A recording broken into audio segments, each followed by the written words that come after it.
Untouchable Empire, 5 p.m. ST, Super Panel, pick up the pace, let's go, go, go, go.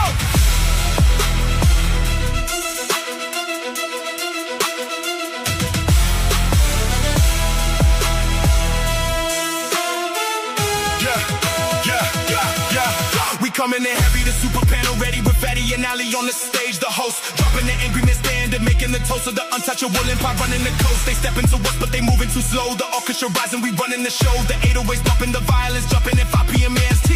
We ready to blow. Beat on Nation, ready for the smoke. Woo! We ain't playing games, the tempo stay in control.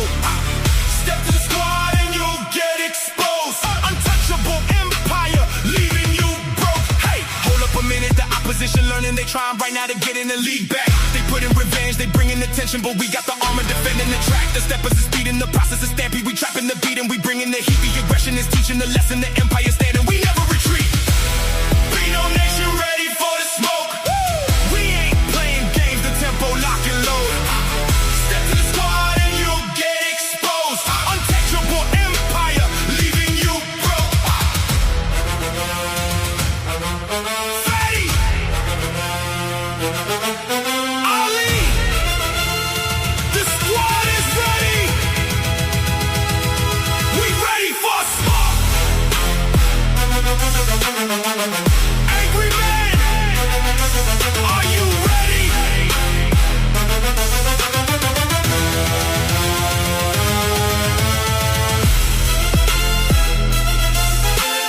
5 p.m.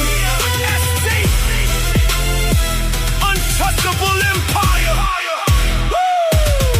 We don't stop.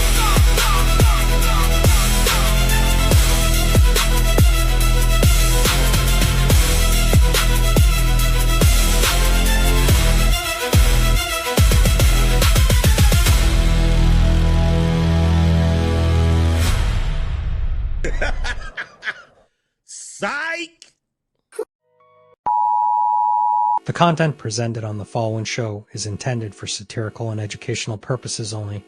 The views, opinions, and statements expressed by panelists and guests are their own and do not necessarily reflect those of the host, production team, or channel.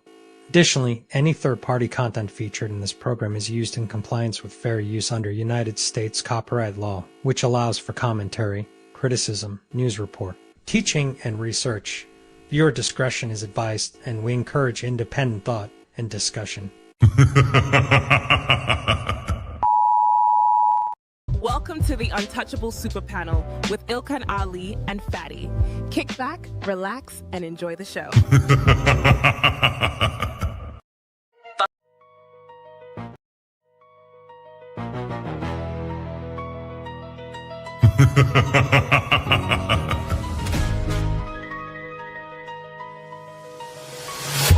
What you're seeing right now with the men is a response to your radicalization. So to try to project that onto us is absolutely ridiculous. And the men are not behaving the way they're behaving right now because they can't keep up. They're behaving the way they're behaving because you broke the social contract. You're having a conversation in bad faith. Did you say women are children? Did you say women are children? No. Obviously, if I were in some kind of altercation with someone and he said, "Oh, you're blah blah blah," I'd probably walk away. People have talked to me in person before, and I'm like, "All right, bro, if you're not going to do nothing, get the f out of here," and I'll just walk away. I typically try to de-escalate situations, not escalate. If you look at the construction industry, it's 99%, 98% men. But when you're talking about cooking, right? The reason, and by the way, it wasn't mostly women who did cooking, it was just mostly women who stayed at home who did cooking. That's why it's considered a traditional family role. It's part of the whole child rearing aspect. So you know that you're here because of your father? Because men determine the sex of the baby? Did you know that? Can we just say, if we're doing men versus women, like, women have infinitely more options. If you download a dating app, like, even grandmas get like thousands of matches. Right. And I understand that, like, sexual attention isn't the same as relationship attention, but out of 1,000, one will take her seriously. And now guys are just like, why even bother, right? The juice isn't worth the squeeze, so why would I go and like cater my life around worrying what a woman thinks about me? And so the guys that could provide security, the guys who could be good dads, the guys who could be good long-term choices for them are fewer and much further between. You cannot tell the difference between this guy and this girl because they both act the damn same. She'll be out with go and get her hair done and nails done and then fight at Popeyes over some hot sauce. That don't sound like what a woman would do. It's not that she's so awesome and intelligent and everybody missed out and you just so happen to walk up on a flower. Yeah, she's lying to you. Right. But these women saw you. When these women saw you, she already wanted you before you even open your mouth. Like Ali said, you didn't convince her to nothing. There's the male ego.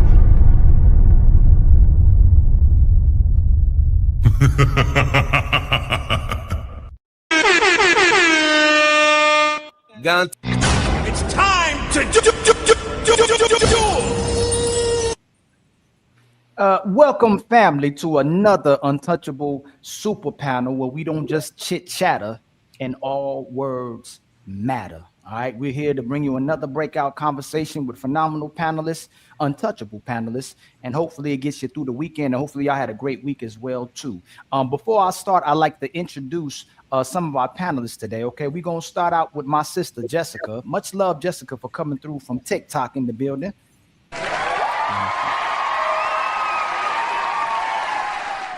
And then we got our brother Sharon Bracey in the building.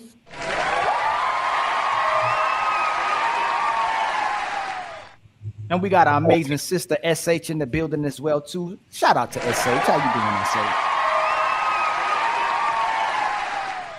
And then we got our brother Logix in the building as well too, man. Shout out to my brother Logix coming from our Instagram and YouTube.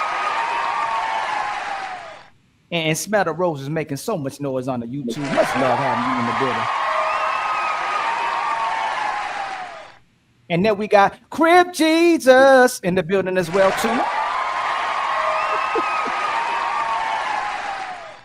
And my brother Dope Daddy, man, still he going hard on YouTube streets as well too. Much love to my brother Dope Daddy. And then we got our sister from 8 at the Table in the building as well too. She don't play around.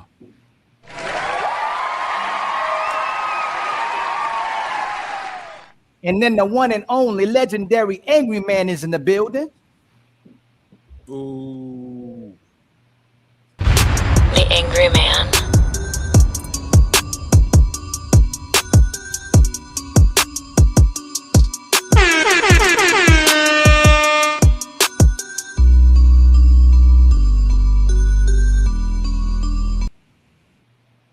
And then, man, hold up, man. And then my co-host is in the building as well, too. The legendary Fatty's in the building. I'm done. Cut the show. I'm done. Take me off. And then yours truly, Ali, is in the building. Much love to the...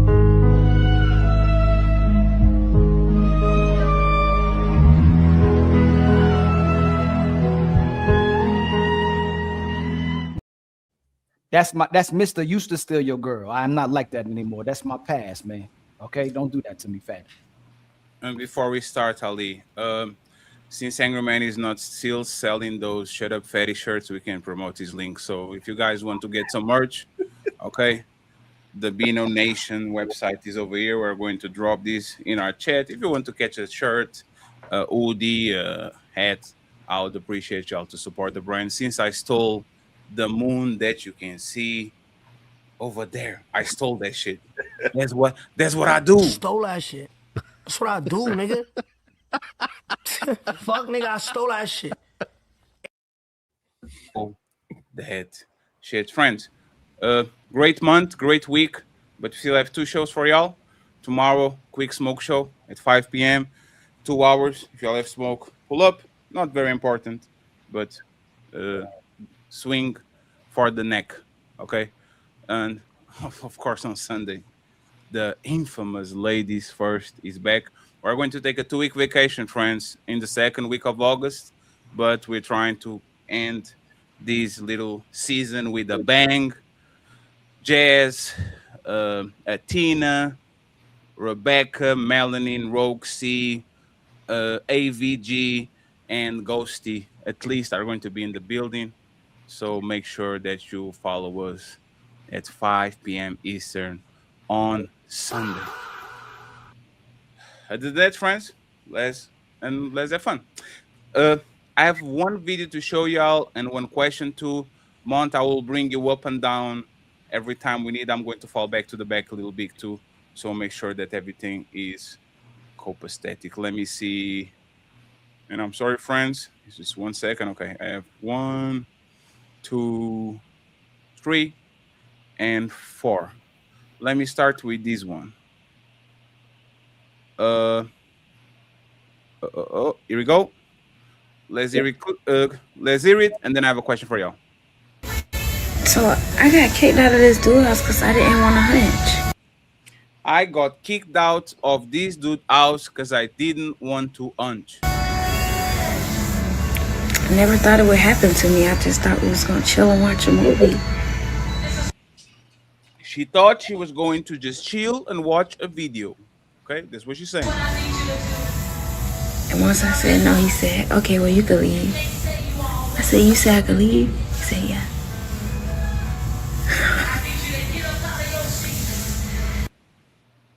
Okay, he said, then you can't leave. So question for y'all.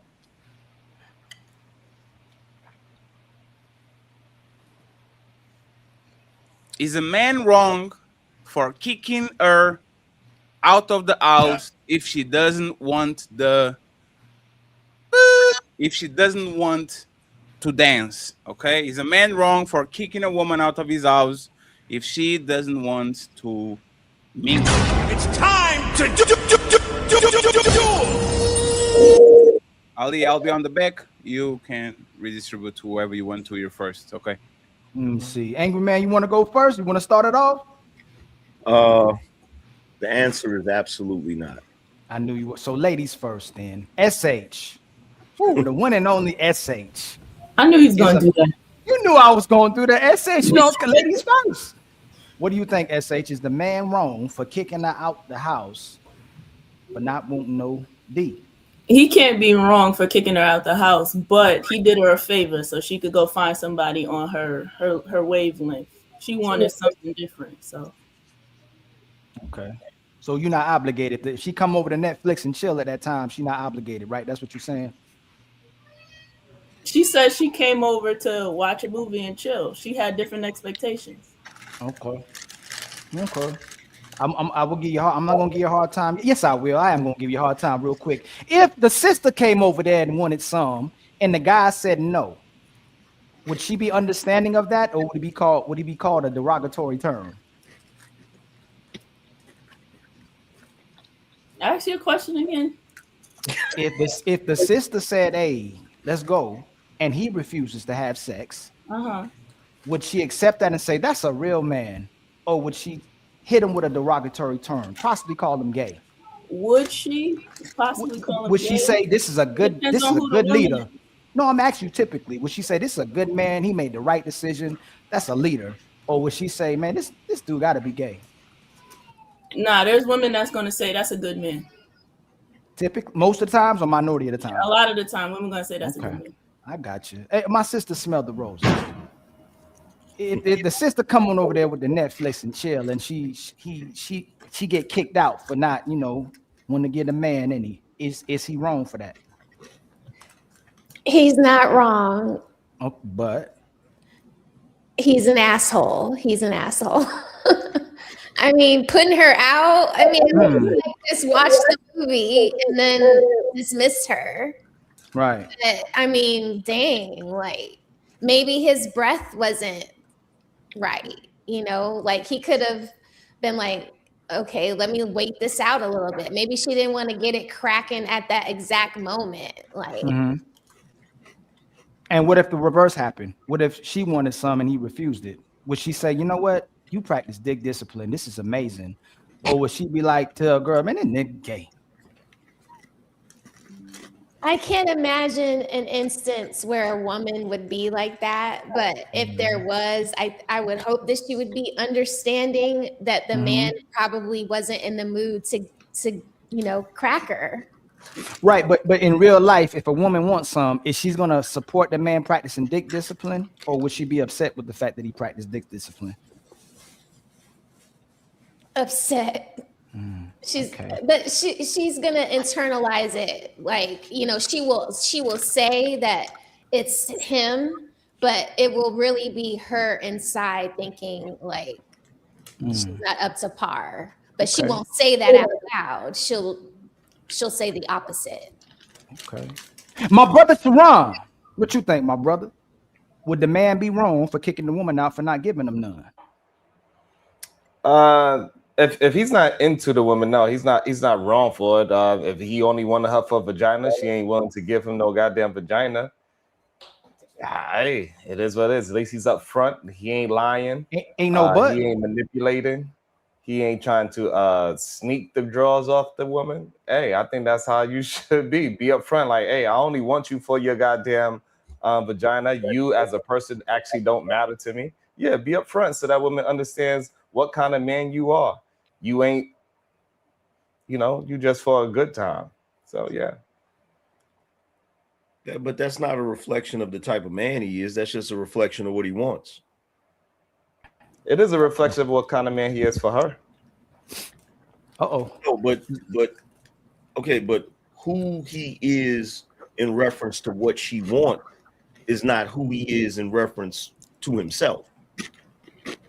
So you're only talking about it from the aspect of what she wants from him, which is the exact same thing that he's doing. So if she went over there, if she went to his house and she just wanted to hang out and watch a movie and spend some quality time without having sex, that's what she wanted, and she's entitled to that. But the same way that he wanted to do a little bit more, he's not entitled to her, but he's entitled to think that's what I wanted. And since she doesn't want to do that, it's time for you to leave. Yeah, I don't understand what was the disagreement. Because you're saying it shows what type of man he is, but you kind of said it like it had a negative connotation to it. Yes. Because she don't want that kind of man. So I think it's good that men. How you know she don't want that? She wants some sex. Men. Hold on real quick, Crip Jesus. I think the men should be facing forward, no mask on. You don't need no representative. Be exactly who you are from the gate. So this way the woman have a choice in the matter. Don't take away her choice. And I agree with that totally. But the point that the part that I'm pointing out is you agree with the fact that the man should present who he is up front and be honest. But if he's the type of guy that puts a woman out because she didn't want to have sex, you also believe that guy's a piece of shit. To her, yeah. To that woman, yes. Is he in general? If we just going off this situation, to her, yes. This, I don't know. I'm being very specific. No. In general, not to her. In general, if the man just wanted some, she didn't give him none, and he kicked her out, is he a piece of shit in general? Not if it's. Oh, I don't understand. Is he a piece of shit to you, Sharon? If his mask is off and he's being upfront, no, he is being an honest and truthful man. He has integrity because he's being exactly who he is. I don't understand what is the confusion. Okay, no, you got to. I thought. Yeah, I may have misunderstood it because it sounded condescending. It did. Yeah, it sounded like you were giving a negative connotation, like he was wrong for wanting some and then putting her out because he didn't get any. That's what it sounded like. Could I ask according to y'all, I thought that's what females do, right? But no, I said something very specific, so you should take my words very specifically. Could I ask a quick? Absolutely. Actually, quite often. You do speak like a female where there's hidden undertones of certain things that you say. So that's the entire reason why I was trying to get clarification on it. Because sometimes you do say stuff where you throw shade, brother. So I'm just asking. Yeah, I still don't even understand how what you're saying makes sense. But regardless of the fact, I said something very clear. Well, let's be honest. Let's cut the crap. Let's do that. When you said what That's you right. said, Stop being a female and be honest. When you said what you said, no, actually, you're being a female, because what happened was you made a statement which was obviously you saying the dude was a piece of shit, and once everybody started calling you out on it, then you reversed. You backpedaled. I didn't reverse anything, and I don't know who's everybody. You try to trip up my words because you cannot just be straightforward and say, hey, this is what you said.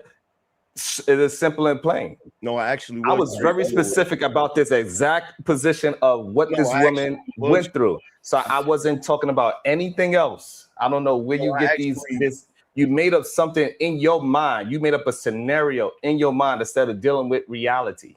Oh, you mean I thought? I listened to what you said and then had a thought? No, what you did was feel. You had a feeling. No, you didn't have a thought. You had a feeling. I made you feel a certain way. So what happened is you made a statement. You knew what that statement was, and I called you out on it, and now you're trying to backpedal. That's all that shit is, bro.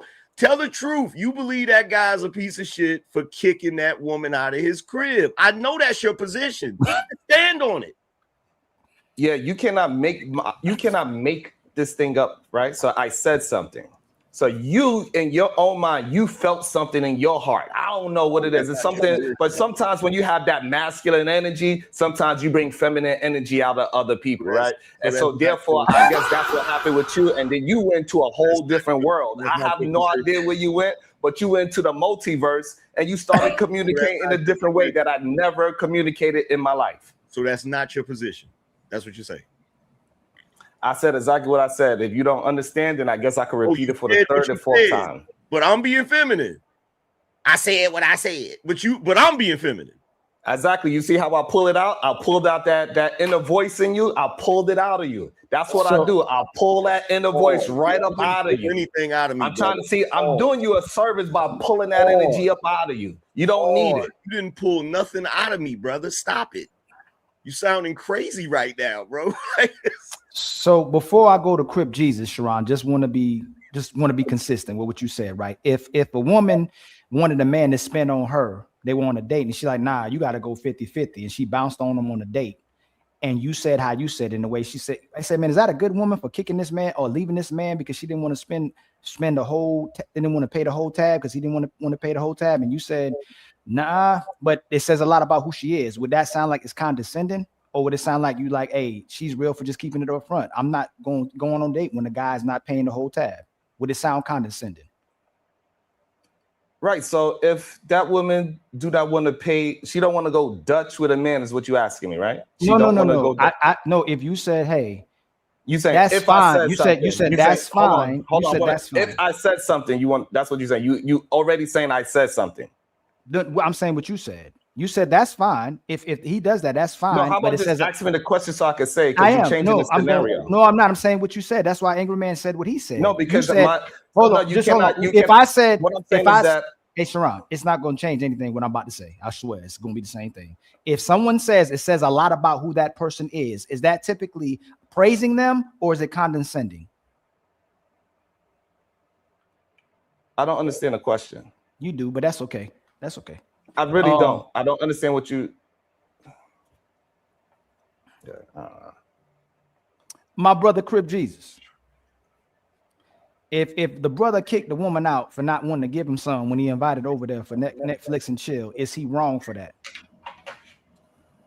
Yeah, he wrong because you supposed to establish what we doing before she come. If you telling her, oh yeah, just come watch a movie. We ain't gotta do nothing like that. And then you trying to, press up on her and she ain't feeling it. That's on you. You playing them type of games. Now, if y'all already on that wave and she come over and she switch up, then you had a right to kick her out.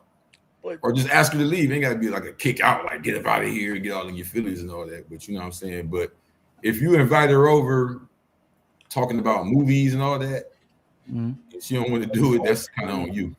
But culturally, are we gonna act like we don't know what the universal meaning of Netflix and chill is? It don't matter.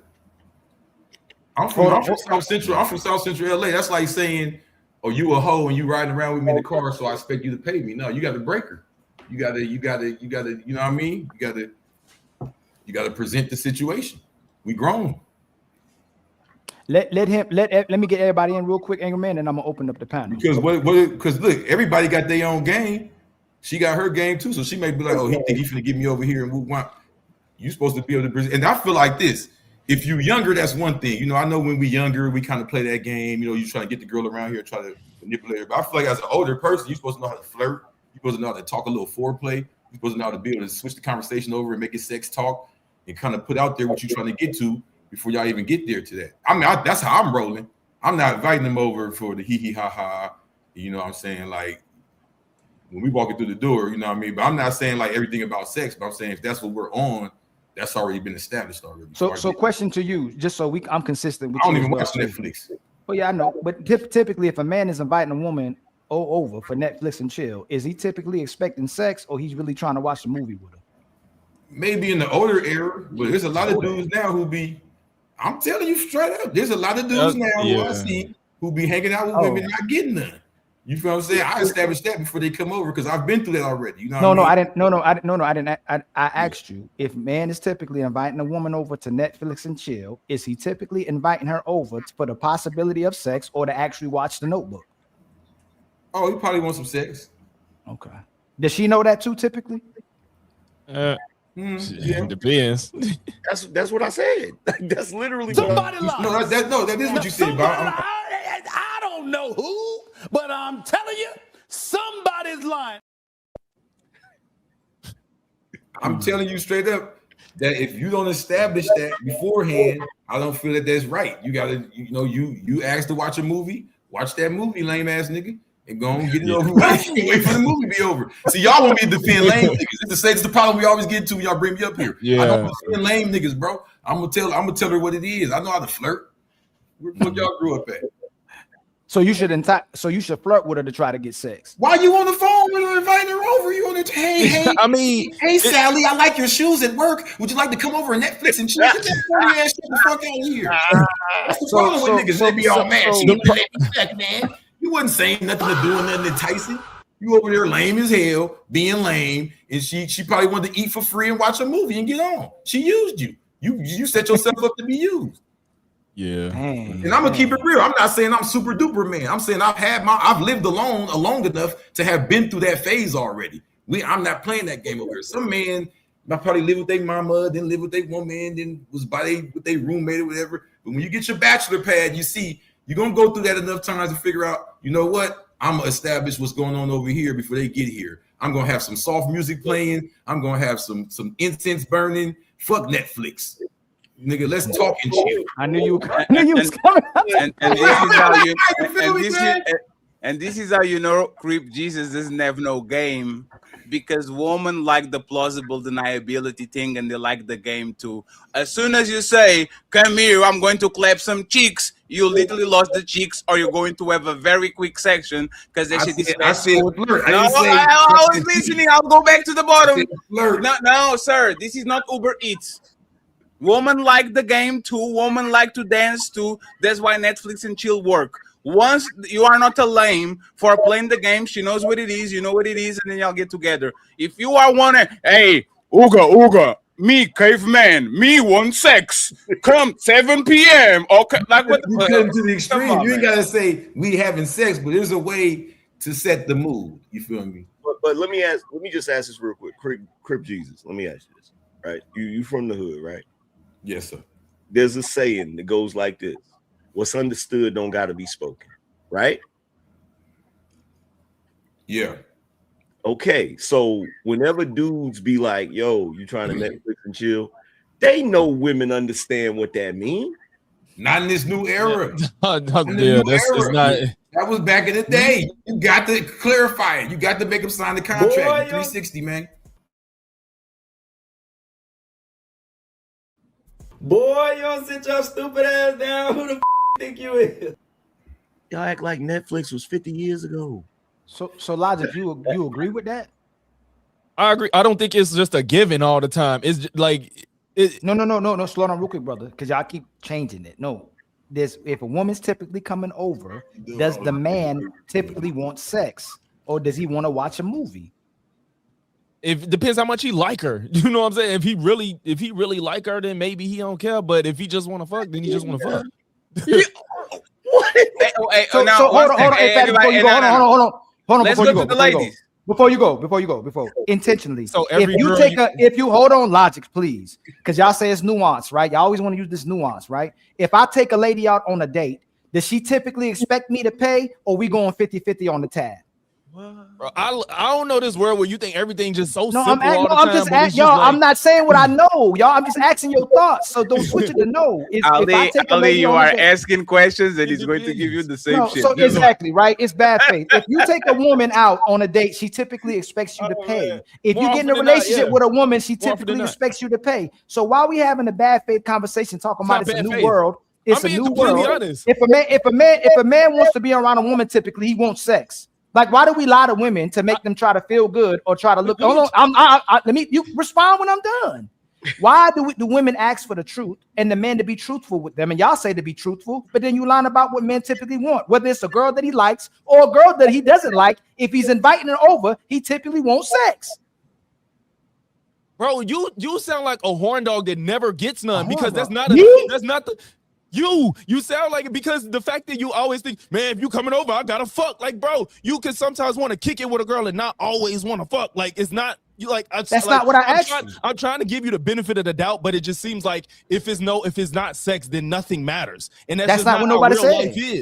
That is how real life is, but you're not answering. You're making up. So hold on, logic. You're making up your own. No, hold on. You're doing the same thing Sharon kind of did, but then he cleared it up, right? Instead, Sharon cleared it up. He didn't die on the hill. You're dying on this hill. Nobody created this video game that you're talking about. I asked you if a man is inviting a woman. No, I'm telling you, and you keep denying it. If a man is inviting a woman over to his house, if he likes her or doesn't like her, he typically wants to have sex. That's not what Ali wants to believe. That's not what Ali thinks. That's what I know. If men typically invite a woman over, he wants sex.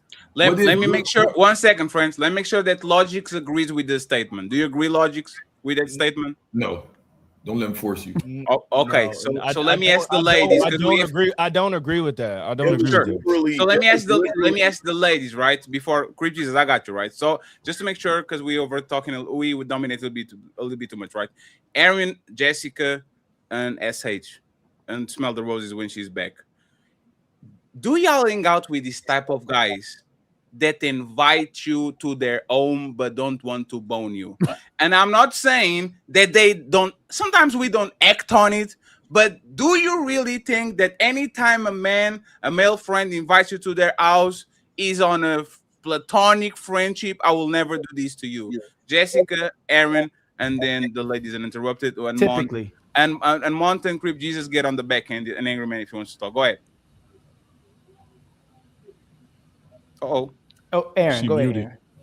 No, Aaron I and Jessica, Aaron both didn't of y'all are know muted. they didn't know who didn't go. They didn't know who was supposed to go. I'm Go ahead, sorry, Aaron. Aaron.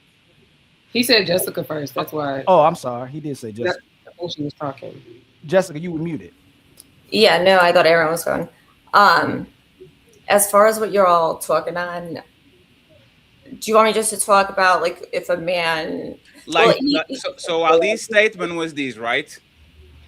If a man invites you to their home, either they like you or not, they probably want to bone you. And Logic said, I don't agree with it, right? And my question to the ladies is, does this actually happen? Do you really think that all these guys that invited you to their house or they want to pull up to your house, that they actually not all want to bone you? Is some just want to chill? They don't have no interest in doing that? Like what you guys actually it doesn't even really matter. And I say that, yeah, it doesn't, right? Because he shouldn't be having those expectations of her. She has that decision whether or not she's going to lie down with him. So I think that he's not, if she doesn't even know what's going on, he's not being intentional. He's not leading where that's going, whether it's lying down together or not. So I put the fault on him. And yeah, no, there shouldn't be an expectation for her. No, he didn't. That's not what he's. Do you think asking? that No.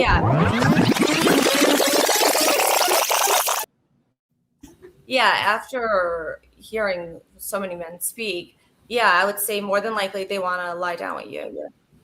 That's If- the if Did I it can ask ever one- happen go to ahead. you that the man actually invites you and he doesn't want to bone you secretly to their house? Like, does it ever happen to you on the balance of probability? You know that's exactly what he wants.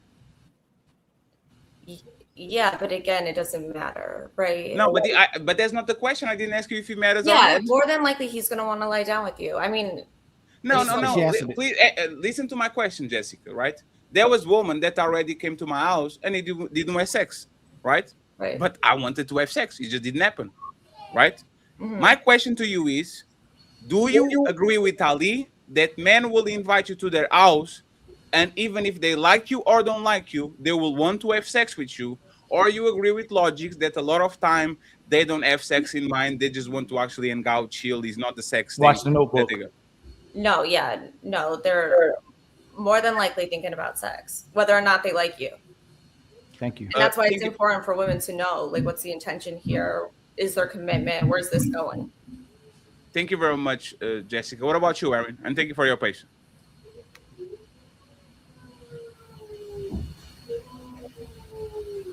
I think Aaron is like a 10-second Hi. delay. Go ahead. Can you guys hear me? Yes. Okay. I just want to call out the fact that we're certainly on a tangent, and I kind of want to redirect to the initial question. The initial question. Can you answer that first, Aaron, and then redirect to the original question, please? And you got a delay, Aaron, too, I think. You might have to refresh because you got a delay. Okay, hold on. Go to the next person. And Okay, I'll just refresh. SH, go ahead and answer that question and then smell the roses, please. Yeah. I was taught that most men, whether they good, nerdy, whatever, if they're inviting you over, they want to have sex with you 9 times out of 10. You're welcome. Thank you so much for being honest. Thank you. What about you, Smell the Roses? I agree with SH on this one. If he's inviting you over to his house, then he wants to have sex with you. But you typically don't go to a guy's house unless you're planning on having sex with him too. So if you're not planning on having sex with him, don't accept the invite to go to his house. Thank you. Jesus, thank you. Aaron, uninterrupted. Can you guys hear me? Yes, ma'am. Okay. I think she just made a great point about if you're being invited to his house, and 9 times out of 10, he probably want to smash, and that's fine if that's what if that's what the understanding is and the agreement or expectation is.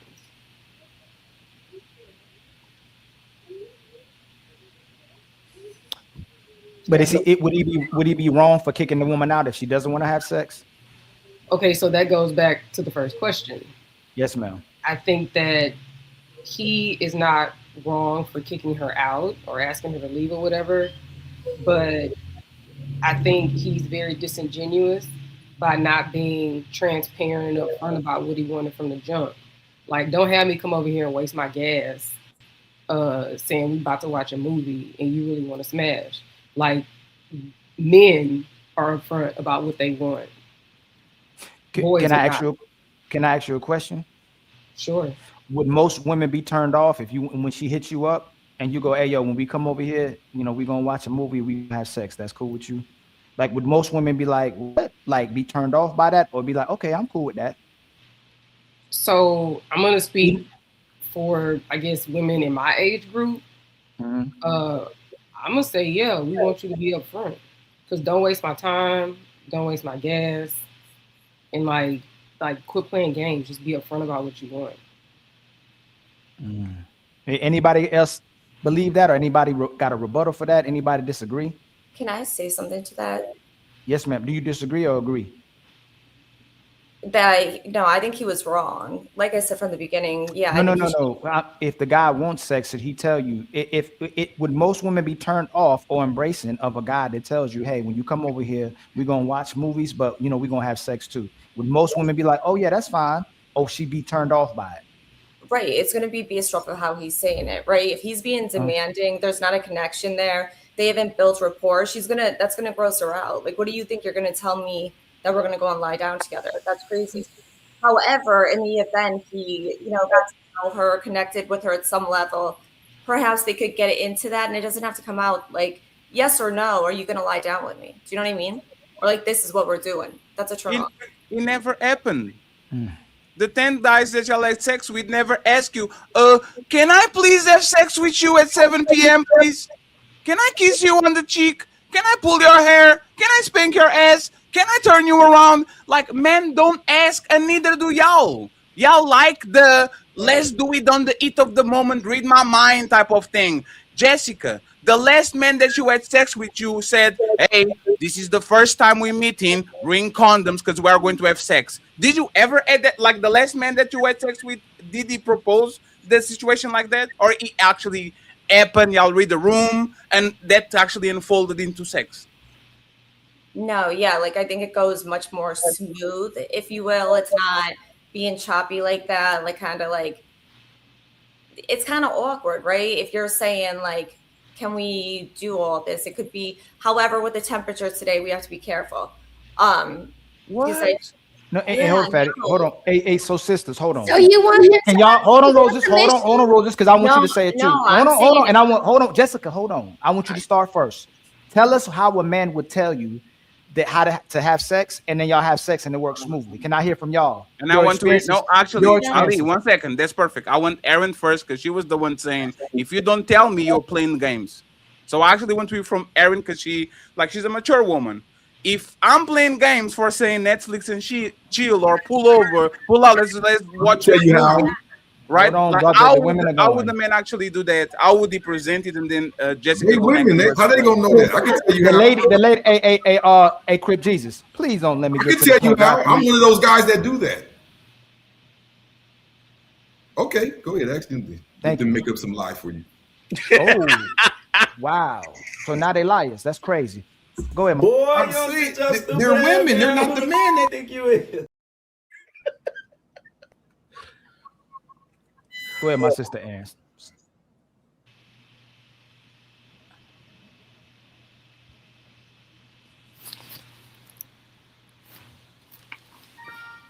I don't think she heard you. I don't think Aaron, did you hear us? Oh, hold on. She probably thought the phone went down. Go ahead. We'll go with we're gonna go with SH. How would a guy tell you that he wants to have sex and you accept it? I can make up 4 right now.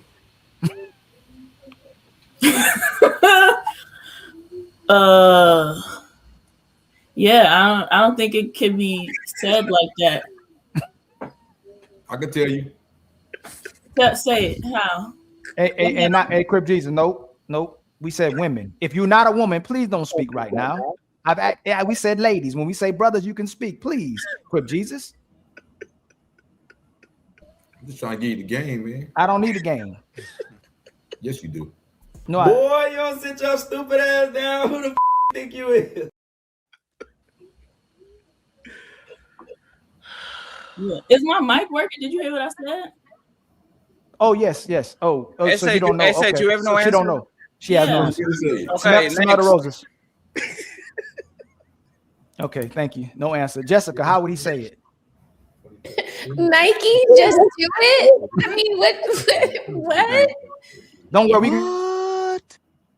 Get to the brothers that like speaking for the women. We're gonna get to the brothers that like speaking for the women as well too, so they can tell us how they should say it too. You're asking for us to give instructions on how. No. You don't know how he did this. Fine. I know you have the crown today. Don't worry. How would a guy communicate that to you? Let him handle it. He's not saying it, right? It's just the movement of the conversation, how y'all are connecting. Like I said earlier, what do you mean? I can't tell you. It's what's understood doesn't need to be explained, Jessica. So that's why. Okay, so mind readers. Now it's fine. Y'all don't smell the roses. We're just trying to get the basics. If y'all don't know the basics, then afterwards y'all can explain how do I read your mind like Professor X of X-Men. It's totally fine. Teach me that afterwards. Aaron is on the back again now. Let's see if Aaron can tell us, and then y'all ladies and the fellas can explain how does a man communicate that he wants some chicks. It's very simple. Can y'all hear me? He's trying to get Aaron. We can hear you, but it's a dark. Is it a dark screen for y'all? Or is that just me? Yeah, we can't see her, but we can hear her. We can hear Not you, sure Aaron. why. We just can't see you. I'll go ahead and answer. Okay. If a man is like Netflix and chill, to me that means, I know what the generally accepted colloquial term means, but in my mind, we watching a movie. But if you hit me up on some like you coming through type verbiage, I already know what's up. But how would he communicate to you to what I'm asking that is acceptable? How would he communicate to you we gonna have sex and watch? Are you coming through? Okay, are you coming through? Okay. Are you coming through? That's not it. Wait. So Netflix and chill is playing games, but are you coming through is sex? No. Yeah, I mean, and this may be a regional thing. I'm from Houston, and that may be region. Yeah. So Logic and Sharon, y'all agree? Second, friends. I agree. Netflix and chill. Hey, this is why y'all women play games. Y'all women be 15, 25, 45, 55 playing games. I live in Portugal, 8,000 miles away from New York. Netflix and chill is universal. Spanish people do it. French people do it. There's a Chinese person right now saying "yang yang yang." That means Netflix and chill, and it's fucking. Everybody, sorry, Chinese people. Everybody knows it.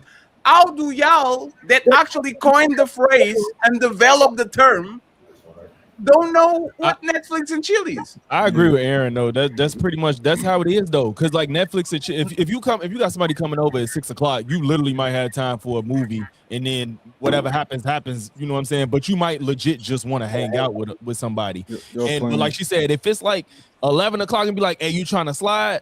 That's more of an indication of what's finna happen. That's more. As soon as the lady said it, y'all agree. That's crazy. Coming through means. So I'm fine if Aaron said it, right? Let's say Aaron said it, but y'all saying if you telling somebody you coming through, Logic and Sharon, now y'all agreeing that means we having sex. No, hell no. You're gonna get an SHR. I think it depends on the time. You two worlds. Don't listen to him. You're gonna get registered as an offender. Listen to this nigga. You're gonna get registered as an offender. Listen to this nigga. Hell, that's not what that means. That is not what that means. Hey, I'm not gonna let you lie to the man watching this. Hey, 1 second. You in Portugal, maybe it mean that over there, but in America, American young man, do not get no. Sorry, Mon. Hey, Mon. Sorry. Hey, Mon. Sorry. You in Portugal? It might mean that over there. That's not. He not. American young man, do not get an offender charge, registering for the rest of your life, listening to these crazy ass niggas.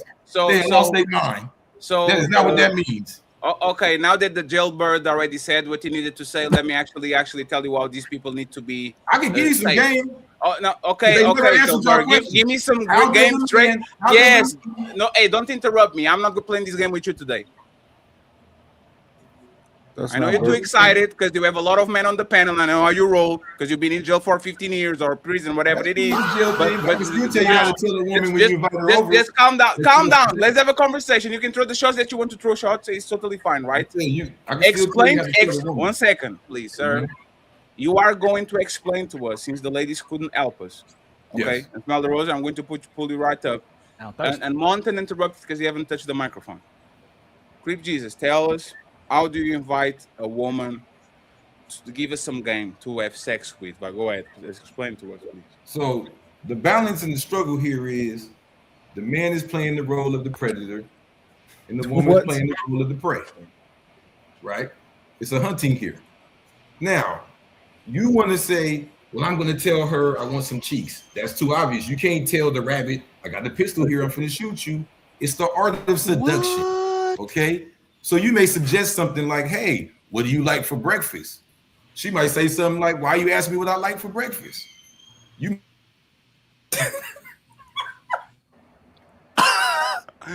No. Sorry. Keep giving us game from the penitentiary. You're not muted. Keep going. Okay. Straight from the pen. Something like, you can talk. I'll leave being funny. Go ahead. Huh? What'd you say? You can talk. I'll leave being funny. When the videos play, we need this game. This game is important. I'll let this man actually teach us straight like Love Island, Rikers Island. Okay. You might even say something straightforward like, man, you know, we finna watch this movie. I've been looking forward to it, but I ain't gonna lie, it's gonna be hard for me to pay attention next to you. It's the same thing. It's the same Can I thing. please get the mic? Can I please get the mic? Mont, I'm sorry, man. Please Oh my get the mic. God, yo. That's what I'm excited about. These Please are get the mic real quick. Okay, Wait, first the of ways to all, communicate that you want sex. That was good though, because he's kind of putting it out there. Like, Yeah, I'm he didn't feeling put us on you. no First game. of all, here's this thing. I'm gonna want to do something, and that also leads. Okay, I'm trying to figure out what did I say that's so shocking. And then that gives him the idea. If she's like, "Oh nah, like you're not touching me, or you're not," you know what I mean? Then right there, he already knows. Okay, if that's what he's game. looking for. That's not game. I'm gonna want to do something. It would be a way to lead into it and get the answer. Wait, hold on, wait. The question was, how do you present to her that you want to clap cheeks before she comes over without making it a disingenuous movie thing? So I just gave you 4 ways off the top of my head how you could take the movie conversation to a sexual conversation without being rude, abrupt, or cringy. That's cringy what you said. Okay, so this is all a crock of shit. And the reason why it's a crock of shit is because you're playing semantics. You saying I'm a slide or I'm coming through or what do you want to eat for breakfast is the same type of innuendo as Netflix and chill. It's the same thing. No, it's a difference. Here's the difference. Hold Here's the on, difference. Crip Jesus. Crip Jesus. Hold on, man. Hold on. Then rebuttal. Can I please finish? It's the same exact thing. There's one key component that we're leaving out, that Jessica left out, that SH left out, that all of them left out. It doesn't matter what you say. The only thing that matters is if they actually want to have sex with you. That's all it is. It doesn't matter. You could say, hold on, Netflix I know you're angry, but listen. You could say, hold on. You could say Netflix and chill. You could say, I'm about to slide. You could say, I'm coming through. You could say, ooga booga. If she wants to have sex with you, she's gonna have sex with you, and she's gonna make it appear that you did some smooth shit to get her to have sex because she wants plausible deniability. She does not want to look like a hoe, which is the main reason why calling her and saying I'm coming through the fuck doesn't work, because it doesn't give her plausible deniability to play. It doesn't work for you. Playing. It doesn't work for you. You mean? No, it doesn't work. Period. That's not true. Don't deal with this goofy shit, Sharon. It doesn't that's not work. true. Period. That's not true. What you're saying. Before you go, no, 1 second, friends. Before you go, Aldi, let me handle it for a second. Before you go, let me rebuttal. Yeah, then let him rebuttal, and then Sharon can go ahead. Crip Jesus, do you have to do one thing because of the audio, right? Look, you and Angry Man have a little. Look. Stop talking. The difference between. Stop talking. Please, I'm talking. You and Angry Man have a little bit of an echo. It looks like a radio when people are talking. So when you're talking, go ahead and talk. But when people talk, mute yourself for a second. Jesus Christ, please. Go ahead, Crip Jesus. I don't disagree with the semantics part of it, but the difference is in everything that you said, the slide, the Netflix and chill, none of them insinuate spending a night. Everything I said insinuates spending a night. That's the elephant in the room, the breakfast, the toothbrush, the paying attention, hee hee ha ha. It's just a way to get to the sexual conversation without her having to take. It was corny though. It was corny. Y'all scary as hell. I ain't gonna lie. Y'all scary as hell. I ain't gonna lie to y'all, bro. I ain't never been this guy. I ain't never been scary like that, bro. What I'm saying that is crazy to me. What y'all telling me? Hey, if we want men to be and move Sharon, like really? men, you cannot have them being scared of women. I don't understand what is all this. I gotta be suave and in your window. Hey, listen. Hey, when you come over, we're gonna watch some Netflix, and then we are gonna make our own movie without the cameras. Straight up. She know what that means. Simple and plain. I'm gonna blow your back out. I'm gonna have a good ass time with your ass. And it's simple and plain. And then she's gonna have her banter. She's gonna say whether she's you think I'm an easy person, whatever she's gonna say, you gotta be able to communicate. I'm not saying you easy. I'm a grown ass man. You a grown ass woman. Yes, it's your first time coming over, but we don't need to play no games. I don't need to wait no week. I don't need to wait no third date. I don't need to wait no 30 days. If you into me, I'm into you. That's that. What you're saying and I'm gonna right be now. into you later on tonight. After the movie, we have a after we get some food, and that is simple and plain. We get into the movie, and then I get into you. Be here by 8 o'clock. And what you're saying, only works when the woman actually want to have sex with you. So great. Here's the thing. If you'd have said all of that shit to a chick that wasn't ready to have sex, she'd have been like, you done lost your mind. That's a good thing. Okay, I'm not saying it's not. The point that I'm trying to make is as much as dudes try to pretend it's all on them as far as their game, as far as what key word they said, like it's a cheat code to freaking Contra or some shit. No, it's based on whether or not the woman wants to have sex with you. That's all it's based on. If the woman is feeling you and you call her up on and she's ready to have sex, it doesn't really matter what you say. If your intentions in line with her intentions, you're gonna have sex. But if she's not ready to have sex, you're gonna be called being too controlling or being domineering or whatever other buzzword that a chick wants to use. You ain't never heard of nobody talking themselves out of pussy, just like you could talk yourself into it. You ain't never heard of like talking yourself out of it. Like, yeah, there's some. They act like the art of seduction don't exist. They took that all the way out the conversation. There's no seduction. Like, Crip Jesus, he talking right now. Hey, hold on real quick. Hey, Crip Jesus, you wanted to be part of the show today, right? Fam, if you continue to do that, we're gonna have to ask you to leave for today, man. Let the people land and finish their arguments, and then you can talk. It's not your turn. Okay. Yeah, I really heard the echo there. But what I was saying was, I forgot my thought. I forgot my thought. You said you can talk your way. You said you can talk your way out of some booty. Yeah, so I'm saying, like, I know there's situations where, like, you know, you like he said, you can say ooga booga. There are some men that could get away with being a lame and still getting some if they so attractive to them or whatever the case may be. But generally, if you're an average dude, you could talk yourself into it. You could talk yourself out of it. And all they suggesting is different ways to try to seduce women if you don't want to be a goofy and like just like, hey, are we having sex tonight or whatever the fuck? You know, like it's ways to do it without being corny. And without like being weird. Here's the thing. Teachers. And AM, you can go next. Teachers. Mont and interrupted. Go ahead, Logic. Teachers before AM goes.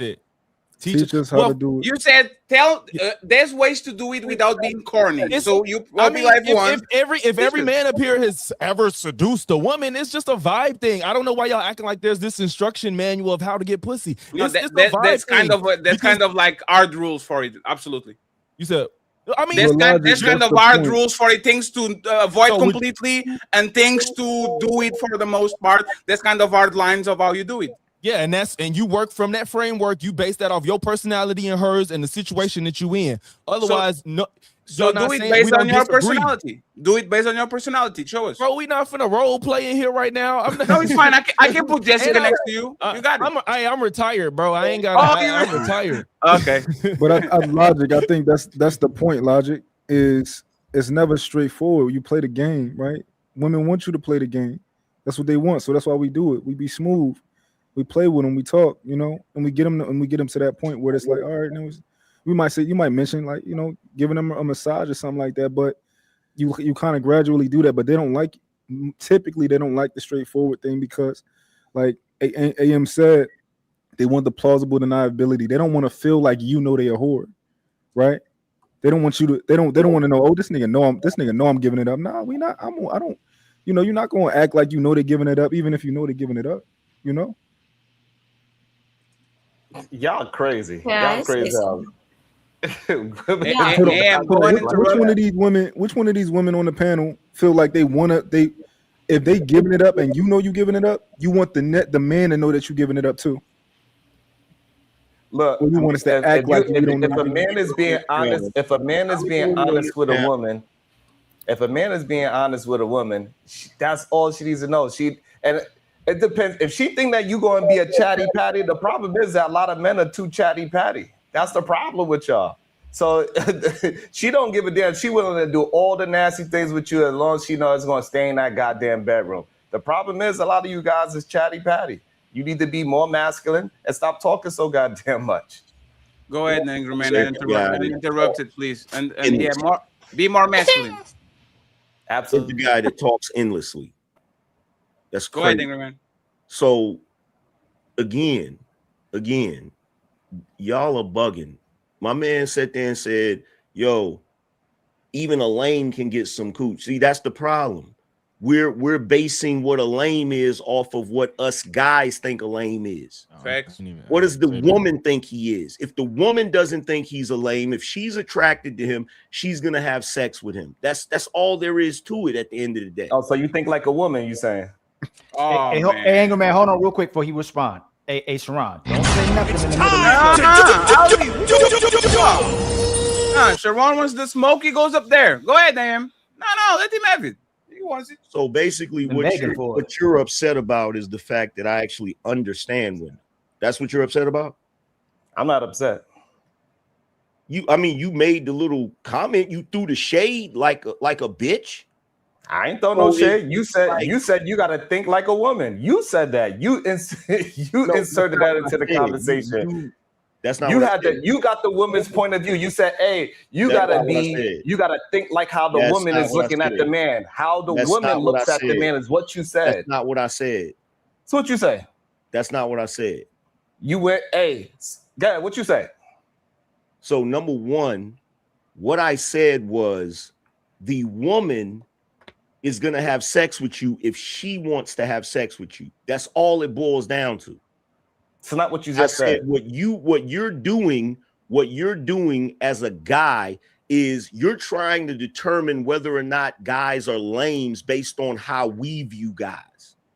How women view the guy is going to be dependent on whether she has sex with him or not. That's what I said. That's what I said. I didn't say nothing about me thinking like a woman. I said how the woman views the guy determines whether or not he's a lame. Stupid motherfucker.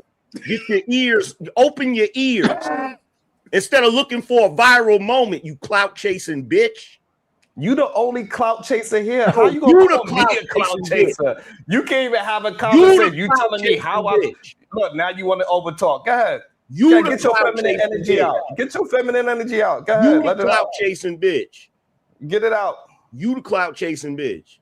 It's crazy. You said something. You said some bullshit. I called it out. Feminine energy coming from the guy who said he likes to get pegged by his wife. Again, that's a lie. No. This is I have to intervene. That's a lie.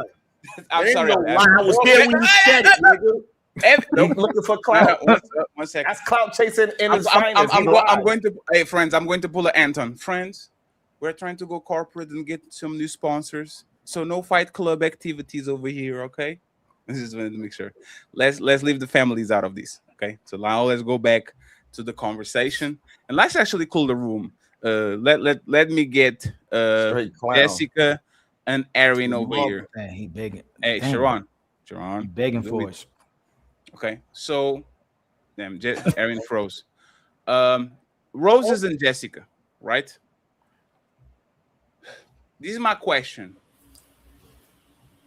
I believe that the guy actually did the right thing. He wanted something. She didn't want to give it. So he decided to go to a place or tell her to remove herself. Now she is not in danger and I'm not in danger. What's the problem with that? See what I'm saying? Like, what is the problem with me actually giving a prescription to men and saying, if you invite her over and she doesn't want to fuck and you do, just tell her to go back to her home so you don't get into no trouble and you set your boundaries and all that. Like, what is the problem with that? Is there any problem? There's nothing wrong with that. Maybe the problem would come into how you ask her to leave, how you put her out, you know? Like, you know, are you like, well, it's getting kind of late. Oh, you got to go. You know what I mean? Are you like, bitch, get out of my house? You know, like. Let me give you one. This is my favorite, right? I will gaslight you. I'll say, did you just fart? That's crazy. Hey, go get an Uber. You go home. I'm going to gaslight her. Yes, I'm going to gaslight her into her being offended and leave. And then I said, my bad, it was my dog. After you left, I noticed that the dog was the one that I would never talk to you again. I would never. It was Winston. It was Winston. It was not you, right? So No. if I drop you, like, let's be up and polite. I don't know how a polite get off my house is, but if I say, hey, you know what? I don't think you are in the same mood that I was. Let's just call it the night and you go about your business, right? Do you think that's something that you actually should tell men to do? Or you think you should ride the wave, watch the whole 3-hour Star Wars movie, and then send her home? I like the latter, the 3-hour Star So I'm Wars going to waste movie. 3 hours watching Star Wars just because I want to be polite. What about you, Okay, Jessica? What should I well, do? maybe at the beginning of the movie, I was like, I don't want to do this, but I warmed up to you. At the end, you would never know if you put me out. And this is how people go to jail. Yeah, no, Oh my I God, wouldn't say that. But I do think he was wrong, right? Like, again, what I said earlier, like, he wasn't intentional, he wasn't direct in, what was going down or what his intentions were from the jump. So yeah, I think he was wrong. And then what? She comes and he doesn't get what he expected, and he kicks her out. Like, that's crazy to me. Like, did he bring her there and she had intentions of them getting to know each other or building their connection or whatever? And yeah, because even someone said before about playing game or whatever, like, is she aware that you're just trying to play a game? Do you know what I mean? This is where I think there's a conflict. Can I comment on the topic too? Absolutely. Whether he was wrong or not? Absolutely. I think I kind of agree with a little bit of everybody. I think it depends on how it went down. I think it depends on the conversations that they had before then. Like, cause I definitely don't like, you're not about to play with me, right? We've been talking we've been flirting, talking. I've been giving you that sexual energy this whole time. And I told you we was Netflix and chilling. Like, you playing with me. But I do think that men should operate, from a place of like respect and decorum. And it just depends on how he asks her to leave. That's what I would care about. I would just want him to ask her to leave with respect instead of like because when you from the hood, like, niggas will tell you to you gotta bounce. How would you do it? How would I do it? Yes. I would be honest. I'll be extremely honest. I would say, if I'm being honest, my plans was for us to, be physical tonight. And I want to know, what were your intentions? And then, after she told me her intention, I'd be like, wow, okay, well, I think we're on different pages. I would like to call it a night.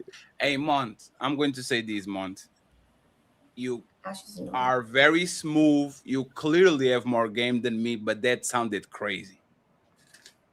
Like the announcing the intentions and then, like, are you waiting on her to kind of say, oh, if that's the case, like, what happened there? Hold on. So I thought this was once I realized she don't want to have sex. Like, I try to do something with my hands and she moving my hands off her and all that type of stuff. And y'all kind of stop and pause and you like, okay, well, I want to be honest about what I was looking forward to, what I was trying to do tonight. And then she tell you what she was trying to do, and then y'all realize y'all on two different pages. But you talking about how he go about trying to get the sex? No. She comes to your house, you see that she's playing. Hey, I had 5 women that been on my house butt naked on my bed and said, nah, I'm just watching the movie. Like, it happens all the time. These women are like to play. And they might fuck on the next night. They might like wake you up with, but this is what women do, right? But on this situation, right, I don't think you should announce it. I don't think you should tell the person, I want to get this from you and you are not on that type of time. I think you actually, I think it's better. I think you get in a better position if you are either like very stern with her and send her packing, because now the next time she sees you, she's afraid of disappointing you, then trying to do the, I really wanted to have some sex, but I really wanted to do something special, physical, but you are not in the mood. Like, I think when you do that, that kind of looks like dry bagging. It looks like you're actually in a lower position than the woman. I think that actually would drive the woman more than make her either get into it or bounce completely. You see what I'm saying? Maybe I'm wrong. If I'm asking you to leave, I don't plan on seeing you again. Honestly. You never did that? No. Mont, you never play with women like that? Like, oh, so you don't want to see me like that? Let me call you a Uber. No. Never did that? No. And if I'm like I didn't, I can count on one hand as many times as a woman has denied me, like who I expected to have sex with, and those women, they just stayed the night. I respected it, and it wasn't a big deal to me. These was women that I wanted to continue to, still try to. How much you like her? That's what I said.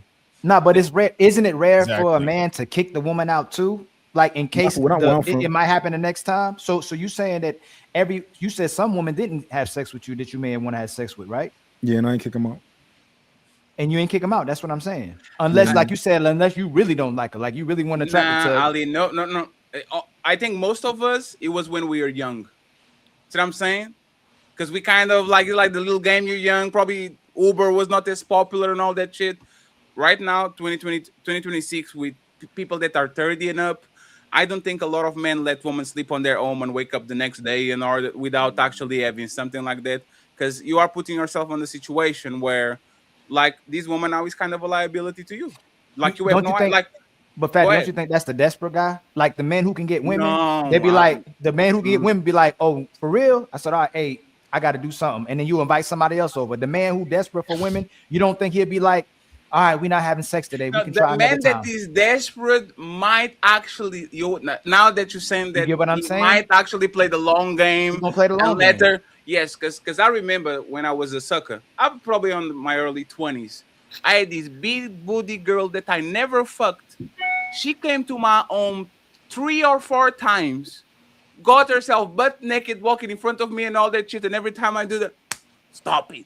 Now that's and crazy. I kept doing it because I was playing the stupid motherfucking game of I want to fuck so bad that I'm kind of going to let this shit slide. Which is kind of, like I said, it's kind of weird, but it is what it is. And by the way, Amon, do you watch? Did you ever watch The Boys? The Voice? No, The Boys, the series, The Boys. No, I don't think so. You don't know who A-Train is? The Boys, no. Yeah. You don't know who A-Train is? The glasses. He look familiar. Though. Yeah, because of the glasses. Let me teach you real quick. Yeah. That's a good job. There's A-Train from The Boys. That's a good job. Go ahead. Go ahead, friends. I'm going to follow a bit from to the back. I just, to kind of like wrap it up this segment, I just want to know if y'all have any advice for a young man that is listening to us and he said Netflix and chill to a woman and she comes to his house, but she's not into the Netflix and chill. She wants the Netflix and chill. She doesn't want the rest of it. Like, any advice before we move to the segment, especially from the girls that are actually the ones that are pulling up? What do you guys think? Ooh. I didn't know who you wanted to go. Anybody, man. What do we think about the Netflix and chill? Go ahead, Logic. Oh, I was just gonna say, I mean, I think that if you really like a girl and she come over and you don't get none, that's okay. Like, it's not the end of the world. Like, if she don't, if maybe it's not tonight, maybe the next time, but whatever. Like, if you like her, kick it with her. But if you just trying to smash, then you don't need to waste your time any longer. And if you want to kick her out, then that's your prerogative. It don't, but if you, it's really that simple. If you like a girl, that don't mean you gotta fuck her the first night you meet her. Or the first time she come to your house. Listen, fellas, it's very simple. Be a man, be upfront, tell the truth. And if she says no, that is okay. Stop wanting to have sex with everything that don't want to have sex with you. It's okay for her to tell your ass no. On to the next one.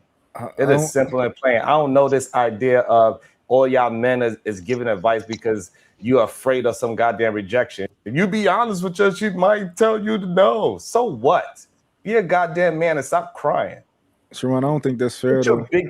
Put your big man pants on. Go ahead, Mike. I don't think it's fair for us to tell young, like, because we pretty much essentially telling young men, like, listen, Sharon is about to drop your pussy percentage by 80%, but it don't matter, right? I don't think that's fair for us to tell. I don't think that's fair. But I don't think it's gonna drop your percentage. To be honest, the more manly you are, the more women is gonna be attracted to you. You're gonna be I beat women off with a stick when I walk down the street. They like, God damn, I ain't never seen such a masculine man in my life. He don't do feminine voices like we seen some men today. They was portraying feminine voices, shaking their neck. I don't do that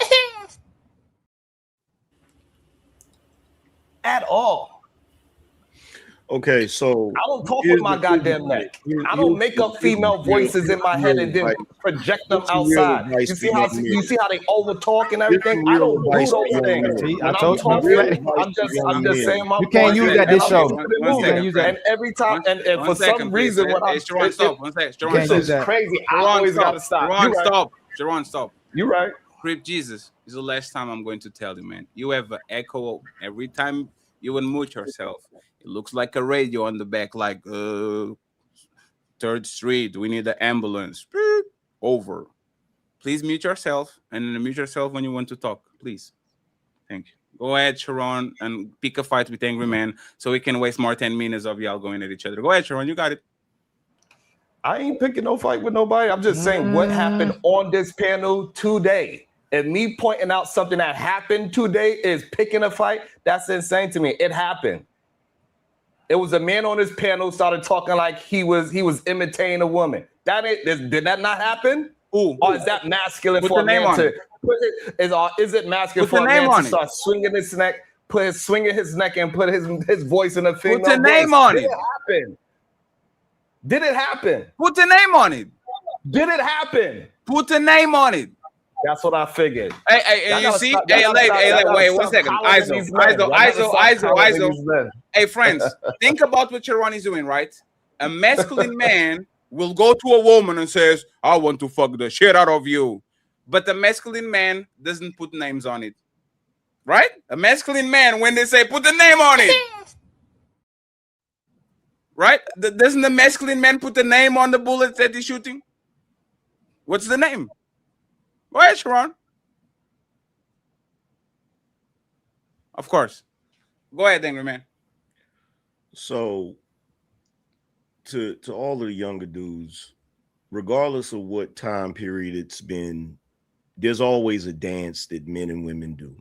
There's always a little game that both men and women play. And in the past, part of that game was Netflix and chill. When a dude say Netflix and chill, women knew what he meant the same way he knew what he meant when he said it. The only reason why women would be cool with it is because they were actually ready to have sex with that dude. Now, for y'all to sit here and act like y'all didn't know that, there was literally a moment on the internet where women were saying they didn't want to Netflix and chill because those women knew what it meant. They were like, nah, I don't want to Netflix and chill. I'm not going over to his crib. In fact, there's a lot of women that understand if a dude invites them to the crib, that's what they want to do. So a lot of chicks be like, nah, I'm not doing that. We can go on a date, but I'm not coming over to your crib. Everybody understands that. You feel what I'm saying? Now, while I agree with Sharon right here when he says that you need to be upfront and you need to be forward. Yeah, you need to be upfront and forward, but you have to have some class about it. You can't be crass.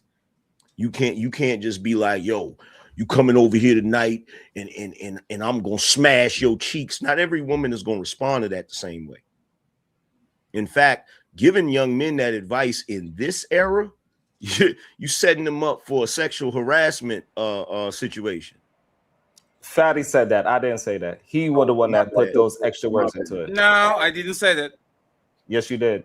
I literally said plausible deniability. Women like to play the game. The moment that you put in stone that you want some cheeks, you are going to lose her. And you said in response, why are men not being like men? Tell her up front what you want and all that. How does that look then, Sharon? If tell her up front, right, so 1 second, please. That's what I'm no, Sharon, 1 second. Role play it for me, right? You get to a woman, not her wife. This is a new woman. It's not a woman that you're having sex with on a regular. You go to her. You want to have sex with her. You say, ooga, ooga, ooga, me, Sharon. And now next. What's next? Right. So what I'm saying is that you shouldn't be afraid of rejection. If that woman don't want to be with you sexually, then she don't want to be with you sexually. Was that a question? Did you answer the question? I don't understand. Yes, that's answering the question. No, I'm you are be upfront. I don't understand what is the issue. If she says no, she says no. Sharon, we know. It's not But about you are, getting. Sharon. It's not about getting it 100%. It's not about being rude to the person or any of those things. It's about being honest and upfront with the person so they know exactly what they are getting. Okay, So they Sharon. have the ability. You keep telling me to get. No, it's because you're repeating yourself and then you pretend you are being interrupted. No, this, Sharon, this is a tactic that you use that I know you use, right? For observing you for a while. When you are running in circles, you want to frustrate me so I can cut you off because you're running in circles. And they say, see, you interrupted me again. I know that's your tactic, right? When you don't have nothing to say. Now that I described the tactic to everybody, there's 1,400 people watching the show right now. Probably 80% men. Sharon Bracey is going to tell to the average 24-year-old that doesn't have game like Sharon Bracey, how does he approach a woman that he wants to have sex and is sexually attracted to? Netflix and chill is too dubious and too. You're going to be stern and you are going to approach that woman and you are going to say ... complete the sentence. How does he approach that woman to invite her to come over so we can actually bust some nuts? Go ahead. Right. For some reason, maybe you just disagree with my point. Right. I said be honest and upfront when I said it earlier. Right. After Netflix and chill, me and you going to make a movie together. So I don't understand where is the confusion about what I am saying. It's like y'all in a different fucking universe. And by the way, and I don't understand it. I said that earlier. Be upfront, be truthful with the woman. If you want to just have sex with her, let her ass know. So there's plenty of women that's going to be okay with it. Statement. I didn't even finish my statement, by the way. What? I didn't finish my statement. I don't know if that got to do with me answering Fatty's question, but because you got it. Because you kind of interrupted. So the other part that y'all had said, which was incorrect, if the chick comes over to the guy's house, if he has every right to expect whatever he want. It don't mean he gonna get it, but he can have expectations, because if you took away expectations, you women wouldn't even be able to date, because everything you do is an expectation. You expect men to pay the tab. You expect men to do this. Expect men to open doors. Expect men. Everything you want from a man is a fucking expectation.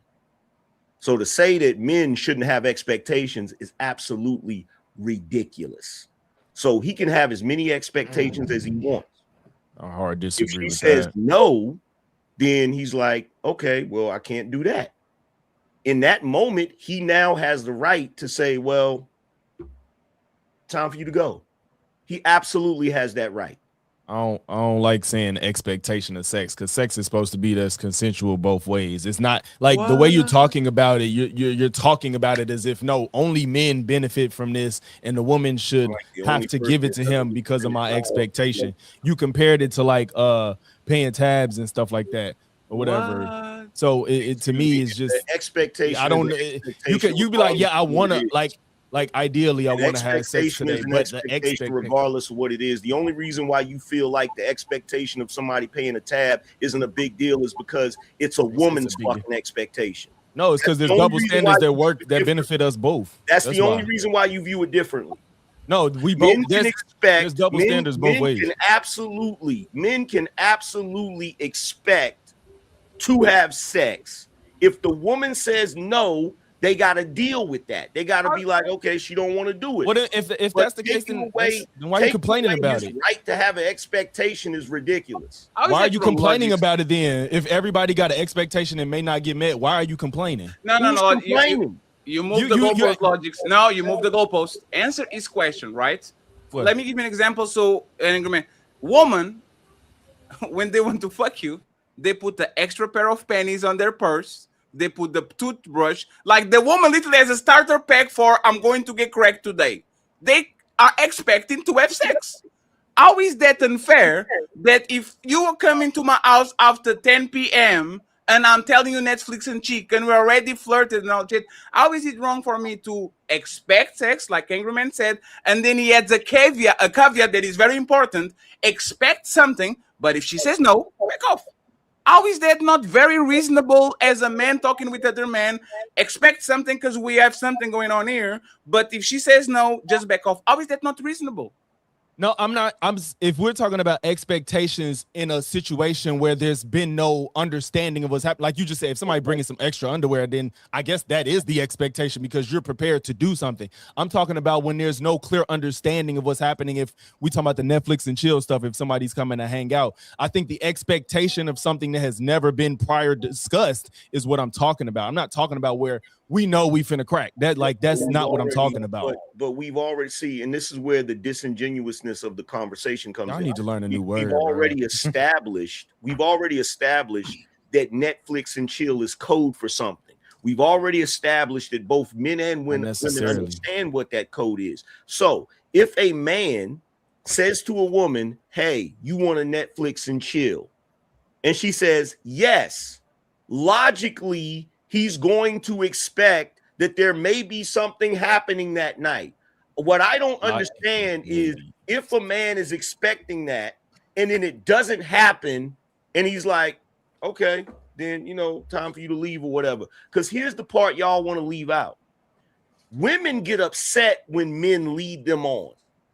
Women get upset when men make it appear that they want a relationship when they really don't.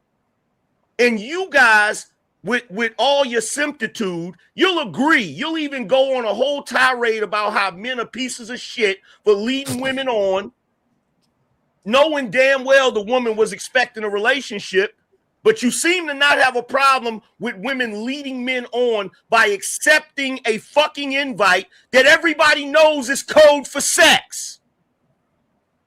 Bro, if you press for pussy, I get it, but I just don't. I'm a man. Crazy logic. I don't get it. I just check this out, my nigga. Check this out. In my lifetime, I know I got more pussy than you. I know you didn't because of how you talk. I know you did it.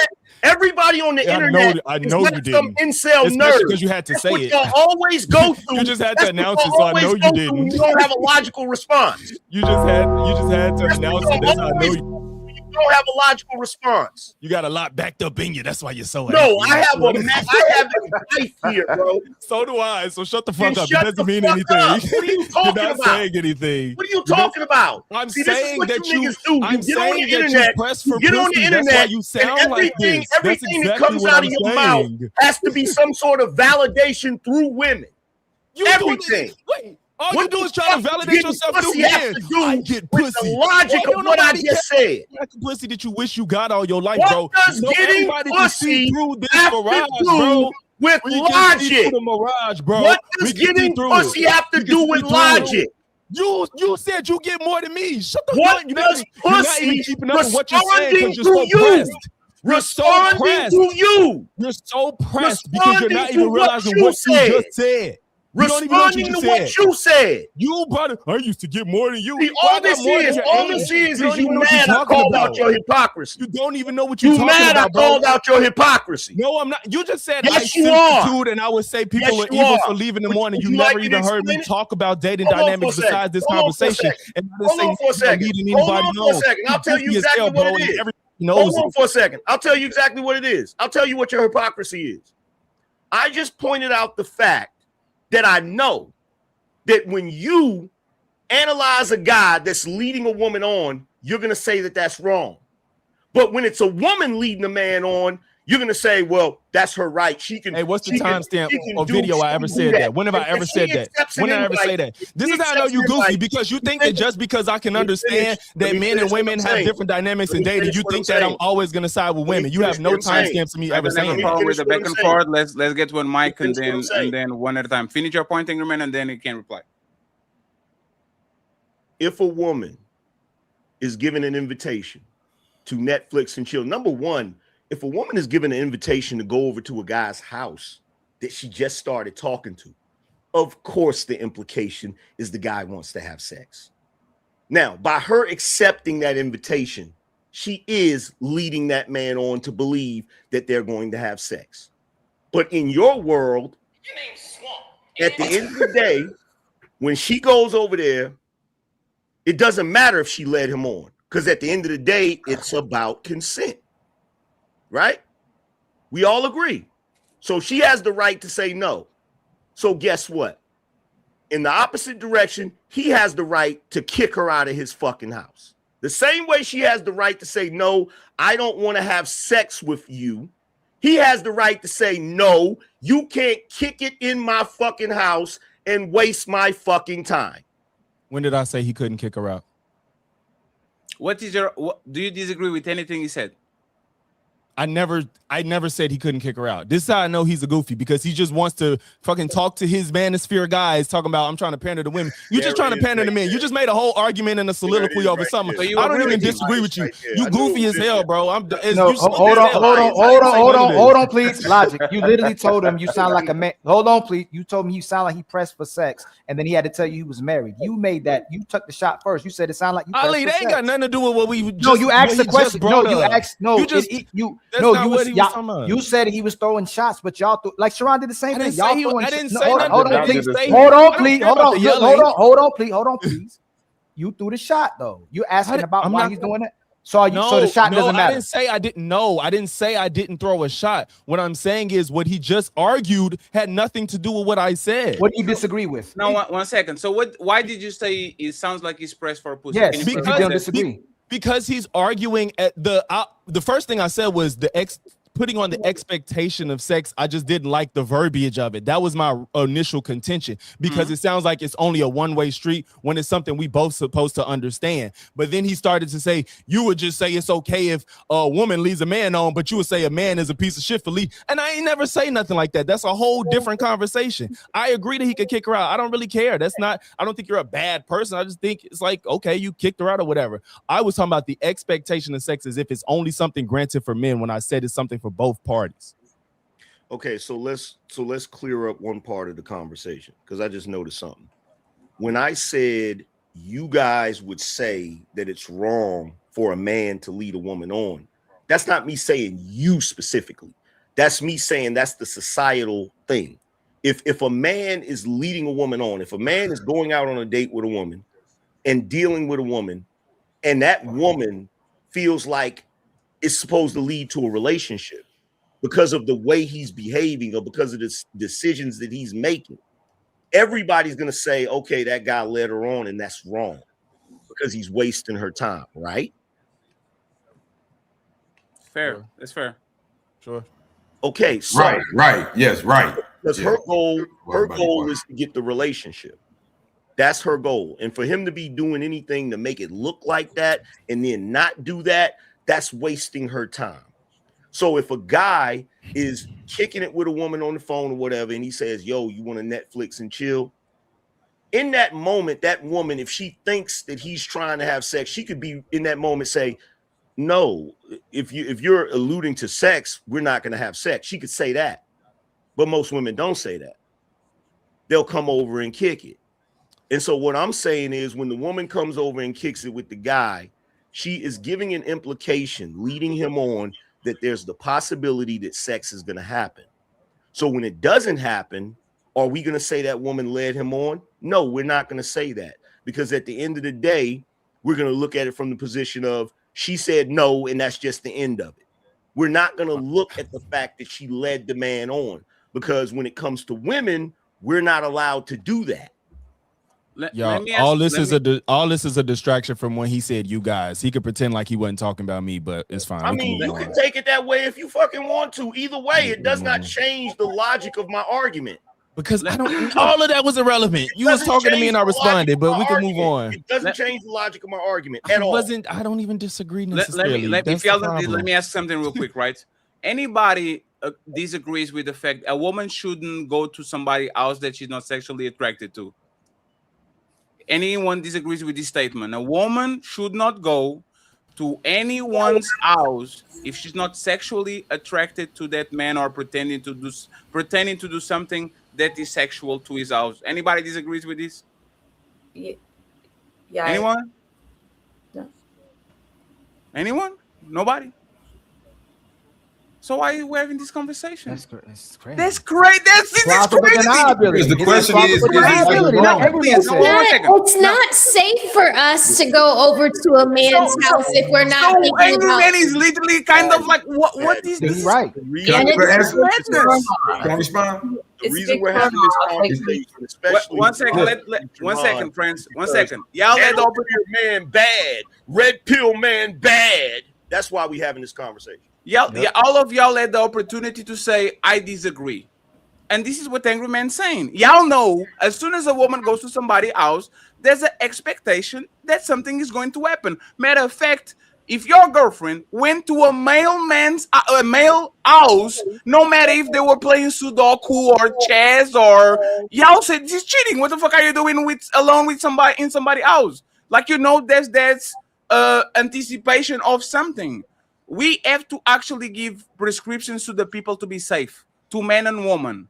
Woman, stop playing dumb. If you're not trying to fuck, don't go to nobody's house. You're going to be in danger. And this is an advice like the people in cops, right? Everybody knows this. If a cop stops you, put your hands in a visible place.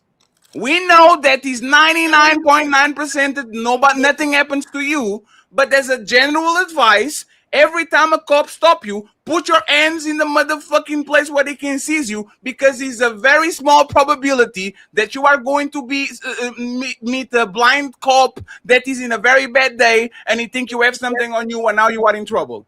This is the same advice that you give to women. Most men are not going to harm you, but please don't put yourself in a situation that might actually get you hurt, because there is one man in 1,000 that might do something to you for you to go in at his house at 10 p.m. Don't do that. So I don't understand how is this a conversation when we all know if a woman goes to a man's house, his expectation of sex, especially if it's later in the day. Like, what is this? That's crazy. Because you asked, was it right or wrong? We know it exists. This was like a philosophical question. It was like, is it right or wrong? What? Or will you kick her out? No, It was about the dude kicking her out. That's why we have a conversation. No, but the thing is, we all know the expectations there. I agree with y'all on that. About that. There's people on this panel, Sharon, that said this. You shouldn't have expectation of nothing. But we all agree that if a woman comes to my house, there's an expectation. It's a contradiction. If I shouldn't expect nothing, if I shouldn't expect nothing when a woman comes to my house, there should be no problem with woman coming to my house at 3 a.m. in the morning. Y'all should be no, Freddie. There's situations where it's fine for a woman. Let me say this though, Fatty. Let me say this though, Fatty. I agree with you, even though we don't agree a lot. I completely agree with you about how they be playing them games. I'm not saying you're wrong. I'm saying in this day and age, the way women play games, like I don't know if they got used to the Netflix shit or something, like it evolved. Like, you know how you spray roaches after a while, they get used to the certain.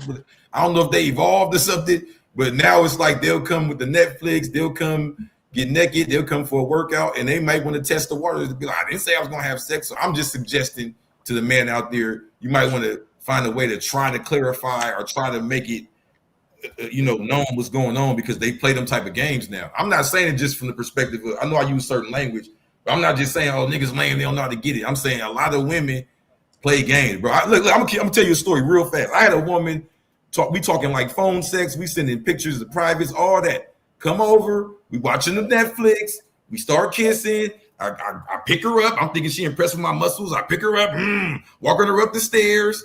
She stopped at mid-stairs. Wait, stop, I can't do this. You feel what I'm saying? For sure, I wanted to get mad, but I already know that's what she expected. I don't know if she expected me to get mad to try to play a game or put a charge. You get what I'm saying? So I'm just saying, be careful from the man perspective, because they do play those games nowadays. Jessica, take us on, please, and we go to the next topic. And friends, we're going to read the super chats probably in the third topic and up.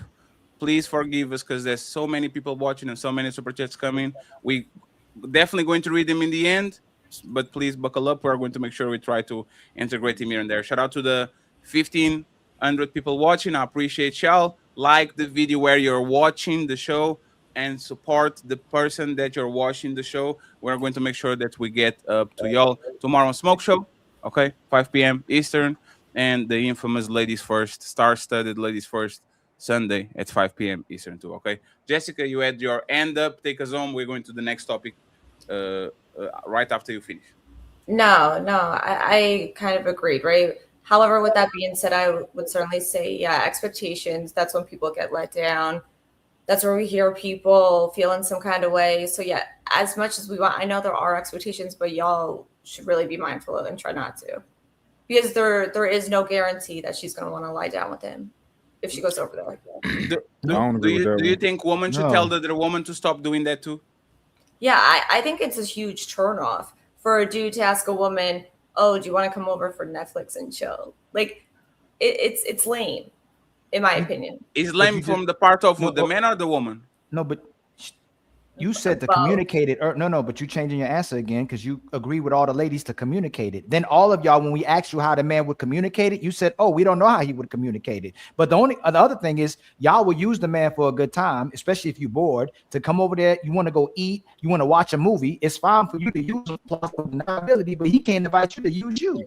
That's the problem with the dating relationship, the relationship period, especially when you get into a relationship with a man and you switch up the whole program anyway. But y'all are getting with men to have a good time and use him, but you don't like when he uses you.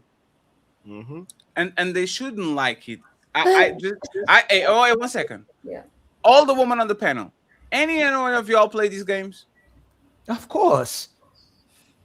Any one of y'all play these games early? Whatever. Have you any like going into a situation where you know what he was, but you just play dumb and then you just went about your business? Anyone? Jessica, start with you since you were answering that. Doing what? What do you mean playing games? What you doing right? What you doing right now? No. I'm just not clear what you're pretending saying. that you didn't understand. But example. 1 second. Example. Okay. The CRIP JESUS example is a very solid one. You flirting with the man, maybe exchanging some pictures, or even though like just trying to like, there's a lot of sexual energy and all that. Y'all pull up around the same vicinity. There's nobody in sight. And then instead of actually do because you know that's what the man was there. Oh, just here to drink some tea and to like. Have you ever happened to y'all doing that? That you've ever did that shit before? No, typically I like talked with the dude like quite some time before even going there. So no. Damn, you never had one night stand? That's crazy. What about you, Smell the Roses? I told y'all one time where I went to the drive-in movie and I didn't know that was the expectation, that if a guy took you to a drive-in movie that he anticipated having sex with you. I didn't know that. So the guy turned the heat off in the car and like try to make it really uncomfortable, and I just sat there in the cold. But I didn't know that was the expectation. So I guess he would say I was playing games, but I just thought we were going to the movie. But isn't that not true? Isn't that not true? Oh, go ahead, Dope. I want you to go. I was about to say, asking a mature woman her body, her if she ever had a one night stand is like asking her body count. That was not relevant to the conversation at all. That was not the original question. I didn't ask her that. I just said, "Damn, that's crazy." No, I thought you was asking those women to give examples of if they've ever. No, the question was simple. Like have you ever played dumb? Meaning you went to the bear cave, and then you said, "Damn, bear, oh, you hungry, bear? But don't hit me, please. I don't." And then you bounced, or you stop it. Like you said, you had several women that went to your house and didn't do nothing. Me too. It happened to me too, right? If any of these women did that before. Oh yeah, I must have heard what one of them said, and they said one night stand or something. Okay, all right. So every time so have you guys ever like been close to getting intimate with someone and they did something to turn you off? Mm-hmm. Like if you do something to like really turn me off while I'm trying to go there with you, there's no playing dumb. That's fair. Keep going? No, that's fair. There's no playing dumb. So that someone earlier said men could talk themselves out of it. Like I could be really into it and wanting, bringing my extra pair of panties. I'm shaved everywhere. I got matching set on, you know, like I can Damn. do all that, and then I get over there and you are like fanning out over Spider-Man or something, you know what I mean? And then now all of a sudden I'm like, wait a minute, like, you know, it could be something like that. This is Sparta!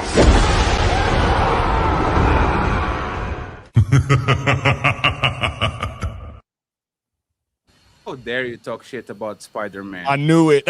I knew it. I You know that was are out of your goddamn mind. Hey. Oh man. I'll fan out. I had to think of something quick, and we were I'll just talking fan about out. the movie That's theater. crazy. I love Spider-Man. Y'all stop it. I love Spider-Man. Come on. No, I'm just saying, Crazy. like, I need to if talk she with did- your husband. if she did something to turn you off, like what if That's fair. what Roses, if she that's was fair. doing the do and her wig falls off and you see her real head, and then you're Roses, like, that- you know Roses, what? that- Now, Roses, the difference is that's not gonna That's probably fair. make a difference for us, though. I ain't gonna lie to you. Rosie, that's fair, right? That's okay.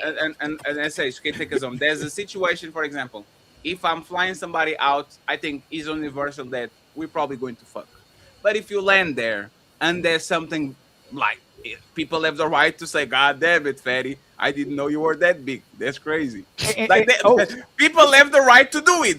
The problem is when you actually know it. There's no red flag. There's no smell. There's no nothing. There's no wig falling out of your head while you get in talk. You And all of a still sudden you have say, to do "Oh it no, at I'm least good." once.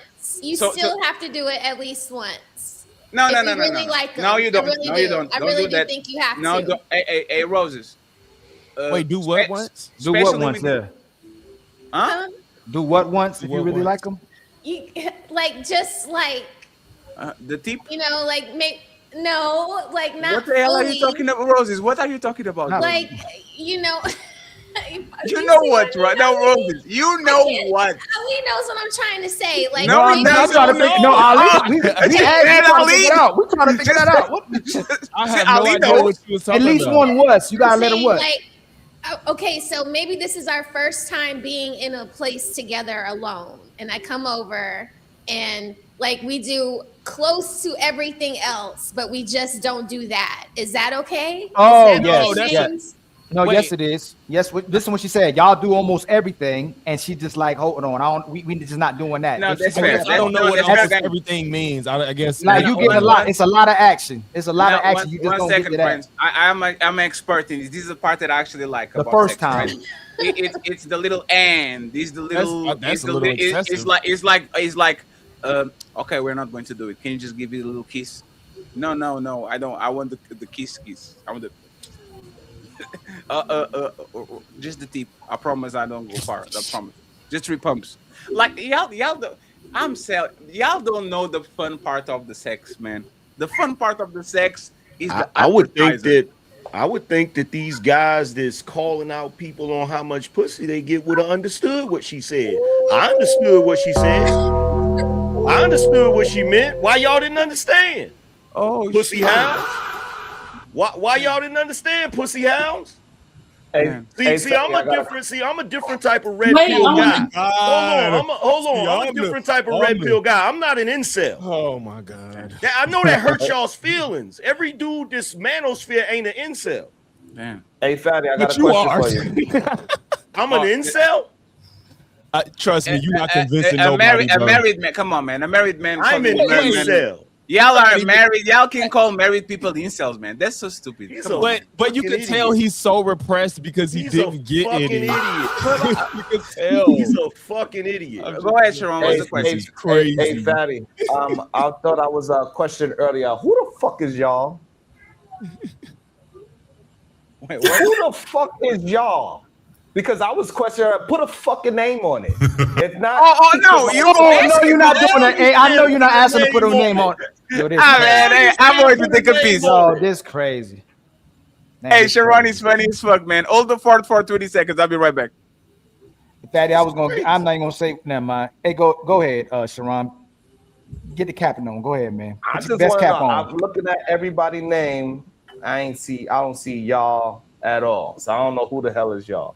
That's all I'm saying. Well, Angry Man will put a name on it once you put a name on it. What you were talking about earlier. Who you talking about earlier? Exactly. I was talking about a dinosaur.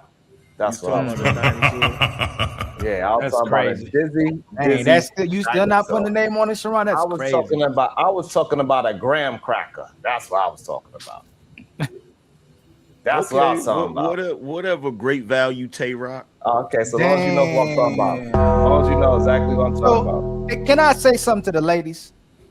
If you really, really like the guy, you're going to put on your best performance and your best foot forward, right? You ain't going to be playing games with him, right? You're going to play games with the guy that you look at as entertainment typically.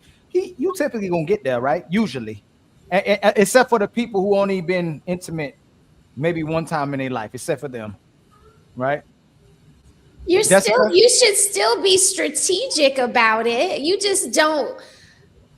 You like if it's a guy that you really like, you just don't go at it right away, like because you want to keep them. So like you don't want to be like every other girl that's probably like.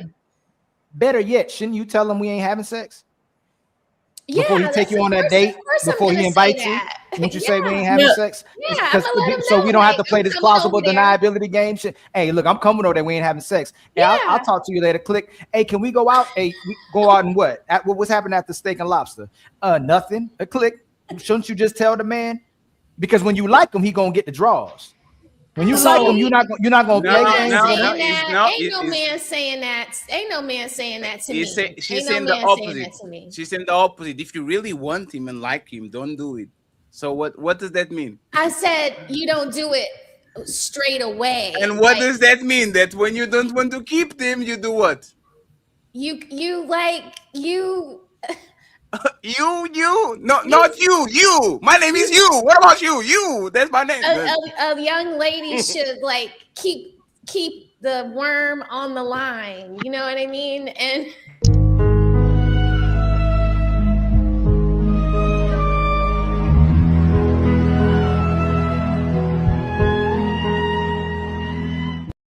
Rose, your kids around or something? Hey, Roses be wilding out. No, she came from vacation from Bahamas. She wilding out since she got cut back. That's crazy. Is your kids around? She's as red as a tomato because she knows she fucking up. Yeah, but she's right.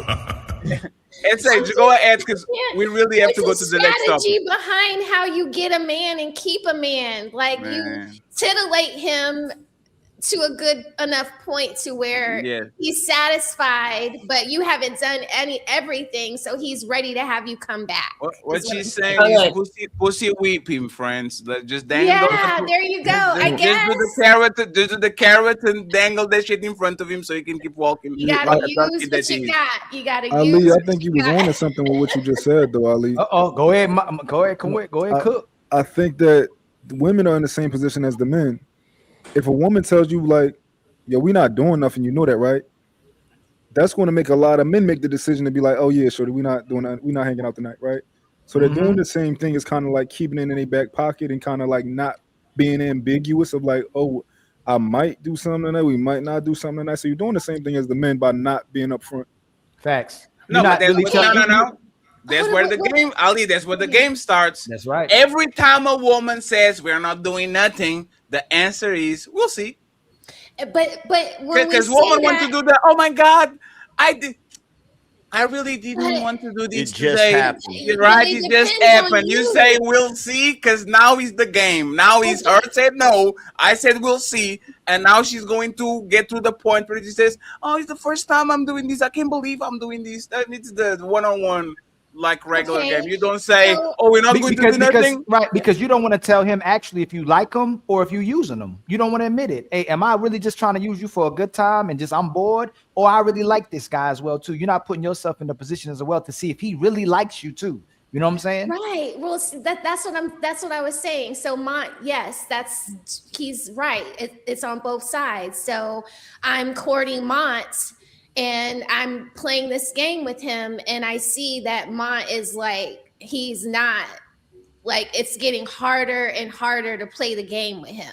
So then I don't play that way anymore. There's then I'm throwing it on him. You know what I'm saying? Y'all have no game. Your game is this.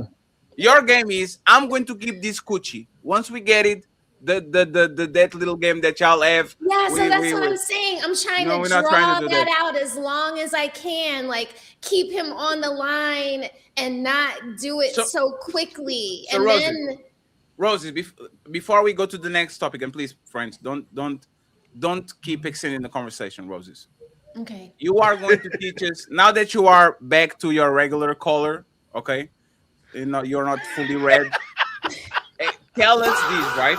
Tell us this. This is why you are going to teach the young girls that are outside, the 24-year-old girl, right?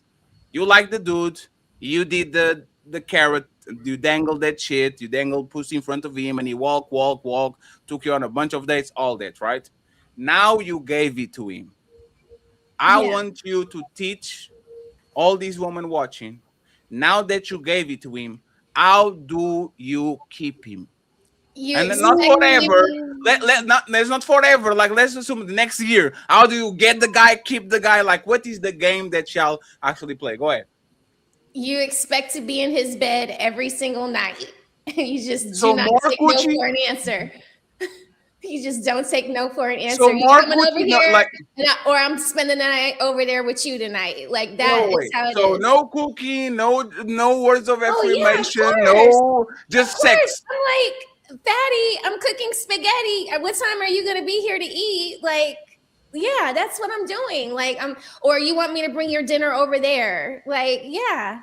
You just have to keep on showing up every single day. And the expectation is all of those things and going to sleep together in the bed so he doesn't sleep with you, put you out, and call the next one over. Damn. Yeah. You gotta lock his ass down. Hey, you know it's funny? You know it's funny, Roses? When I went and watched Spider-Man, they showed the Street Fighter trailer. You are describing a move that I call the coochie barrage. You're just going to you are going to spam your coochie on that man until he has no time to go and search other people. And is there any truth? And you know what's funny? This is what this motherfucker Ilkan Ali, and I got pissed off because I remember that shit. When we were playing Mortal Kombat last year, Ali is such a motherfucking hater and such a terrible player. The only shit he was doing was spamming the same move. Disappear, appear, disappear. Like, do y'all women have any other trick other than spam coochie on that man over and over and over? Is there any other trick? There is one more other one. There is One more? one more other What is the other one? I can't say it, but there's one Oh more other man, it's secret. The is secret for the rest of the woman. No, the coochie is Johnny Cage foot sweet. That's They just crazy. keep doing it over and over. The Johnny Cage, and that shit pissed me off too. These hood bitches got game. I'm just talking about. So can you tell us one particular move that works? And if Harry is here too, I would actually love it for Ed to add. Other than spamming coochie on a man, like, what is the move that works? A decisive move. Oh my God! Come on. Do I have to say it? Jessica, you don't want to jump up here and say it? No, Mont said that these old girls have the move. I want to hear from Mont, then from you, and Aaron faded to black, so we're not going to get it there. We're going to go to the next up. Go ahead, Mont. Yeah, I've witnessed like how these girls like play with dweebs, and how they just be like they kind of pull it back, hold it out, pull it back, hold it out. Like they be playing with these niggas. And these niggas be giving them money. These niggas, like a hood chick, I have 5 different niggas send her $40 today. Oh, right? Today one of them asked me for $20 actually. Yeah, she probably got a beam out of from nowhere. Hey, can you see $20? Yeah, no, like what? She might got a beam from one of them. Some milk and bread, man. They need some milk and bread, man. Need some cheese. Like, damn, $20. What are $20 for? Smell the roses. What is the trick? I just told There's y'all not you. that and Smell the roses. sloppy This is what you saw on the TV. This is other woman. How they do it? Like sloppy toppy. So more sex. I mean, that's another Oh form my of god. I'm done. Cut the show. I'm done. Take me off. Hey, what do you want me to say? Angry Man, you know the dissertations for you. What do you Hey, want me to say? you know what what's do funny, we have? Roses? I gotta What do get we have away. as women to barter with? What do Angry we Man have? Angry Man is familiar with the Patrice O'Neal joke. Hey, ladies, if you couldn't use your coochie to get your man, how would you do it? And somebody screams from the crowd, asshole! And he says, thank you for proving that you're just a bunch of hoes. That's crazy. No, But that's the other crazy. thing, right the there. other thing Patrice said is that's the only weapon they got on attack mode is the coochie or a variation of it. A variation of it, like sloppy toppy is a variation. Yeah, I know. I mean, what else do you want me to say? What else do you want me to say, angry man? Like, what do you want me to say? You know what? There's one weapon in y'all's arsenal that y'all rarely ever use. What is that? Their brain. It's cooking. Oh, well, of course. Of course. No, it's not. Of course, Smell the Roses. Not in 2026. Cooking for a man, like that's a big one, but a lot of women don't use it. Hey, Angry Man, the saying was the key to a man's heart is his stomach. Is in his stomach. But we've talked about this. I'm thinking that if you and me are intimate that way, of course I'm doing all of those other things. No, but you're doing Like, it. how is a guy gonna want to make you stay if you're not making his house? No, Roses. Smell good. You're cooking. No, Rosie. He's talking about actually cooking. For somebody that is on the market, you know what I get? Microwave pizza, like some silly 3-minute thing. Is never. Let me go ahead and go to the kitchen and give you this meal that is going to take 45 minutes to make. It's always like the fast food, ordering food and all that. Women are not, I think, proud of their craft like the older woman was when it comes to cooking, right? But friends, thank you very much for the 1,500 people watching the show. We are going to give the reins of the conversation to SH and to Aaron because they'll be quiet for a while. I want them to answer this question first. I want to thank everyone from the Beano Nation for being here and our guest of honor, Angry Man. Thank you very much. The Angry Man.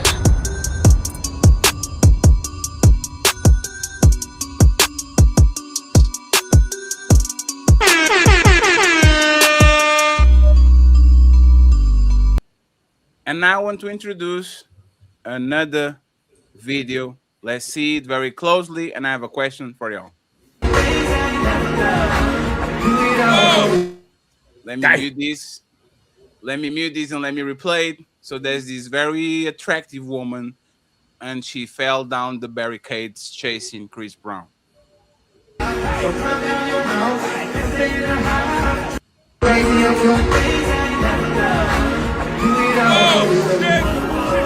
So my question is,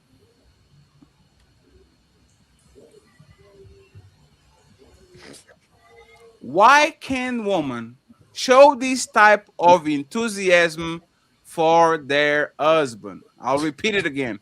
Why can women show this type of enthusiasm for their husband? It's time to SH and Aaron first, and then we go down to the rest of the panel. And thank you very much, Aaron, for going to the kids' tablets. This is going to work now. Go ahead, SH. When the relationship is good, women do show that type of enthusiasm to their husbands. Jumping over barricades and shit. Yeah. Falling and standing up and not even brushing their knees. Yeah. With the phone out. Oh my God, that's my husband. Look at the camera, baby. That's what you do? SH. And you switched it.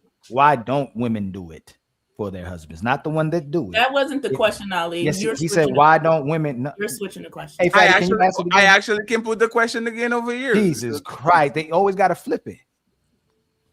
Why can't women show this enthusiasm for their husband? Here we go. Why can't they? Yes, the ones who can't. Yes. The ones who can't, they're not in a healthy relationship. That's why. Can you give context? They're not in a healthy relationship. That's why. The relationship is not working out. So can you give context so that we were talking about the way that men can use women and women can use men if they're not in a healthy relationship, are they still using them if they're staying? So give us context so I don't assume. Why is a woman Divorce staying is a in the long healthy? process, Ali. Living a relationship is a long process. You got to stop liking somebody first before you exit. Can you give context to an unhealthy relationship? Why is that relationship unhealthy? Since you said it's unhealthy relationship immediately. Whatever happens, they on the verge of breaking up. Whatever it is. Jesus. Get 1 second for SH. Can you stop assuming the worst case scenario? He asked, why can't they? And I said, No, if they're SH. not doing this for their husband, they can't because the relationship is doomed. No, but that's the thing. So you think a good wife, regular, she's not a terrible person, and a good husband, regular. You think when he gets home, there's this level of enthusiasm? Let's do this, right? I see this level of enthusiasm with military people, right? They go on their deployment, they come back, and he's the, oh, right? That's fair. Does the man that works corporate and is a good dad and a good husband feels this level of enthusiasm like women show for their favorite celebrity? I'm not talking about fighting. There's no Michael Jackson over here. We kind of understand. But this level of enthusiasm every time, for example, their man comes home or anything close to it. You said every time? Not every time, but once every once hey, 1 second. Let's go with once in 2 months. Okay, yes. Once in 2 months. Yes. So is that fair? Like, why don't they do it? I said, you said, do they do it? Now you're saying, why don't they do it? Let's start with the first one. You're right. Do they do it? Do they do it? If the relationship is healthy, yes, you will get that. Yes. I'm going to get my woman to say, oh my God, that's Fatty. Ah, Fatty, look at Daddy's home. I love you. Yes, you will. Yeah. And she's going to stumble and get up again. Fatty, look at like that. Yeah. SH, why the fuck are you lying to me like that, SH? Lord of mercy. Okay. SH, you think that the regular men get that reaction, SH? Oh, look at Sharon. Yes, they do, Fatty. Unfortunately. Somebody lies. Yeah. Now, somebody, I don't know who, but I'm telling you, somebody's lying. You know what? I'm going to bring Aaron over here, and Sharon goes next, and Jessica afterwards, because he's Sharon already. By the way, Sharon, your forehead is not the biggest forehead on the panel today, so watch your mouth. Thank you very much. Go ahead, Aaron. Do you actually agree with the premise of the question, Aaron? Aaron, that woman done this for their husbands? The level of enthusiasm? You're muted. Aaron, you are in front of us. You are looking at the wrong device. Yes, look at us. No, look at the right. Here we go. Now click on that one and unmute yourself. She's using one. She's using one for the mic. For the sound, she's using one for the video, but one of them got and mute yourself on the one that is on your right and mute there. Yeah, try that one. Whatever StreamYard, whatever she using StreamYard through. Yes. Okay. There you go. All right, good. Oh no.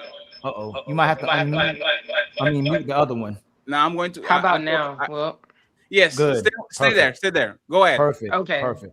Perfect too. Sound good too. All right, great. Honestly, this is like a joke of a question because you're comparing a booger to an apple. You know, wait, what? You're saying you're literally comparing the excitement of a woman for Chris Brown, someone whose music that she enjoys, someone's looks, someone's like performance, whatever, someone she's actually never met. You're comparing that level of excitement to a husband or a partner or whatever, somebody that you see every single day, all day, day in, day out. You experience the good, the bad, the ugly, the indifferent. So in order, like for you to even make that comparison is like, it's intellectually lazy. Hey, Aaron, because like, why on earth would anybody think that someone that they've never interacted with, someone they've never she's met, not wrong. She's not wrong. She just said it in a messed up way. Yes. Right? The booger apple was crazy. Hey, Aaron, who is the booger, by the way? I just want to know who is the booger. Like, it's a joke of a question. No, Aaron, who is the booger? Who is the booger? Is the husband or Chris Brown? It warrants this type of response. No, Aaron. You're literally comparing somebody I don't even know to somebody that I eat, sleep, play, live with for like the duration of my life. Jesus Christ! I see the good, the bad. I'm picking up after this person. We agree with you, Brad. Let her finish. Let her land, please. But Chris Brown, somebody I've never had that interaction or relationship with, you want that same level of excitement and enthusiasm. And let me say one more thing. Right now, I'm in Houston. Like, I'm at one of our houses in Houston, and I haven't seen my husband. I guess tomorrow it'll be 2 weeks, right? Obviously, we FaceTime, talk every day or whatever. But of course, I've been gone for 2 weeks, so I'm only here cooking and cleaning for myself. I'm only here, looking after me. I'm not doing anything for anybody else except for today when he asked me to send some Instacart groceries to the house, But like when I see him, because I haven't seen him in 2 weeks, when I see him, I will be very excited to see him because I do miss him. Even though I'm seeing him on the phone, I haven't smelt him, felt him, nothing in real life. So yeah, I will be excited, but like just on a baseline level, for you to compare those two people, like I said, it's intellectually lazy and it's just not a sound argument or question. Yes, I have a quick question and a rebuttal, and then y'all can have it, right? Because this is going to be bad. It's already bad. You said you're comparing the booger with the. I mean, apple? I don't know what kind of answer you expect to get with that kind No, of. no, I'm not expecting nothing. I'm listening to you, and I want to talk with you for a second, right? You said the booger and the apple. Who is the booger, the husband or Chris Brown? Can you hear, Aaron? I hear you. So she gonna Okay, Ali, ask her that. Fatty's Ask her, asking, Ali. who's the booger and who's the apple? Is the husband the booger or is the husband the apple? Oh, I just used two completely inanimate objects that are totally unrelated. I didn't want to say an apple to an orange because they're both fruit. I was using, I could say a nickel to an airplane. Like the husband is the booger. Who's the nickel? Who's the nickel? Doesn't matter who's who. Y'all missing the Hold on, y'all. Hold on, y'all. Let her finish. Y'all, it's her. She Y'all missing a point. It's not a. Hold on, nobody hold talking on, to Sharon. you. Just save it a little bit first. You can Don't go off save as her. long. Aaron, is he the nickel or is Chris Brown the nickel? Can I go next? What am I? The nickel? What is the Who are you nickel? comparing the nickel to? You said you can compare. What can you do better comparison? No. You're missing the comparison. Okay. I just took two completely different, unrelated, inanimate objects. You understand? Because I could say, oh, I'm comparing an apple to a sticker. Like they're just totally different. Nothing about it other than them both being a noun, other than both being made up of matter. They're not related in any way. So Ali, But second you're question, and then I still- got it. But there's still a promise. correlation. Yeah, No, it's not. so no, you know what she did? It is. She actually said what What she is it? feels. Okay, if there's a correlation, expound. Ali, 1 second, because she can hear me. Okay, so tell her to wait a second, just a second. Tell her wait a second, Aaron. He gonna ask the question. That's why. Can you hear? You can't hear Fatty. You can hear me and Angry Man. You just can't hear Fatty. I can hear you, and whoever just asked about a correlation. Just refresh. Tell her to refresh real quick. So- Tell her Just to refresh real fast. And go ahead, Angry Man, while she's refreshing, please. Hold on. let me So refresh. that's why a second ago I said she's not wrong. She just said the worst thing that you could say. Like it. So she's talking about Refresh, the novelty. She's talking about the novelty of Chris Brown. The woman doesn't know Chris Brown. She hasn't been around Chris Brown. So there's a level of excitement because of the fact that she's a fan and there's novelty there. She hasn't been around him, but she has been around her husband. So she's used to being around her husband. So it's not going to be the same level of excitement. She was right. She just said it wrong by comparing the husband, like by saying a booger to an apple, because it makes it sound like the husband is a booger. And it just sounded crazy. No, when and you Not at all. That's just an assumption you made. My husband not a booger. Ali, She might need to refresh the you other was one. just let's like refresh a the booger and an Ali, apple. It one just, second, it friends. just- Friends, one About to. second. Yeah, refresh Friends, the other she has, one, Aaron. she has two devices connected. I'm sorry, I didn't want to bully you out The of one the that mic, you right? look over. Yeah. Yeah, the one that you This look one? into. This Yes, one. refresh This it. one. Refresh that Yes, one. yes. Refresh, just refresh that one. Just beyond that one. The better analogy would be Chris Brown is the brand new car that you haven't bought yet. The husband is the car that you've had for 10 years.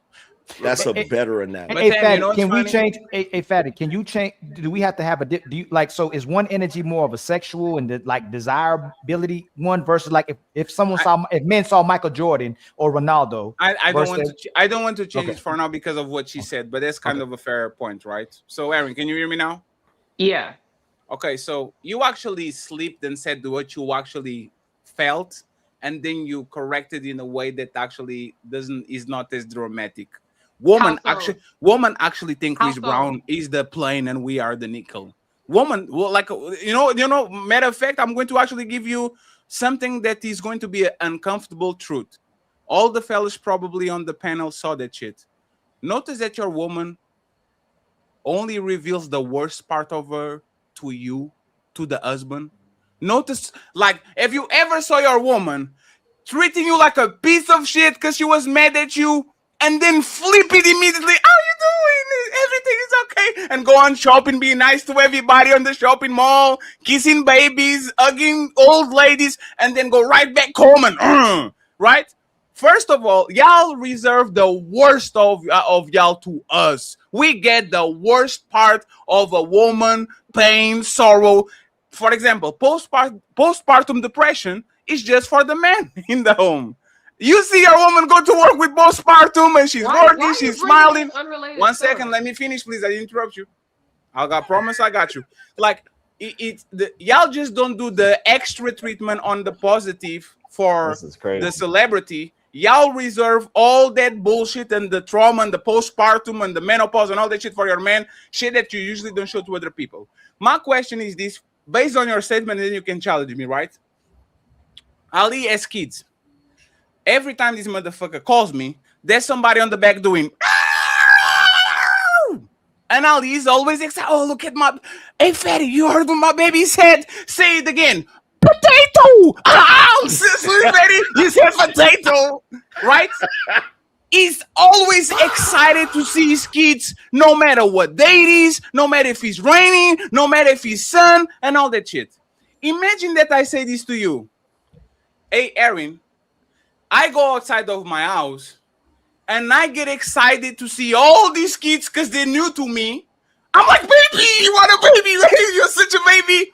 But I don't do that with my own kids because I see them every day. I wipe their pants, I wipe their ass, I cook for them every day. They cry and all that shit. So this person that is my person, I'm not excited to see them every day, but all the babies outside, if he's a tall baby, a short baby, a fat baby, a famous baby, I get more excited to see them than to see my person. This is what y'all saying about y'all men. You will never not be excited to see your dog, to see your kids. You don't like other dogs more than you like your dog. You never say, oh, no, Snoopy is your dog. If you see Scooby-Doo, if you see whatever, the motherfucking cat, like you don't get excited to see other people that you never, other cats that you never saw. You don't get excited to see other kids that you never saw. Why, when it comes to your husband, you get more excited to be a stranger man than the man that is your man? Why? Please explain me that so I can understand exactly what's going on. Why? Why? Is that for me to answer? Yes, it's for you to answer. Thank you. Okay, I'm just asking because it seems like I answered it at first, and it seems like Angry Man also addressed it. It comes to the novelty. It comes to like not knowing or not having seen this person. And it just like I gave the example with my husband, I haven't seen him in 2 weeks. So when I do see him and he gets me from the airport, if the car comes and I get home, yeah, I'm gonna be excited. Yeah, I'm gonna, want a long embrace. Yeah, I have not seen him. I have not been around him. So like there's a part of me Sure. that craves that. So again, it's a very weird thing for you to compare. You didn't hear what I said. Hold on. No, it's because you didn't hear what I said. Why are you more excited to see other people's kids or your kids? If you would allow me, I was actually about to say that. Go ahead. So why would, let's say my nephew, I don't see my nephew all the time, so because he lives here in Houston, but I see my other nephew, I see him, I don't know, once a week or something like that. So it makes sense that when I see my nephew here in Houston, I'm gonna run up to him. I'm gonna ask him how his day is going. I'm gonna, ask him how school, like, what are your grades like? We're gonna talk, we're gonna engage, because again, I'm not seeing him every single day. I don't have to do that with my nephew I see once a week. Is your nephew your blood? What do you mean, are they my blood? Is your nephew your blood? Something that belongs to you by extension of your brother or your sister? Yeah. Is a random person that is singing on the Madison Square Garden something that is related to you by blood, that is important to you because they're related to your brother, your sister, your mama, your daddy, whatever? Is that the same thing? But you're conflating things that are not related. Like, no. I don't, oh, no. You're literally trying to make things connect to make a point. No, you are trying to make things connect. Your nephew is Not something really. to you. He should be very important to your life because he is your second son. You might you get what I'm saying, right? He's not your son's son, but he's like the extended family that you have. He comes from your sister or your brother. So you should see me as something that is actually precious, right? But now let's do this. He's a random kid, just like Chris Brown. Chris Brown is a random person on the planet. And you have a random kid, right? Is Chris Brown when he was a baby. He didn't know how to moonwalk and do all the things, right? Are you more excited to see random babies and kids from other people than you are excited to see your own kid? Why would I be excited to see a random baby? You're comparing. You're literally comparing Chris Brown, worldwide superstar, right, to a random baby. Again, you can't compare these things to make a point. That doesn't make sense. I get what. My bad. Go ahead.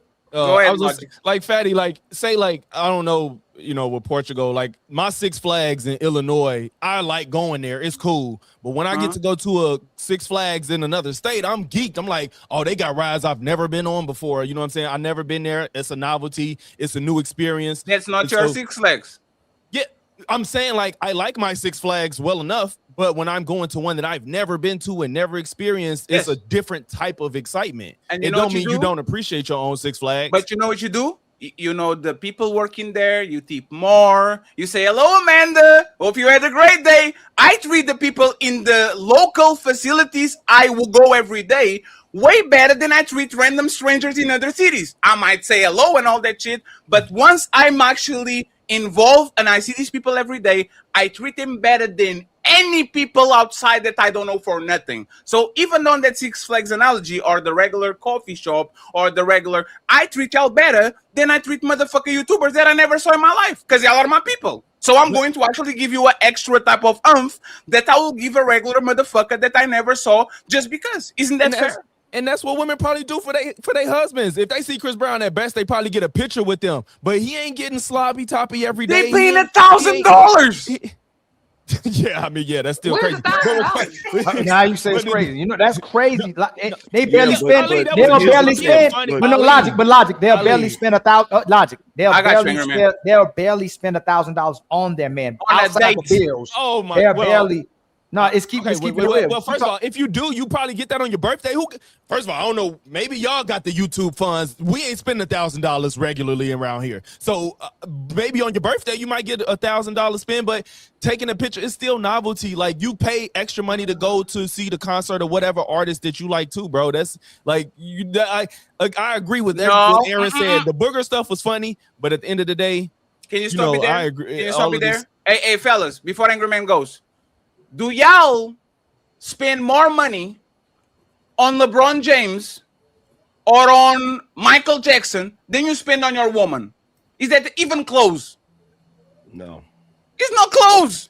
Logics. We get belts. We get socks. You're twisting what I'm saying. I'm talking about in a one-time thing. Yes, in the grant, like in totality, of course you're spending more on your significant other. I'm talking about like this one-time event. That's what I'm talking about. Brother, men are penny pinchers for the most part. Most of our spending usually involves our woman. The biggest trip that we went, it was with our woman. The biggest ring we bought was with our woman. The biggest car you bought involved your woman because she might want a different thing or an extra bigger car. The house, it was your woman probably that picked because you wouldn't care between both. Like, there's always the involvement of woman, and they only have access to our pockets because they are special to us, right? That's why women do. They only produce 40% of the production, but actually spend 80% of consumer spending. It's because their men think that they are so special that you should take my credit card and go buy shit, right? Now, on the reverse. And I will play the video again before Angry Man goes, because this is not a regular reaction of a person.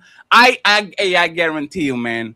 You can bring my motherfucking corn star celebrity I rubbed 1,000 times when I was a teenager and I did no better. If I saw motherfucking Sarah J outside, I would not stumble tweeting, Sarah J! Oh! Let me see it! Like I wouldn't do that shit. That's crazy. So let's see back the video again. And then Angry Man picks it up. And then Sharon with that shit face like he's smelling something bad, is going to go ahead and go afterwards. Ladies on the panel and fellas, if you didn't give your don't play the music part. We don't need to hear the music. Sharon, I'm a professional, sir. I'm a very good YouTuber, sir. Well, you played it the last time, so no. But that's the thing. That was actually the song, and you had to edit the shit. So.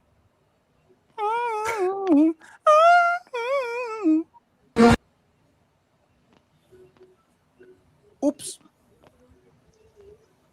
And again, remember, this is a very attractive woman, at least from the back. Right? So this is not just a desperate woman that never, like, this woman probably has 1,000 men after her. It's like, look slowly. Look at the arch. Do you see the arch? Woo-hoo! Woo! It'd just be crazy if she was just not attractive. If she was just not attractive, it just seems so wrong. Hey, she just fell. You know when Super Mario falls on the pipe? She felt like the Super Mario falls on the pipe. Boop. And she stood up and she kept going. She didn't give up. She was like, I'm still going. Jesus. So now that we saw the video, okay, Angry Man and Sharon, It's time to do. Okay, so number one, I get what you guys are saying about food. Angry Man, you're muffled. Can you hear me? It's like you're muffled. And it's like staticky. Hold on a second. You good now? You good? You're that great was- now. Yeah, you're great now. What about now? You're great. Perfect. Okay, so I get what y'all are saying. Damn. But the only reason she's acting like that is because she don't know that nigga. If she was married to that nigga or knew that nigga for an extended period of time, she's not gonna do all of that. Damn. You feel me? So that's the thing. Like it's just the fact that in that moment, Chris Brown is a fantasy. So that's why you get the erratic behavior. You feel what I'm saying? As far as her chasing after him and falling and all of that extra stuff. So, you know, that's one thing. The other thing is when it comes to a wife, it really depends on the type of wife you have and the type of relationship you have. If you don't have a wife that really likes you, and I'm not talking about love, I'm talking about she actually likes you, actually gets along with you, then no, she's not going to be excited to see you if you've been gone for a while, or if you're at work all day and then you come home. She's not going to be excited to see you if she doesn't like you. But if she likes you, she's going to be excited to see you. You know what I'm saying? She's going to have a smile on her face when you come home or when you get back from wherever you went. So, you know, there's that. She's not going to be falling over freaking whatchamacallits and all of that. But again, my wife will pay for concert tickets to go see Jay-Z. but she's not gonna chase after Jay-Z. She's not gonna run and fall over the freaking thing trying to get to Jay-Z. You feel what I'm saying? So why are you doing that face, Sharon? I can't. It's my face. Him, change sometimes. I can't. Go ahead. I'm sorry. Crazy. I'm sorry, Sharon. Is the Knicks jersey like bandwagon fans? I did shit. It's fine. I apologize.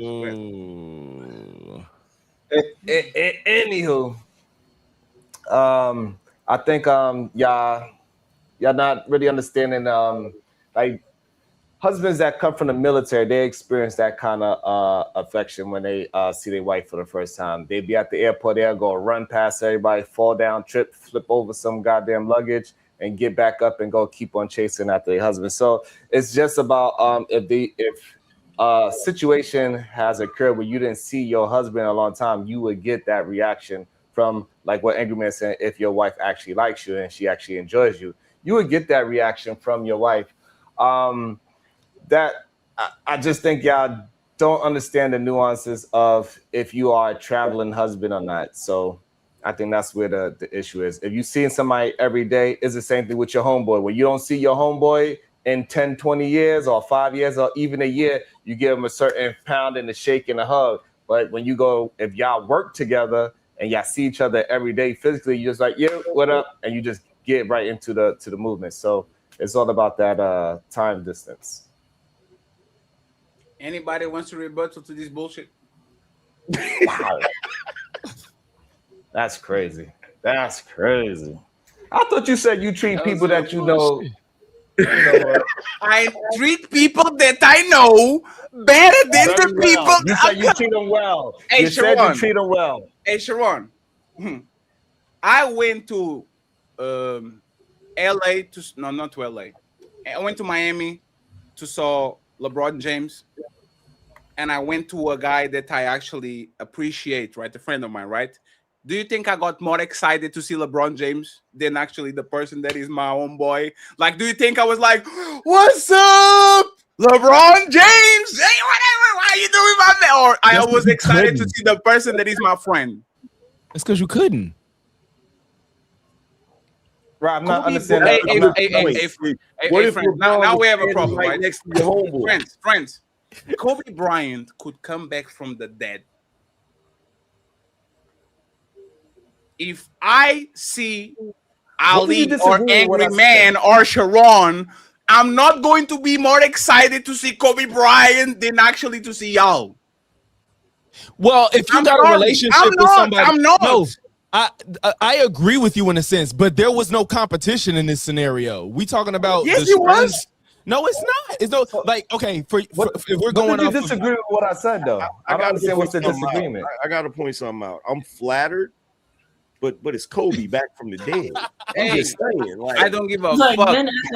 Hey, Goku came back from with the Dragon Balls for 4 or 5 times, man. Respectfully. Also, the LeBron James analogy don't work because it's not. You can't run on the court unless you want to get kicked out. She was just trying to get as close as possible to Chris to record or whatever. No, but logic. I can be on his hotel. I can be on the hotel lobby waiting for them, right? And this is the thing. This woman. Have you ever seen after the concert what this woman do when Chris Brown is going to his concert to his hotel? Do you ever saw what happened there? I ain't seen it, but I can imagine. Right, but that's the thing, right? If Fetty behaved like that, do you think most women will call me weird? Yeah, but now you're comparing a man and a woman reaction supposed to be exactly the same. No, I'm not. That's number one. And number two, what about the point that I gave you that, hey, a woman that didn't see her man that went to war, she will go running, fall, jump back up, and let me tell you why. Let me tell you why. Because she was fucking 4 guys before he got there. Come on, regardless of that, she was excited to see her husband. She went running to her husband. But I don't she didn't see him in a year. No. I don't think there's actually. I shouldn't say this right. Y'all woman don't want y'all to retire. They don't want y'all to see y'all every day and be under her and be doing things in the house. They want you to go outside, but they don't miss you when y'all come back. the dog miss you when y'all come back. The dog is Sharon is here. Sharon is back. Right? The kids miss you too. The kids be like, Sharon is back. Yeah, but again, see, the problem is you don't understand how a dog sees time versus a human being, right? If I go outside for 10 minutes and come back in the house, my dog act like I wasn't there for 10 years. So the dog doesn't understand the time dilation. The dog just know, oh, you went outside a barrier. Where the hell you was at? And then now you came, so it's excited. So it's not comparable. Sharon, does your dog get happy for seeing random people? No, right? It depends on how. No, it's not kind of. If your dog is excited to see Sharon, right? My dog absolutely get excited when strangers are around. Yes, my dog. He gets excited to see Sharon because for your dog, you are Chris Brown. It doesn't get excited to see Brown Chris. It doesn't get excited to see Tupac Shakur. It doesn't get excited to see any other rapper or singer. It gets excited to see Chris Brown, which is Sharon Bracey. So what you misunderstanding is, first of all, if a stranger comes into the house, my dog's gonna be very excited about that stranger coming to bite him, right? No. There's a on the breed. Hey, I'm going to call your dog a motherfucking A. I'm going to. Boy, you don't sit your stupid ass down. Who the think you is? This is what Sharon says when he's not this excited about other people. Boy, if you don't sit your ass down, who the fuck you think you is? Yeah, but so the thing is that I think you missing is that if you have that time span when you don't see each other, your wife will absolutely be excited to see you. If you spending 12, 13 hours out the day because you grinding all day, she's going to be excited to see you when you come home. If she likes you, but it got to have that point that Angry Man put. If she likes you, if she's using you, then that's a whole different thing. But I think healthy relationships, wives is actually excited to see their husbands. Hey, Jessica. I hope you're not married to somebody. Yeah. Thank you. Jessica, Aaron said that my question was very infantile and stupid, and he broke my heart. I'm very sad. Do you share the same thing, the same idea, or you think that actually it makes sense? What do you have to say about the topic? About what question? As far as like, why aren't women? So I agree actually with what he was saying. I think in the event, like, especially if the man's traveling for work, she's going to be excited to see him. And if he's treating her properly, right? Like, that's her man. That's her favorite person. I never personally got the whole celebrity thing, but I know that's people's thing. So not even like with Antonio Banderas. What? Forget about it. It was a white joke. Yeah. You know.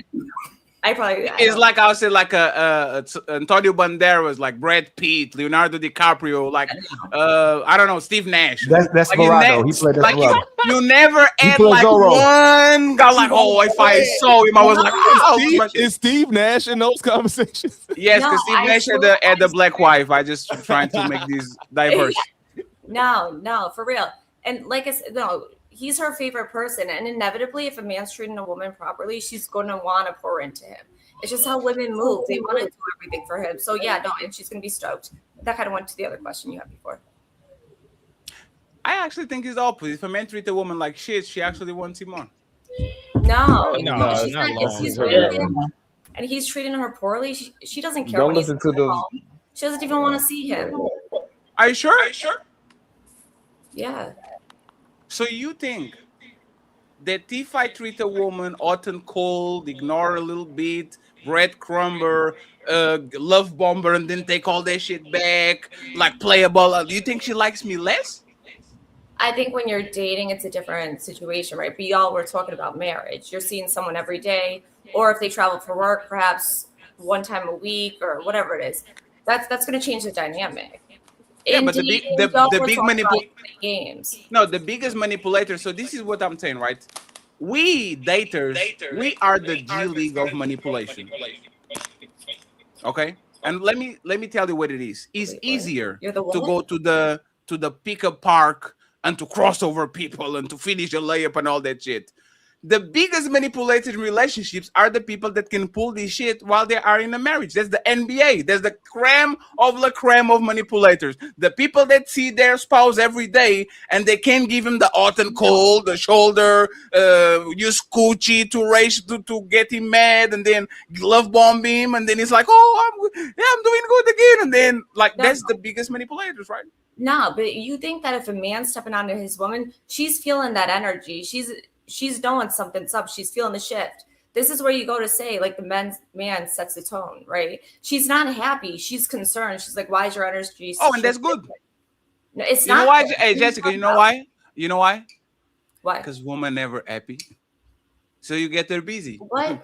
I thought y'all want her happy and excited to see you, like Chris Brown. Hey, Jessica. No, she's not happy. She's horny. So let me actually tell you what it is, right? This is a saying. I'll repeat it. Say if you agree or not. You want to make a woman miserable, give her everything. Do you agree or disagree? Want to make a woman miserable, give her everything she ever wished, every shoe, every trip, every car, every man, everything, and that woman will be utterly miserable. Do you agree with that or disagree? Yeah, I think that's pretty much anyone, right? So now you're not excited. No, not anyone. Not anyone. Actually, I don't know. There will be some way or shape or form she's gonna want something else, or yeah. Sure. So something else is she gets busy because women are builders, women are healers, they want to always work on something. Oh, I'm going to bring this man back to ease. I'm going to take care of these kids. I'm going to decorate this house so it looks better than it looked there before. Like, women need to be busy. That's why y'all have a bunch of friends, y'all talk on the phone and all that thing, right? My goal is not to make you happy. My goal is to keep you busy. Another better to keep busy a woman than emotional abuse. Oh my gosh, this is like the worst stuff I said. No, one second, friends. I'm making a statement. Just because I'm explaining you something doesn't mean I agree with it, right? Yeah, no. I'm just saying, for example, if I explain that the biggest psychopaths in the world are S&P 500 CEOs, it's not that I agree with it, but you need to be a certain caliber of motherfucking crazy to just go ahead and pollute a river and don't give a fuck about the 10,000 people that are going to die. Now that I explained that, right? Do you agree that this woman, the best way to deal with women and to get the response that you want, to not let them stray away and all that, is to emotionally manipulate them, love bombing them, take that shit back? Do you think that actually works with women? No, I think eventually it's going to change the dynamic. She's not going to be happy. Eventually she's going to step away from it. But what I would say is you shouldn't be solely focusing on her, right? You shouldn't just be all about what am I giving her? You also have to take your time for you. You have to be doing your thing, taking care of you as a man. No, why? So that she stays attracted to you. And I love you. No. That's not what you said. You said if I make you happy, I'm good, right? If you said if I make you happy, I'm good. So you know what I'm going to do it? I love you. Let's go here. Let's go there. You want the car? I got you. You want money? I got you. Can I give you everything and fulfill your dreams and make your life easier and always support you and never say no and actually get a good reaction from a woman long term? I wouldn't agree with that. Wait. I don't think that you should be going and doing all what you were Why? saying. What's wrong with that? Again, you're going to change the dynamic in the household. She's not going to be excited to see you. So thank you very much. A man that does everything for the woman and is willing to do anything and everything is not going to get a positive reaction because women hate that shit. Y'all are confusing.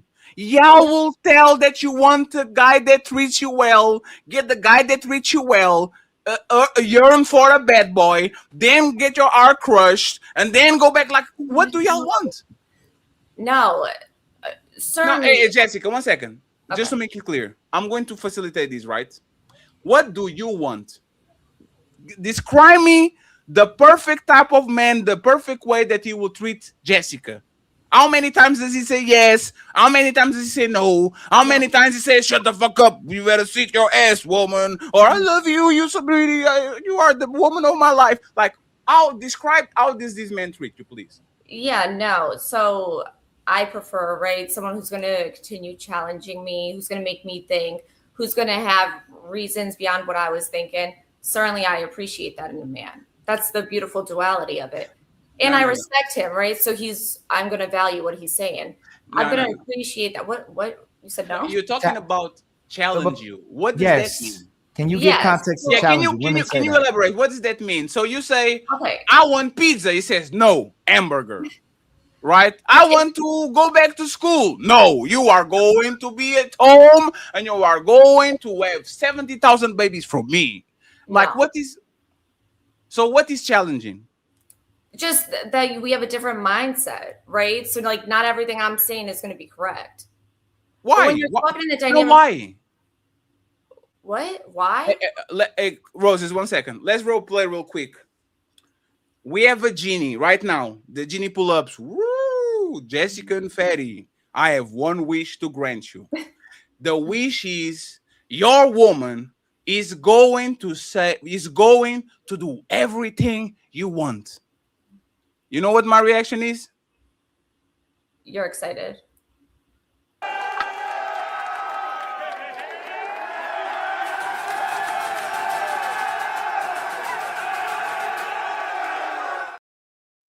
Now okay, I'm a mature adult. I love it. Now let's do Jessica. Jessica, okay. I'm a genie, and I have this husband that will do everything you want. What is your reaction? No, I'm gonna be excited just like that. For real, I again, that's my man, right? Even if he's not doing everything, not perfect, right? Jessica, you're moving. No, Jessica, you're moving too fast. This man will say yes, madam, for everything you have. He is a perfect. He will say everything you. Oh, I want a new house. Let's go. I want to this painted. Let's go. I want to eat this. Let's go. He will not tell you no. Are you happy with that? Yes, actually, I would be happy with that. However, when it's talking about, I don't know, perhaps different issues, things, I want you to have a different, like, something to offer me to teach. No, Jessica, that's not a part of the deal. Well, that's you asked. No, Jessica. Hey, 1 second, Jessica. Jessica, 1 second. Hey, Angry Man, this is what I learned about women. You give them something perfect like this. They will grab a hammer, break part of it in purpose to build it again the way that they want to be built. It was perfect. It was done. This is a perfect man, fully only he's going to do everything you want him to do. But you want him to disagree with you on what? He is perfect. He will do what you want. Perhaps not disagree with me. Perhaps teach me more. No, you more. No. Yeah, what do you mean? I can't just wait. I'm just gonna go through life. Yes, he's your genie. Would you want your genie to disobey you? No, you want your genie when you say, "I want hot water." Yes, I want a bigger dick. Yes, I want triceps. Yes, like you don't want your genie to disobey you. You have a perfect genie, and the first command that you would say is, "Say no to me sometimes." Why would you do that?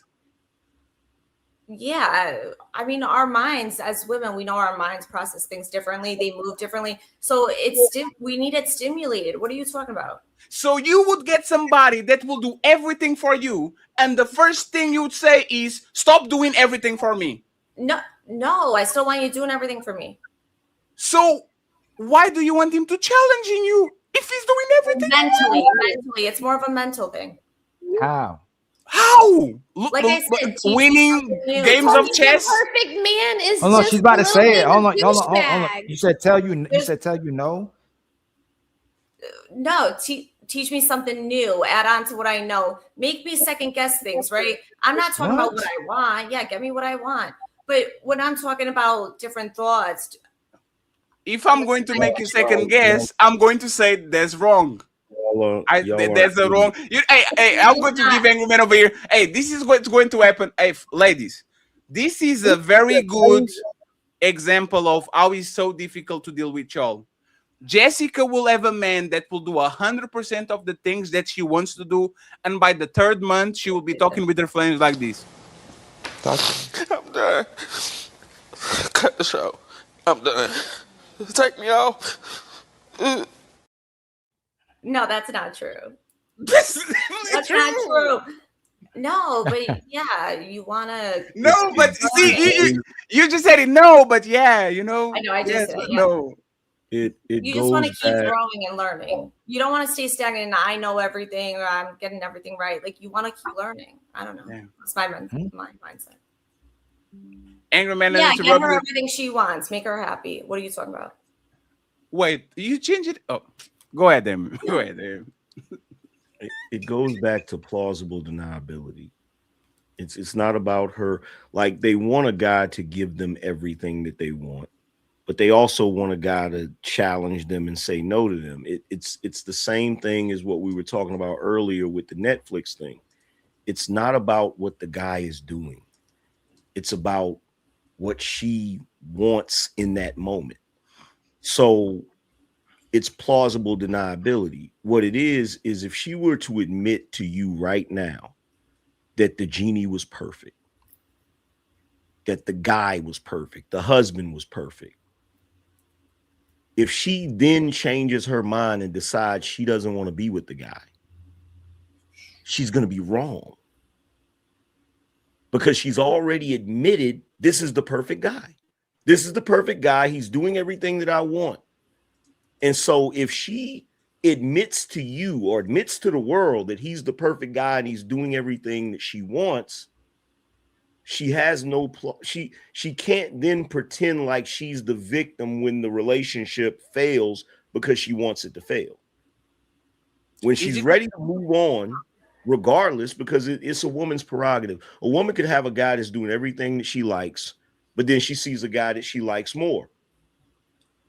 When it comes time for her to end that situation, she can't be the villain.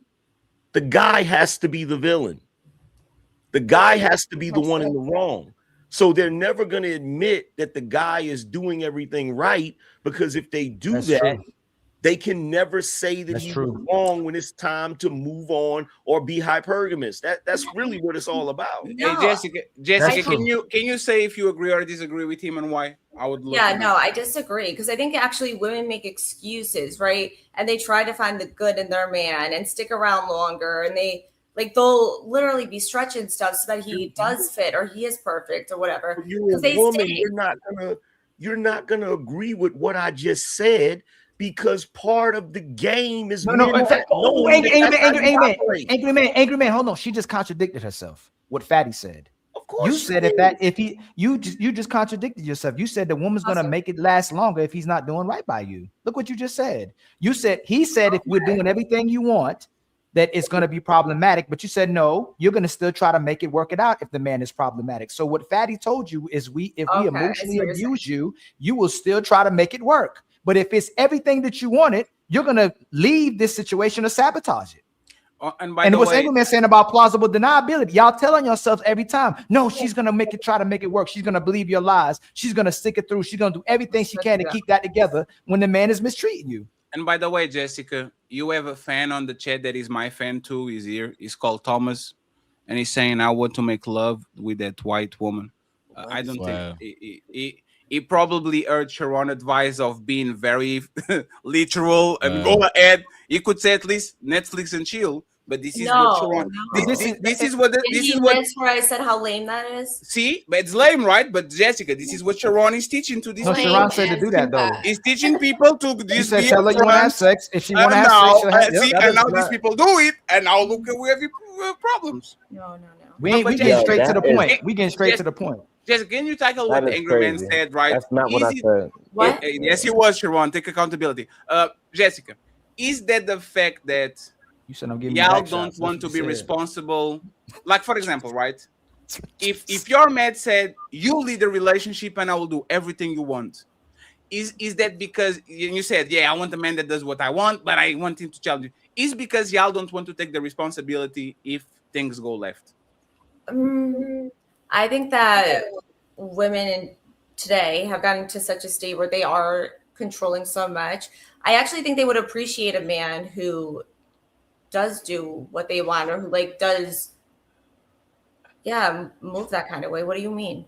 No, Angry Man already told you the plausible deniability part. If you get everything you want, you have to admit you're a user. So women have to find something to complain about if the man isn't doing right to make it seem like she's the good person. But if this guy actually does everything you want him to do, you have to put in the emotional burden, the physical burden that you put on yourself and complain. All the women on social media beg for marriages, beg for a family, beg for children. And now there's multiple women putting out how much they can't stand their man or stand their kids. And will say, I have a village, I have a great husband, I just don't like them anymore. And that's what Fatty's saying. Soon as they get everything they wanted, hold on real quick. Soon as they get everything they wanted, either they ask for help or love, they get both of it. Now she has to be accountable. She has to be a woman that maintains the relationship. You have to work for it. Now it's like, nope, I ain't doing that. I'm going to find a way to make this man the enemy and sabotage this whole relationship because now I have to work. What's she having to work so hard for? He's already doing everything she wants. What do you mean? I've heard about these videos. No, listen what you just said. No, listen what you said. The woman, even Rosa said, cooking, cleaning, having sex with your man, catering to him, being enthusiastic when he walks through the door. When the man finally commits to a woman, there's a duration time that happens that time passes, you become lazy, you become a bum, you become inconsistent, you become dry. You're not happy about this relationship anymore because you finally got the notch on your belt. But it's not because the notch on the belt, it's because you have to maintain the relationship. It's like, and I'm gonna give you an example. If a man likes a woman and he still hasn't matured fully into a man, and she has expectations and standards he has to meet for her. If he's not ready to develop and mature, he's gonna find her unattractive, and he's gonna find a reason to sabotage that relationship because now he has to do something for her. And what are you saying with and that? So women do so the same way men, you say lie for sex, and when they get sex from a woman. So the thin line between sex is when the man gets the sex, you get to see if he likes you or not. When he gets the sex, you get to see if the woman likes you or not when you get the relationship. Is she going to put in work to maintain it, or she's going to find a reason to sabotage it because she's lazy and she never really liked you? She was using you. But even if she liked you, now that she has to put in work, she doesn't like you because now I have to do something to maintain a relationship. What women have been doing through the ages, you have to keep the relationship. We want it. You give access to sex. Women give access to sex. Women say men give access to relationships, which mean I have to work for you to get the initial sex. You have to work to maintain a relationship because you need help. But hold on, Ali, we can simplify it. We can really simplify it, right? So let's put it in the boat of the men, right? So if there's a guy that's married to a woman, he's married, he has children, and now he's got the house, he's got the minivan, he doesn't have the sports car, he ain't able to go out with his buddies that are single, and he realizes I'm miserable, I don't want to do this anymore, right? So instead of the guy being straightforward and telling his wife he wants a divorce, what he might do is he might go out and cheat on his wife and then do it in a way where he knows she's going to find out. So it's like a passive aggressive way of trying to torpedo the relationship, right? Now, in a situation like that, the man is gonna be the villain. Everybody's gonna look at him like, man, look, you had a great family, you had a great life, and you went out and cheated on your wife. You're a piece of shit. You're a horrible person, right? Rightfully so. In that scenario, a man is gonna be the villain, and men accept that, right? When it's the other way around, and the woman is married to a great guy, has children, has the house, has everything, and one day she wakes up and decides, you know what? I don't want to do this anymore. I know what I signed up for, but I don't want to do this anymore. She can't be the villain.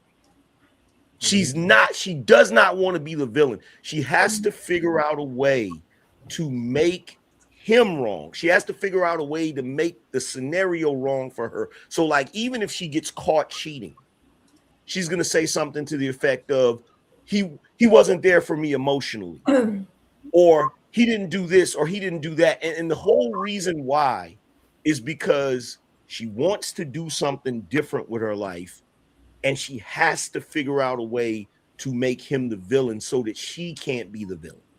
You get what I'm saying? No, you can't say that y'all are setting the tone and being the leaders and then say, oh, the woman did this because of what herself. No, it would be in response, just like the woman's going to be excited when he comes to the door if he's treating her properly, right? Back up, say the first part again. Say that first part. Yeah, no, y'all can't. Yeah, no, because you can't say that men are setting the tone for relationships. They're being these leaders, but then say, oh, because a woman does something, it's not the man who is leading the relationship. Well, let's stop right there. Let's pause right there. Let's pause right there. See, this is part of what I'm talking about. Mhm. Whenever we talk about this, we're diving into female accountability. And the way y'all always dodge female accountability is you try to say, well, if we're dissatisfied or if we didn't like a situation or if it wasn't going the way we wanted to go, it's his fault because he's the leader.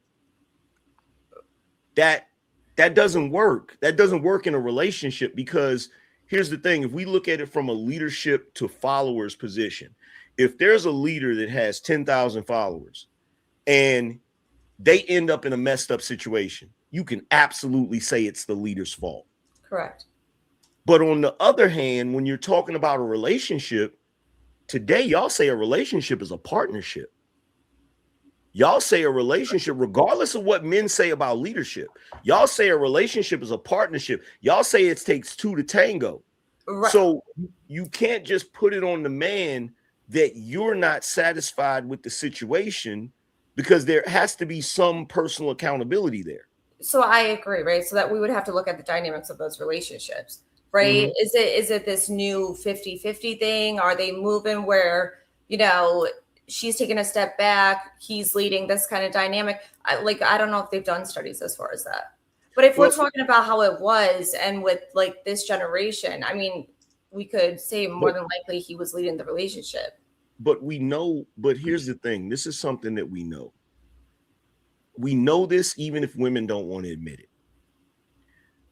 There are situations where a woman gets the guy she wanted. The exact guy she wanted. She got the guy she wanted. She got the marriage she wanted. She got the house she wanted. She got the 2.5 kids that she wanted. And then one day, regardless, nobody did anything to her. Nobody did anything wrong. One day, she just decides she doesn't want to do that anymore. The only problem is women don't want to own it. Just own it. Like women should just say, look, I didn't want to do it anymore. I didn't want to be married anymore. I didn't want to do that. So I torpedoed the relationship. I got a divorce. But most women don't do that. What they want to do is they want to say it's somebody else's fault. And this is how we end up with the scenarios where Fatty can say it's the perfect guy. And you say, well, how does he keep you? Well, he has to challenge me. Or he's a guy that challenges you and you say, well, how does he keep you? Well, he has to stop being controlling and overbearing. There's always a nuance to it. There's always, regardless of what y'all say y'all want, whenever the guy gives you what you want, you act like you want the opposite of it. And the reason why is so that you still have the plausible deniability to torpedo the relationship if you need to. Did y'all get what I'm saying? No, is 100% right, because all the men that I know that gave up and says, you know what, you lead the relationship. The woman was happy on the first day and she was miserable after a week. And now she's calling her friends and saying, why doesn't he put his foot down and tell me no and put me on my place? Like, you were asking for a guy to be cooperative. But like this, you know what this is? This is the Adam and Eve shit. And I'm sorry because I'm not religious. Have you noticed that every time you're talking to a woman about the Adam and Eve situation and you put the blame on Eve, most women don't want to accept that shit? Yeah, no. Wait, no what? No, they don't want to, right? I mean, I've even argued that. Do you do that, Jessica? I have argued that, yeah. For example, on past relationships that you had, like, do you take accountability for how the relationships end, or usually was the man's fault? Right. So as women, right, they're typically analyzing everything about the man, themselves. Women are very critical of themselves, even. That's a side note. But so they're analyzing everything. They could look at why things happen, right? They're looking at where's this coming from? Why am I feeling this emotional disconnect? Why am I feeling this ick towards him? Whatever it is, right? She's already like going through that. So she knows the whyest for as far as why she wanted to step out. That's why women oftentimes are like, I wanted to leave because he was, I don't know, doing whatever. Yeah, but you are doing exactly what angry men told that y'all do. Yeah, Y'all like great. Jessica. This is the regular conversation on Oprah, right? Oh, I cheated on my man. Mm-hmm. What did he do to make you cheat? What was the situation that happened? It's never like if angry man is caught cheating, you are a loser. Look at how you are a monster. How could you do that to her? But every time you put a woman in the pedestal, right? Like for example, like we talk about it every day. Like it looks like a woman never can go down by herself, and she will always lose the plausible deniability to say either it's him or it's both of us. In any of your situation, Jessica, it was straightly your fault. Right. So just so y'all know, like I don't advocate for cheating. I don't think it's okay from women or men. But with that being said, right, if y'all put yourself in these roles, that's where it would go down to. Again, if you're the leader, you're taking the responsibility for it. Absolutely not. A lot. What do you mean no? Because I can leave you. No, 1 second. This is how a leader actually takes responsibility. I am your coach. You did everything I told you to do, and you failed. I'm your bodybuilder coach. I'm your, like, you train exactly how I told you. I said, we're going to win a championship. You ate exactly how I told you to eat. You did everything I needed you to do, and you failed. It's my responsibility. You know what women do? I'm driving the car. You put the hand on the wheel. Something happens. And then when I say, is your responsibility because you put your hand on the wheel, but you are the one driving the car. You are the leader. No, if you are putting the hand on the wheel, it's your fault now. So, Jessica, is there any place that you follow a man blindly? You didn't do nothing. You were following every step we told you to do, and that relationship failed. No.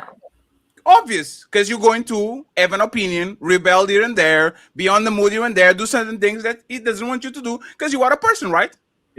And can I just say it's diabolical work the way y'all use leadership against us in an age where y'all don't really follow us. Yes.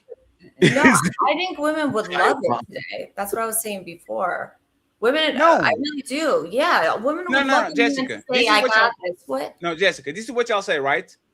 I want a leader. You get the leader and ask, why is he leading me this way? Like you want an Uber that goes to your destination. As soon as the Uber starts to deviate from the destination you want, you're like, sir, you have to go over there. Sir, you have to go over there. And ultimately, you leave that Uber to get another Uber that actually takes you to your destination. I'm not the leader. I'm a chauffeur. I am the one driving, but just because I'm driving, that doesn't mean that you are not on the back with the Ferrero Rocher. I don't know if y'all have that chocolate. The lady with the yellow head. Smell the Roses probably knows. The lady with the yellow head. She says, Mr. Butler, I want something nice. Y'all are not letting us lead. Ferrero Rocher. I think it's yes, Ferrero Rocher. That's exactly what it is. You're correct, right? And we see that, and that's what's come of this new age or whatever, because women, they've been in control of their lives and doing things their way. So yeah, I think it takes some time in the event a woman finds a man that she's trusted, but inevitably, if he's moving a certain way, she's going to be like, okay, I trust him, and then she's going to give reins to him, if you will. No, but Jessica, let's do you right? We don't have a lot of men like that. Go on, Jessica. If you met somebody that is competent, reliable, and show you that would you let him lead 100% of your decisions? 100%. I'm the leader. If my captain says, Ferry, you are going to go to the latrines today, you know what I want to do? I'm going to have to clean the latrines the whole day. That's what I have to do. I don't have no choice. That, or I go to court, tribunal, whatever court it is, and I'm fucked up.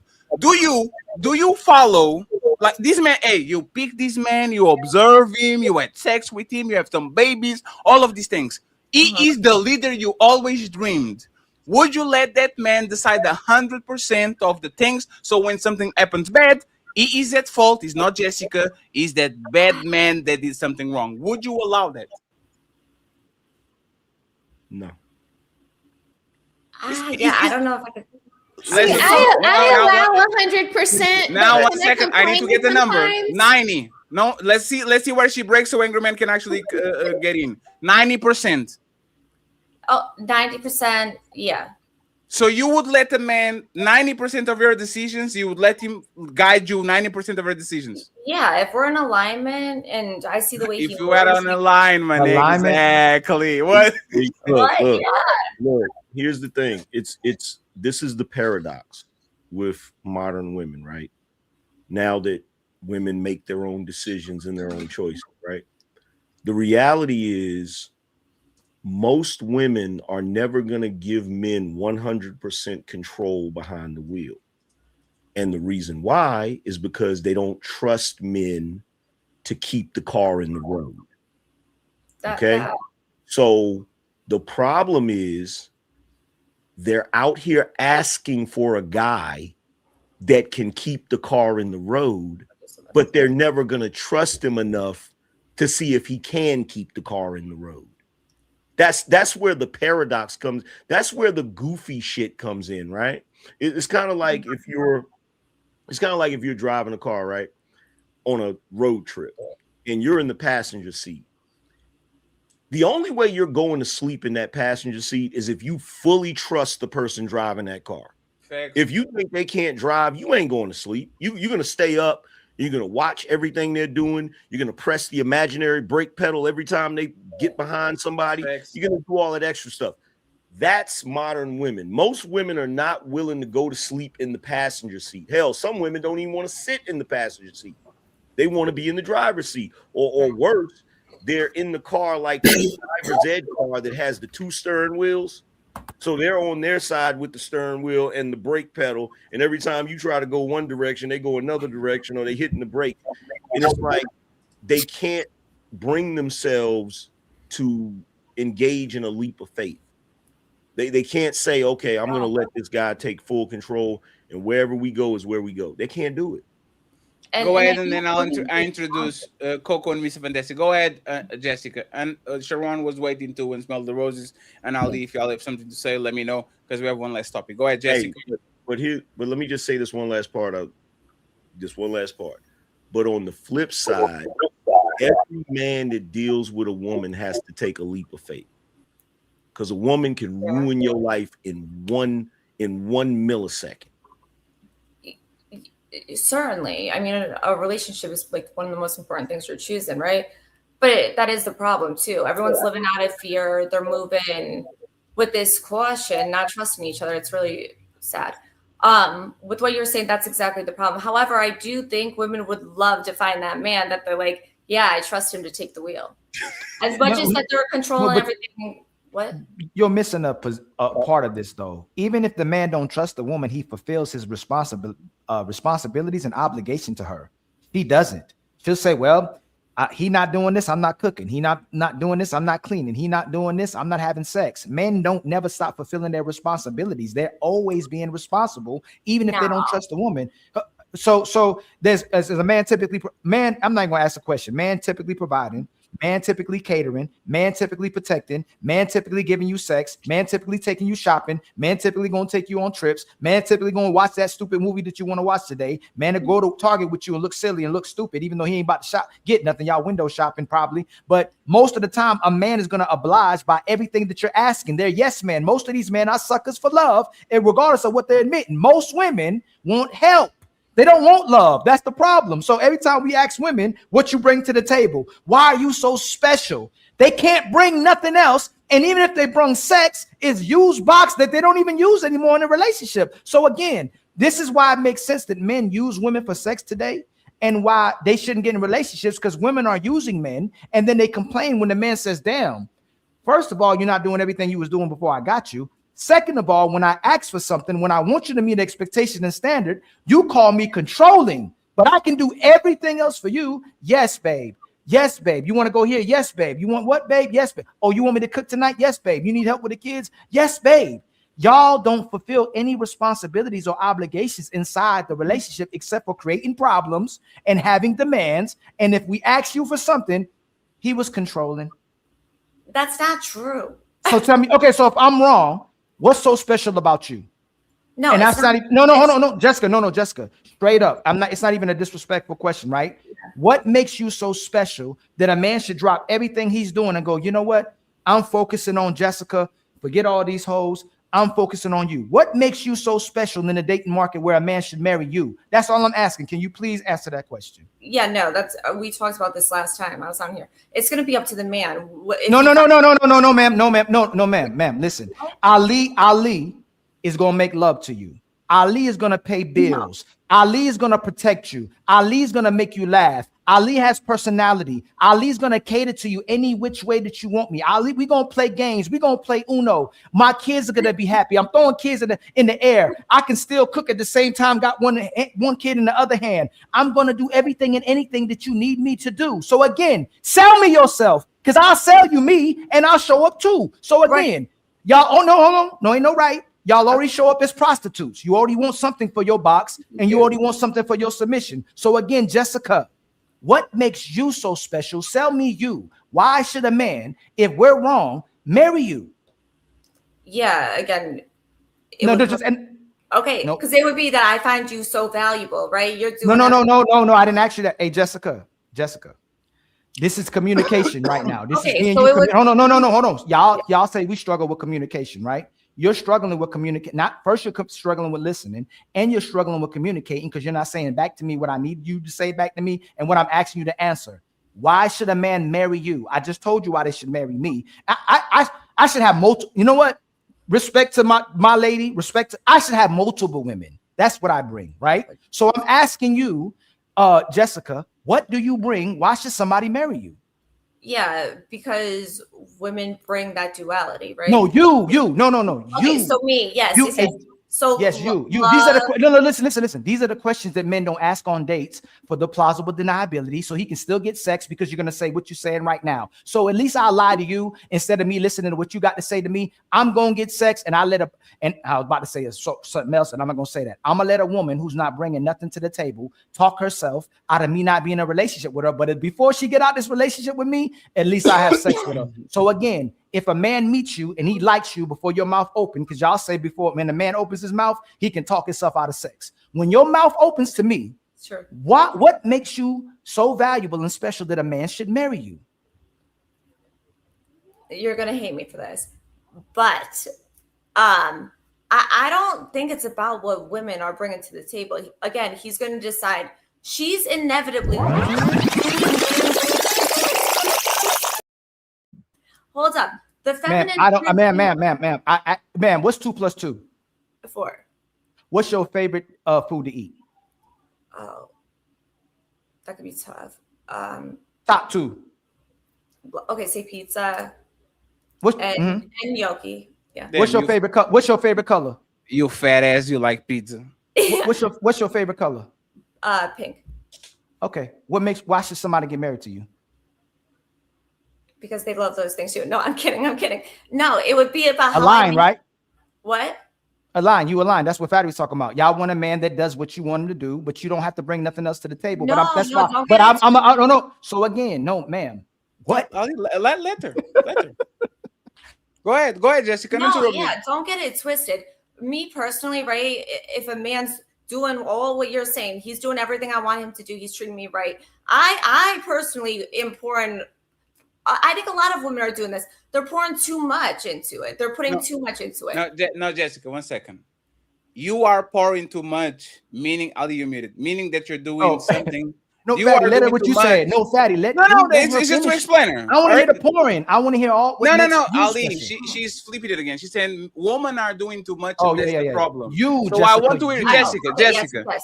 Jessica, I want to hear what if a man comes in and is the man of your dreams, and he comes here to make your life easier, right? He makes to make your life better, to help you reach your goals and all that.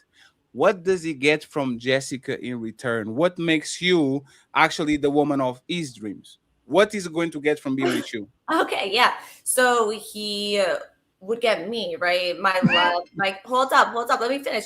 My love, my care, I'm going to want to, yes, cook what he wants. I maybe do his, like, I'm doing all of it.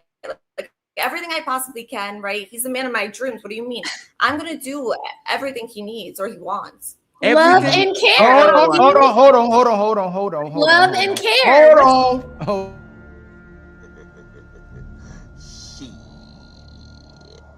Got your ass. What? So we gonna have sex when we want. I can have multiple women, right? Whenever I want as well too, right? Right. Let me finish. She says everything. I can see. And if I don't want to tell you, I don't have to tell you where I'm going, where I'm at when you call. I can do whatever. Excuse me, Roses.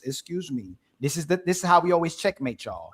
Y'all always say that y'all won't do everything for the man until you say you'll do everything for the man. If we ask you to be quiet, be quiet. Can I redirect you? Can I correct you? You said you do anything for me. Y'all lie on every woman that says they'll do. Every time I meet a woman that says, I'll do anything for a man. I'll submit, I'll cook, I'll clean. They always single. They ain't got no man. So it's plausible. Y'all set that up as not plausible deniability. It's just false advertisement, right? So y'all give us plausible deniability and you give us false advertisement. I will submit and do whatever he wants. And when I asked you what you would do, you derailed and deflected and said, well, a woman will do anything. You can't say, Jessica, what you actually will do. And you so used to not being able to say it that all you can go to is whatever he wants me to do, but you won't do whatever a man wants you to do. No, that's not it. Right? Like what I'm like where I platform stuff, I don't talk about me personally, right? So this is like a little bit out of my comfort zone. No, Jessica, one second. You don't have to explain yourself like Jessica, but this is the thing. Before ANGRYMAN go, I need ANGRYMAN and then the rest of the panel, please. Okay, Jessica, you got it. Like what bothers us is this, Jessica. If you are on this planet for more than 30 years, especially from 30 years and up, you should describe what you do for your man just like you are doing for a job interview. If your boss says, I work in Apple, imagine that ANGRYMAN wants an editor, right? And he says, Jessica, you want the editor position, right? What can you do for me? I can clip your videos. I can change the color to these. I can do that. Like they are going to actually give you specifics so they can keep the job. Why is like y'all want a supermarket type of thingy? And you said two things. I will cook for you, and then I will love you, and I'll do everything. It's like you wrote it in a stamp. It really is. This is what I can do for you. Like what is that? This is the problem. I like for real. When we have these conversations, what do y'all want? Right? I said initially. No, what makes you special? So ANGRYMAN, right before you go. Oh, what makes me personally? No. Hey, Jessica. No, you couldn't answer. This is why men just want sex. Excuse me. Why men settle for sex? Not me. I want love. Because women don't bring nothing to the table but their presence and demands. Not you. It's not you. I'm not even speaking about you, but I'm kind of speaking about you. But I am speaking about you, right? You made a horrible case for why you're special. You can't even tell me what makes you so special. Hey, Jessica, and if this was a dinner, I saw you, right? I said, oh, damn, Jessica, fine. Excuse me, can I take you out for a date sometime? Yes, of course. We get to the table and I have an action. You say, be truthful. Don't tell me what I want to hear. Tell me exactly what you want from me. And I go, okay, tell me what makes you special. And you go, other women, if other women want you, you didn't even speak about you. If you can't even tell me why you're so special, you can't sell to men why they should be in monogamous relationships, why they should get married, and why they should take women serious. They should just, again, and I'll make the case, most men should do, because God put y'all on the earth for two reasons. One was to pleasure us. The second one is to help us raise a family if you could be a wife. But since you can't do that one, all most of you deserve is to pleasure men and to give men sex. No. And if I'm wrong, again, this is your last chance to redeem yourself, right? God is watching all of us, right? Because what if God was one of us, right? He watching, right? So, Jessica, there's 1,600 people watching. Yeah. One of them is the man of your dreams. Why should he marry you and stop dealing with all the other women he's already dealing with? Because he's the man of your dreams, which means other women want him and other women are performing and putting in work. Why should he leave all those women to be with you? So what you were saying before, and I don't know if you're going to say it either, but you said that he was the man of her dreams. Why is he going to go with that? And he's changing up. That's number one. Hold up. Number two. Yeah. As far as me, right. I mean, is this a resume? Aren't you going to tell, like, I don't know what this is. I don't like having to sell myself to a man. He's going to see what I am and who I am as far as being a woman. Point right there. And that's why he's going to lie to you. He's going to tell you what you want to hear. He's going to do all the things he want you to do. You think you want him to do, and he's going to have sex with you, and he's going to ghost you. Yeah, but wouldn't he see all the things that I'm No, we can't see because you don't tell him. He's asking you, what can you do for me? Hey, Jessica, this is what you're doing. I'm the teacher. I'm saying, here is the test. Can you fill in the test? And you're saying, hey, teacher, what are the answers to the test? Can you tell me the answer to the test? I don't see it. You have to tell me. Yeah, okay, yeah, no. So No, Jessica, stop there. Please, this is the last analogy. Imagine that you are going to buy your dream house and there's a realtor and you get in front of the house and you say, can you describe this house and why I should sell her?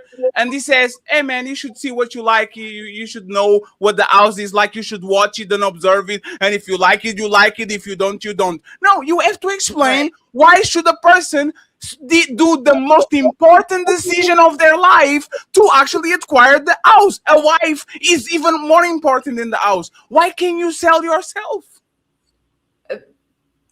Again, when it comes to dating, I don't think women should have to do all that. I don't think.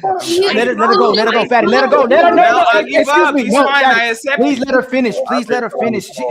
Hey, Angerman, please respond to her. I cannot please speak. No, yeah, when you're the presence of a woman, right? You're picking up what she's being, how you find her valuable to enter your life. Yeah, you could see, right? If you're around me long enough, you'd see that I'm loving, I'm caring, I'm nurturing, all of those good things. Also, on top of that, in the event we, became involved, if you will, you see that, yes, I cook, I clean, whatever you organize, whatever y'all need, right? So this is what it comes down to. You're going to decide, right? I know that I have a very good aura, if you will. I know about a lot of different things that y'all probably, okay, that threw you off. But no, I'm fine. What are you talking about? This is the thing. We can't win no matter what women tell y'all. It's like, oh, what? Great. You didn't tell us nothing. Angryman. There is no right answer. Angryman and Interrupted. Hey, Rosa, I know you're about to co-sign that, Rosa. You gave us the Kevin Hart answer. Hey, why don't you send money? Hey, my cash and my savings and the way they connected. Let Angryman go and interrupt his friends. Let him go and interrupt it. I don't know why y'all keep going through this exercise with her. She is a woman. You are not going to pin her down to anything tangible, because if you pin her down to something tangible, she's going to have to be accountable. Everything is always going to be subjective. If a man wants a woman, everything a woman wants from a man for the most part is measurable. She wants time. You can measure that. She wants him to make a certain amount of money. You can measure that. Most of the things that women genuinely want from men are measurable, but the things they offer are subjective, vague. And the reason why they do that is so that you can never give them the same report card that they try to give you. That's the reason why she's not going to give you a tangible answer. Because if she gives you a tangible answer, that's going to be something a man can hold her to. That's why women don't even want to say cooking anymore or cleaning, because that's something that you can sit back and be like, well, you haven't cleaned in a few days. Oh my God. Like, am I your maid? See, they don't want anything. They don't want any accountability. No. This is why she said she shouldn't have to sell herself. But that's what men are doing every day. Men are coming to women saying, hey, this is what I am. I dress this way. I have a great career. I drive a nice car. I've got this. In fact, he can't show up and just be like, she says, so why should I be dating you? Because I'm an awesome guy. He can't just say that. Yeah. But they can say, different. I'm gonna give you love and awesomeness and rainbows and purity, and well, they don't say purity, they can't say that, but I'm gonna give you all this awesomeness, and it can't be measured. Because if it's measured, it's something you can judge them on. It's something you can grade them on. Yeah, but Jessica doesn't have to because she's pretty. She knows she's pretty, and she knows she's pretty. So she's like, me, I'm not selling shit. Either you. It's because we're different. But the thing is that women are. I got you, Coco. Let her just reply, and then you will go uninterrupted. Okay. Just my last thing, because this is actually what I was going to get to from the jump. So no, we're different, right? The masculine energy is doing, the feminine energy is being. So yeah, what you're saying is exactly right. Women are looking at him for what he's doing, whereas women, yes, they're being. So it's being in your natural essence as a woman, being your best self, if you will. But yeah, it's not about what women are doing. Again, women can't win. Y'all aren't happy with anything. And women, I think, kept trying to attempt more and more stuff to make No, that's great. That's not true. Right. So number one, men can be happy because we're very simplistic. We would be happy if you did what we actually wanted you to do instead of what you feel like doing. Because that's what this is all about. When you say women are being and men are doing, this goes back to us being utilities. This goes back to us being workhorses and all of that crap. No, you can't just be. And even if you're just being, that can be measured too. Okay, we can measure the quality of a vehicle. It's being, it's existing. Is it clean? Is it freaking pristine, or is it rusted? So we can talk about being. The problem is with most women that are just being, are you pure being? Or are you corrupted being? So women aren't even offering that anymore. You're not even offering being existing as a pure thing. So no, at this point. Wait, Angry Man. Well, let me just say this and you got it. At this point, you can't even offer just being pure, meaning untouched. No other man has touched you, right? The very least you can offer is some doing. I can cook, I can clean, because guess what? All of the women back in the day that were 304s that had a bunch of kids, and it was the standard that no man wanted to marry them, you know what they had to do? They had to be useful. They had to be useful. I can do this and I can do that, and I can do all of these different things. So no, women can't just get by on just existing anymore. No. It looks like you're describing. It looks like you're describing a trophy wife, and I don't know if that's exactly what you're trying to say. But I'll Jessica, 1 second, because we have to go to the panel, because we have to go to the last person. You can rebuttal after they go through, okay? Coco, Sharon, Mr. Fantastic, and then we go to the last topic and we bounce. I'll be brief. Women are being, but women are being lazy, and women aren't. Women do not want to compete.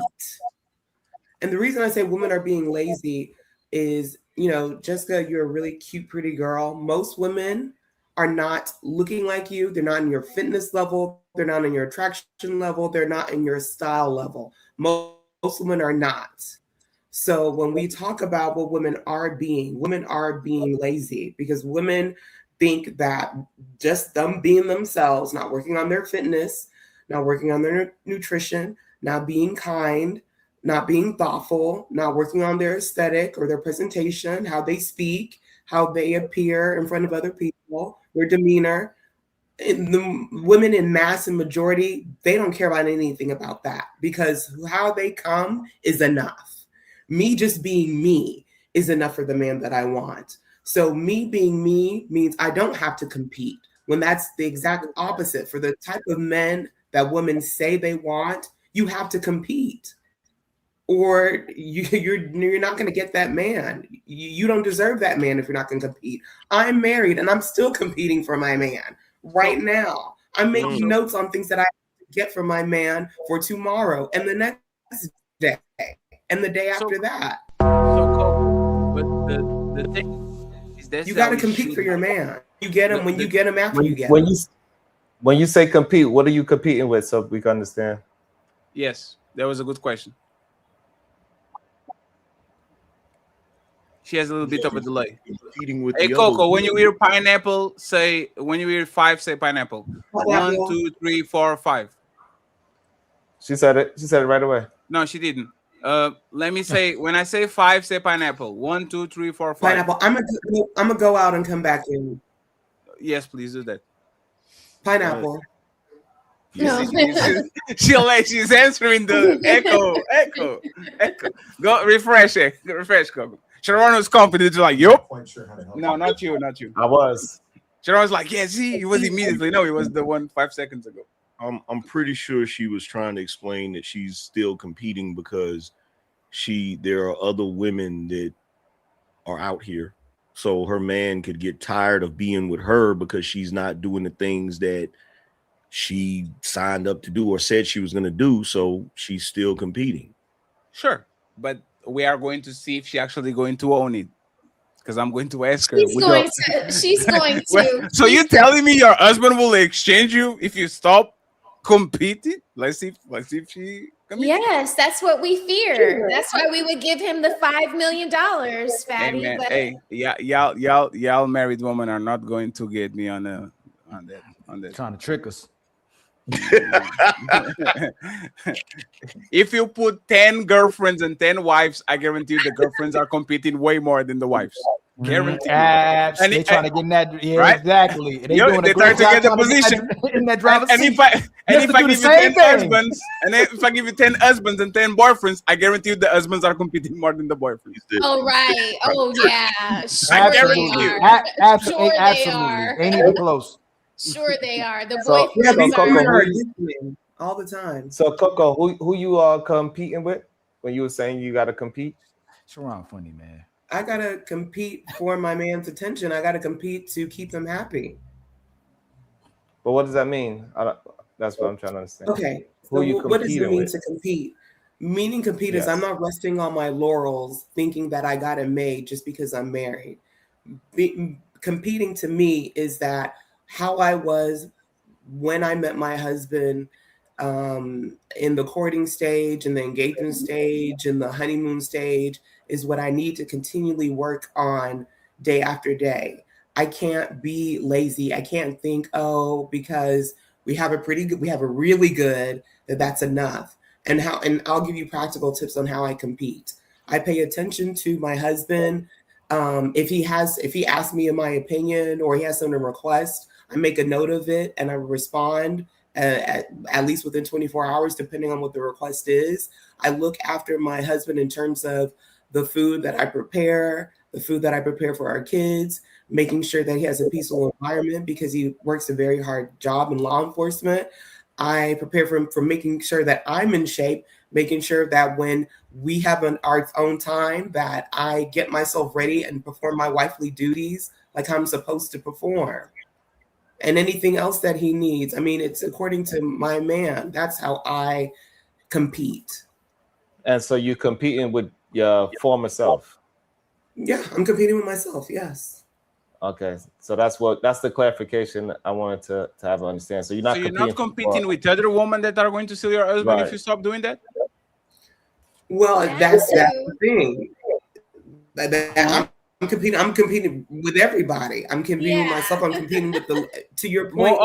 So first it was uses you and now he's everybody? Damn, now he's everybody. Crazy. Damn, that changed quick. That's crazy. That changed quick. And there's the thing, and this is why I'm saying, male identifies, being male identifies. Nah, Sharon, you can be doing that, you motherfucker. See, and then when you get smacked, you be like, "Why are you guys doing that to me?" Sharon. He said male identifiers like he's bad for you too. That's crazy. I'm not It is supposed bad to because want to the make reason your why life. it's bad. The reason why it's bad because she don't have a solid answer. She flip-flop through the answer. No. So Sharon, this is how actually you are a piece of shit. Now let me explain why you are a piece of shit, right? This is crazy. Women are not the best communicators. I got you, Roses. Damn. She said specifically what she does on a day-to-day basis. And because her logical incongruences kind of went, because she's a woman, Because she said, I'm competing with myself. And then we said, are you competing with other woman? Yeah, that too.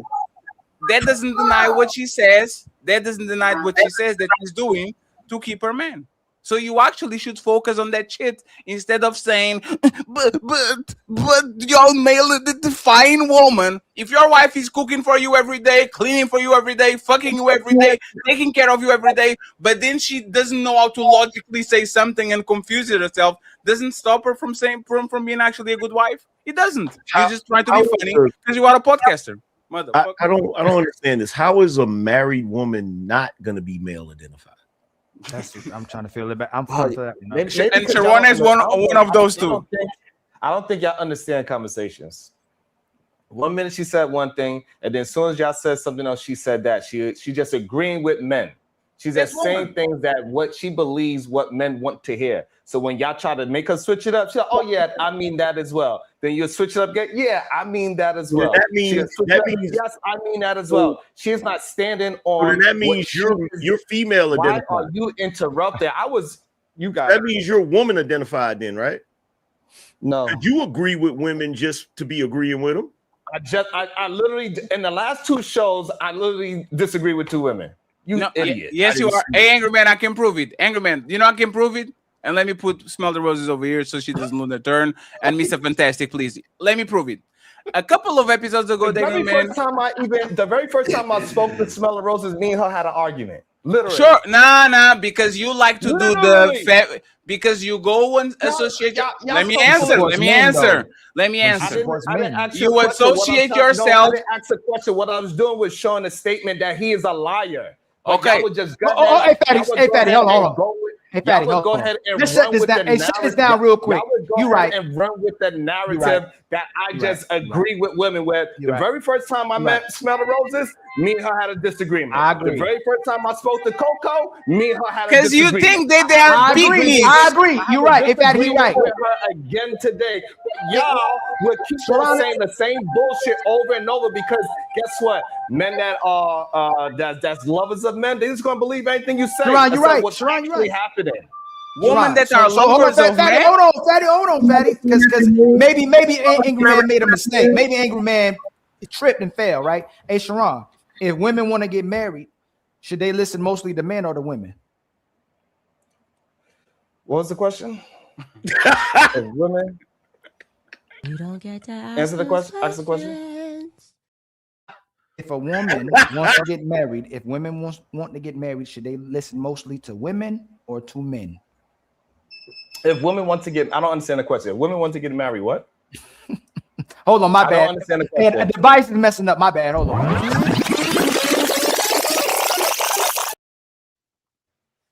Technical difficulties. If women in general want to get married, should they listen to mostly men or to women? I cannot answer that. They should. So you give advice. So hold on. You give advice every single day on your wake up show, right? You're getting advice, right? And you're talking to specifically to women, and that's okay. If you're trying to get married. Let me finish. Let's say I was wrong again. I'm gonna keep conceding, right? I'll concede. I'm wrong. I made a mistake again. But you do give advice to men and women. I'm asking you, if women want to get married, should they listen mostly to what men are telling them or what women are telling them to do? I don't think it's a mostly either way. You got to go with somebody who you trust. It's not a gender thing. You could try to make it a gender. Wow, that's crazy. That's crazy. Ron is saying he's non-binary. No, I guess Angry Man was right. No, it's not that, right? Is that like Sharon is this, right? The other day Sharon was on the panel and we asked him, Sharon, we can talk about today, bro. Who is the leader of your relationship? And he was so afraid of saying that his wife had to come from the other room and say, he's the leader of the relationship. This is what Sharon does. Sharon is so afraid of getting his female constituents mad that he won't even pronounce that he's the leader of his relationship. And his wife has to come to the other room to tell us everybody that Sharon runs the household. So once again, Sharon, you are right. You fight with Coco and Jessica, But if I put here Roxy or one of the women that is not male centered, Literally had or, an argument yeah, with if her. I put here Jazz, if I put here Tyranny, you are going to be doing. What is it? What is it? What is it? Literally, all those women that you talk about. Patty, I got a question. Are you I saying disagree with all those women before, so I don't know what Sharon, are you saying that Sharon crazy. is what he accuses? Because whenever guys say that they treat women messed up or whatever, he said that those guys are lying and they're really big softies. So are you saying he's the opposite of that? He gets up here and acts like he's a softie, but really he's over there acting like a barbarian? Sharon is a gangster. He was a Viking on another life. He just comes here and pretends he's female associate, so he doesn't piss them off. Yes. Yeah, I think a lot of y'all men are just tripping. I think it's just easy to talk about me because a lot of men. Sharon, can we be serious? You got it. I'm sorry. Even though Sharon. I was, No, you should be Sharon. crazy. Like I be so patient, and then y'all be acting as if Don't do that. I was ready. You interrupted Angry Man 50,000 times in the beginning of the show. Please don't do that. And I made sure I address it. You interrupted me repeatedly. Don't do that, Sharon. Let's be serious, right? Let's both of us look at the camera. Who has the bigger forehead, Sharon?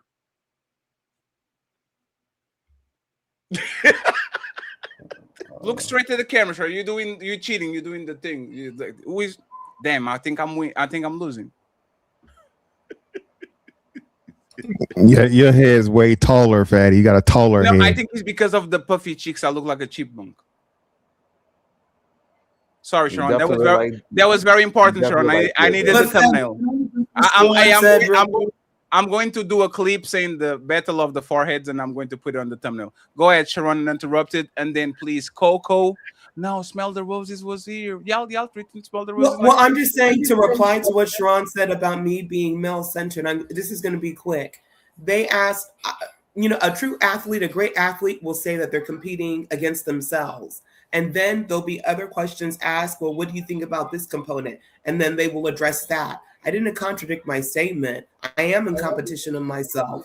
But again, people can ask other questions to clarify and state that I am competing with others as well. Doesn't change up the strength of my argument or what I said. And I'll land on that. Hey, Mr. Fantastic. Yeah, but the analogy doesn't align with what we are communicating because a marriage is between two people. It's not a team sport as you competing with against outside people. What? It's not a team sport when you're competing against other people. So the marriage is between you and your wife. You are not that dense. You are not that dense. My marriage is between me and my wife. Somebody can commit. Wow.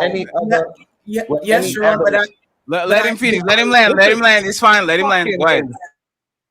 Go ahead, Sharon. You can be doing that. At least it was cleaning the room for you. Wait. Let me ask him a question. You want to have his little fit? Let him have his fit. Let me ask a question. So, Sharon, you sitting there with a Knicks jersey on, right? When the Knicks are playing a specific team in that game, are they not also still competing with the rest of the teams that's in the league? Yes. Okay, so now relate that to marriage. Okay, so even though you and your wife are in a marriage, the other people in the world still have the possibility of getting your attention. You or your wife's attention. Absolutely not. Absolutely not. Absolutely not. It's a lost cause. It's a lost cause. If I make a I'm sorry. What is that? If I make a decision to me and this person is going to be together, then that's what the decision is. You cannot allow somebody else because I get that. I don't even understand how. I don't even. It doesn't even compute in my mind. Players change teams all the time. Players change teams all the time. NFL teams literally have to. 3 words. I say 3 words. Because Sharon, stop doing that. Come on, bro. Like you ask a question, Sharon. You said this. I don't even understand. If you don't understand, let the other people explain that to you, right? So let me ask this question. You don't even know what I understand. I was talking through it, but go ahead. You got it. Let me ask this question. So, Sharon, you got it. The level of commitment that you have given to your wife, every time you've been in a long-term relationship, did you give that same level of commitment? Yes. So then how do you, so is your wife the first relationship that you've had? No. So then how could you make the assertion just now that other people are not competing? You're not competing with other people when you clearly did not remain in that first situation that you claim to have that level of dedication to? Because outside entities is not the reason why me and those other relationships fell apart. It's because of the inside of the two people that was in the relationship. That's why it fell apart. Okay, cool. It don't have nothing to. Cool. But you did end up with somebody else afterwards, right? Yes. So then that person was able, if the new person is better than the last person, that person did compete, right? No, because that person had nothing to do with me breaking up with the other person. So, but you still chose that person out of all the millions of people in the world, bro. Come on, stop it, dog. It can't be this fucking dunce, dog. There are millions of women out here. So why did you choose the woman you chose? But that's not what we. I chose it for a plethora of reasons, but that's not what we have in the conversation. So again, being that we know you didn't jump out of one serious relationship into just immediately a serious one, more likely than not, you dealt with several women before you found your wife, correct? Incorrect. So you jumped directly out of your last relationship directly into a marriage. Correct. Yes. I don't believe that bullshit, bro. She Get was, the she fuck was out in of the here. cut. Why She was in- it don't make sense. Like y'all just get up here and just say the dumbest shit ever, bro. But anyway, let's Sharon, he's asking. Hold on, Sharon. Let's go with that. Ask Sharon. You're saying you hold on, Sharon. I don't know why. Hold on, Sharon. This is crazy. Hold on, Sharon. What is the timeline between your last relationship that stopped before you met your wife? Hey, and this is the same problem that I had last time when me and you was having the same conversation. No, Ali. Sharon, Sharon, can you just very confused about the timeline? I don't even want to go through the timeline. And it is what it is. He's gonna answer the way that The only way. Hold on. The only way I believe you, Sharon, if she was already behind the last one and she was already in the picture, We already did this conversation before. No, I don't want to care. I don't care. Let's whatever. Fuck it. Nope. Outside of fucking Sharon, and the rest of the fucking normal fucking human beings in the world. My bad. Let me calm down. The regular, both men and women are constantly competing. This is why dating is a competition. Dating is a process of selecting the person that you like the most or compatible with the most. You choose that person out of all other people. It is literally a competition. Everything in life is a competition, bro. Getting a parking space in Walmart parking lot is a competition. Why are we going to act like something is serious? Picking a person to spend the rest of your life with, okay, for a lifetime is not. Because if I'm with a woman and I'm in competition with other men, that ain't my goddamn woman. I don't know what y'all talking about. But that is simple and plain. If you're an idiot, that don't make it less true, bro. You're just an idiot. You're just an idiot then. If that was the case, hold on. So again, where your logic falls apart, if that was the case, you don't have to throw insults for no reason. I don't even know why you so charged up with me. Where your logic falls apart, I'm just speaking to your logic, brother. I don't give a damn about your situation individually. So where your logic falls apart, that's why I said what I said. I'm speaking directly and specifically. I told you I left it alone. I didn't ask you no more questions about what you said after you said. I said let's just go with that, and that's where I'm at. Okay. So where your logic falls apart, if that was the case, you wouldn't be on your third woman you're dealing with. If it was not any competition, if it was not just whatever, it would have been love at first sight. You would have found this person and been with this person, only this person. This shit is stupid, bro. But that doesn't have anything to do with what I'm communicating at all. Me and the persons that I was with is because it wasn't about. It wasn't about. Let him finish. Like y'all know that as soon as he get ears, he does. He's sensitive. Let him finish. Y'all, he can interrupt you. Y'all can't interrupt him. So let him finish. Let him finish. He's fine. I know Sharon is sensitive, man. Let him. Go ahead. Let him finish. No, y'all got it. I'm sensitive. Yeah. And exactly. Go ahead, smell the roses. and I then just we go want to to ask the next topic. Sharon, like, if I think that we're married and I think that you're a catch, what is the problem with me thinking that other women might find you to be a catch too, and that I need to work harder than I did yesterday to make you happy? What's wrong with that? Why is that male centered or male identified?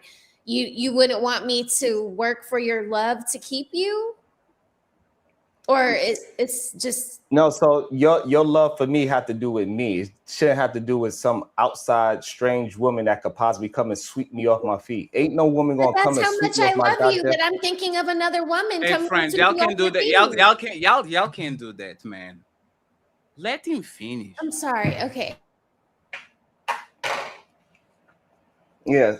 Back to your original question. So yeah, so if we was in a marriage, I'll tell you, don't worry about no outside entity. This shit is about me and you. You don't need to worry about no other woman. You just need to focus on me, on the things that I need. And if I communicate all the things I need, you need to maintain that. That's how, like, I'm going to maintain everything that I need for you, whatever you need. And I'm not going to be worried about some outside entity, because once I worry about some outside entity, you ain't mine anymore. Go ahead, Rose. Is uninterrupted, please. So I get what you're saying, and you're being very rational, but like when women are in love, we don't think like that. Like we are thinking, you know, like let's just use Fatty when he goes to the gym and he wants to be in a relationship, but he wants to come back home and tell his girlfriend about all the big booties that he saw at the gym that morning. Like that would make me want to, you know, work out more so that he thinks that my butt is more attractive than all the big booties that he's seeing at the gym. You see what I'm saying? Like, it's not that I'm No, because that's not another gonna. That's, woman. I'm just thinking of the Rose. possibility that there could be somebody better that you would think that you might leave me for.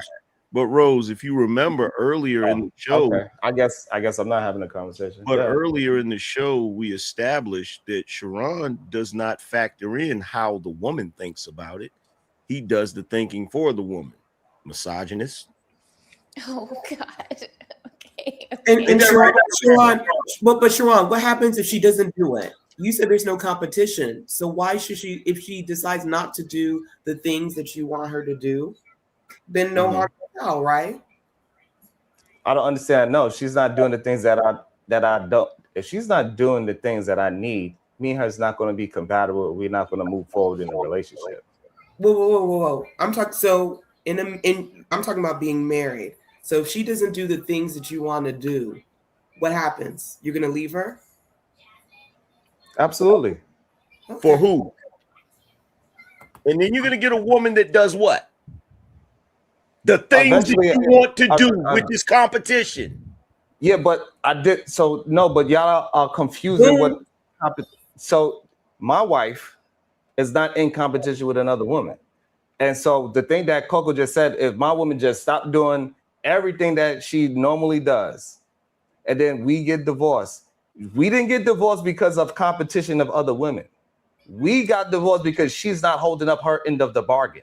Thank you. Okay, that's the point. She's not. That's the point. She's not holding up her end of the bargain because she doesn't feel the need to compete.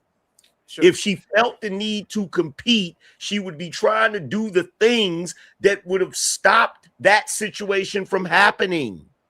Relationships, Sharon, relationships are just like a sports, as a player, right? I have a relationship with my team, but if I don't do the job the way my team wants to do the job, they'll find a replacement.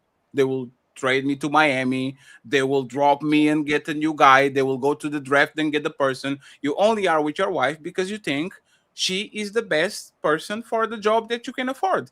If she stops doing the job and somebody actually comes in and does a better job, you're probably going to turn around and say, hey, I'm not going to bench a person that is doing a great job while I'm putting on the starting five a player that can get me the rebound that I want, the assist that I need, and the points. This is literally relationships. You are always going to be your person until the day when they wake up and the person isn't satisfied with you. And now instead of you playing for the LA Lakers, you're playing for the LA Clippers. That's the life of a relationship, and there's a life of a player. It's literally the same thing. Nothing is for sure. No, so the reason why it's not the same is because my situation doesn't depend on if somebody could do it better or not. So I'm leaving that woman because that woman is not handling her business. It don't have nothing to do with another woman. It has everything to do with me. Angry Man has 100%. No, I don't give a damn about no other woman because the other woman that I'm going to be with could be a completely different woman. And my needs from that completely different woman could be completely different than what I wanted from the previous woman. Sure. So Angry Man actually literally asked you that question 3 minutes ago. You are going to leave your woman because she's not doing the job to find the woman that is doing what? The job. A better job that is actually filling the needs. You need a rebounder. Your woman stopped rebounding for whatever reason. You go to the market and you get Dennis Rodman because you need rebounds, right? That's what it is, right? Here's the better thing. If you keep adding a third person into the situation that is not a part of my equation of how I'm choosing or staying with the person I'm with. That other people in the world, the millions of women, have nothing to do with it. I don't give a damn about no other woman. My woman is mine, and I want to be focused on that and that alone. Let Angry Man take us home, and then we have to go to the main event. So what you're describing is your standard, correct? Is my what? Say that again. Your standard. For the argument's sake, yes. Let's go with that to keep it simple. Yeah. So you what you're arguing is your standard. If you have a basketball player on a team, that team has a standard. If he's not meeting that standard, he's going to get cut from the team. They're going to replace him with another player. Whether he believes he was in competition with that other player or not, he was. And the reason why is because he didn't live up to the standard that the team had, but the new player is. That's literally what you're describing. You're saying, oh, well, I didn't leave this woman because there was already another woman that was better. But regardless, you left the woman because she wasn't doing a thing, a task, or whatever, or standard. Mm-hmm. You left her because she wasn't meeting it. When you got with the new woman, you expect the new woman to meet it, right? No, so now I understand why you said the standard. So no, it's not a standard, because if it was a standard, then it means I'm leaving the center and I'm getting another center. That's not how I'm replacing the woman. It's not about changing position for position. So explain it. So I'm not factoring position for position. So what are you replacing? That new person, as a whole, completely clean slate. That person got different characters and different movements, the way how that person communicates. I'm dealing with that person as is, and I'm gonna, if whatever I see that I could pull resources from that human being, I'm gonna adjust it on that, and that's me and that person's new standard. Hey, Sharon, that's ridiculous. Sharon, that's ridiculous. Most men and women are going to replace for somebody that does 80% of the things the person did before. Wait a minute. So you're saying I didn't do that. Each one of they was completely different people. So here's the thing, and I get the part that you're trying to say. You're trying to say that you're going into the new relationship in good faith. You're not going into it with a bunch of expectations. Correct. Okay, cool. But here's the thing. Regardless of whether you're going into the relationship with no expectations, once you're in that relationship, what happens if that new person starts doing the same thing that the other person was doing? As in the good things, you mean? No, the bad things that made you leave that first situation. Well, that would be a character flaw that I would leave that situation. Okay, so that's a standard. I wouldn't say that's a standard. That's an observation, so I would know the red flags. That's like understanding red flags. but that's a standard. Like you, in your mind, whether you map it out or not, in your mind, when you start seeing things that you don't approve of, that you don't agree with, you are maintaining a standard by saying, okay, if this person is doing XYZ, I'm going to leave that situation because I don't rock with that. That's a standard. That's fair. That's fair. That's fair as well. But in the context of this conversation, I wouldn't call it a standard because for example, them doing the same exact thing, it's kind of more of a situation when somebody comes up and give you a pick and roll a screen. You kind of, when you see it, you got to adjust to the screen and move accordingly to that individual screen. So that's why I wouldn't necessarily call that part a standard. But for argument's sake, since I don't have a better word for it, I could go with your standard. Let me ask you an ANGRYMAN a question, okay? So we can see finally if this is a competition or not, and we need to move on to the main event. ANGRYMAN and Sharon, if people knew they couldn't do better, would they still leave or they will stay with the person they have? If people knew for a fact they couldn't do better, would they still leave or they will stay with the people they have, with the person they have? I think the people that leave, I think they will still leave to go and test the water anyway. I think that's why we had somebody like Tia, right? She's a perfect example of it. She had a great man and she still left anyway. Can you answer the question without changing my question, Sharon? You literally change my question to answer the way you want to answer. It's not for the people that stay. It's not for the people that leave. Overall, of the people that stay and the people that leave, if people in general knew this person is the best person I can ever be in my life, I cannot find somebody better, would the people consider leaving or they will will they stay? If they knew I'm not going to get a person better than the person I have right now, would they leave or would they stay with the person they have? What would happen? If you want me to add the people that stay with each other as well, then no, I would say no, nobody's leaving. But if we talking about the people that leave, I think they still have this character flaw in them. They would still leave, even though they know they ain't gonna get better. Yeah, you don't know human nature. Go ahead, man. My issue with this, and we can move on. My issue with this is if you truly believe that your woman wasn't competing, then you would have never left the first one. You would have never had a problem with what it was she was doing.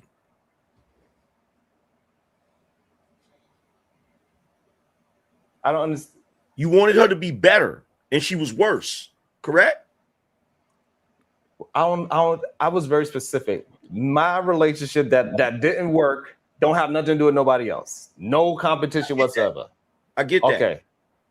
I get that. What I'm saying is, even within the two of you. Because when that didn't work. Just like Coco said. Coco, when you first asked her the question, she said she was competing with herself. So even at the very least, you're competing with yourself. I'm pretty sure you, Sharon.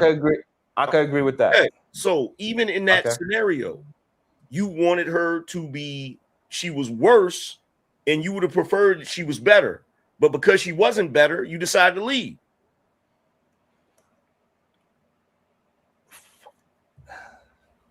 Just because we don't need to go deep into the relationship. Sure. For argument's sake, sure. Because it's much more complicated than that, but sure. I mean, I'm pretty sure it is. I'm just you know what I mean? It's like so, but can we go to the main event? Yeah. Psych. Who's calling that shit? Who's calling that shit? Who's calling that shit? Who's calling that shit? Who? Yeah. OBO Sound 2025.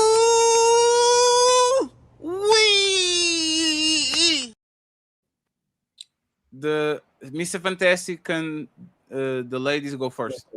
Alone and you're in physical or emotional pain, just know your wife doesn't care. If anything, you needing help will just make her angry, because that's just less that you'll be able to do for her. Women also hate when their husbands are struggling with pain, because that could lead to him getting more attention than her. No wonder they become hostile. How can a wife be the victim if her husband's already the victim? But don't worry, if you make it through the tough times, your wife will still be there to take credit for getting you through the tough times, even though she's the one that caused all the tough times. The truth is, the only person that cares about you in a marriage is God. He's the only one that can help you defeat the wife that Satan has sent to you. And listen, I know atheists will be like, there is no such thing as God, and women really do care about their husbands because they have something called an emotional IQ. Good one, buddy.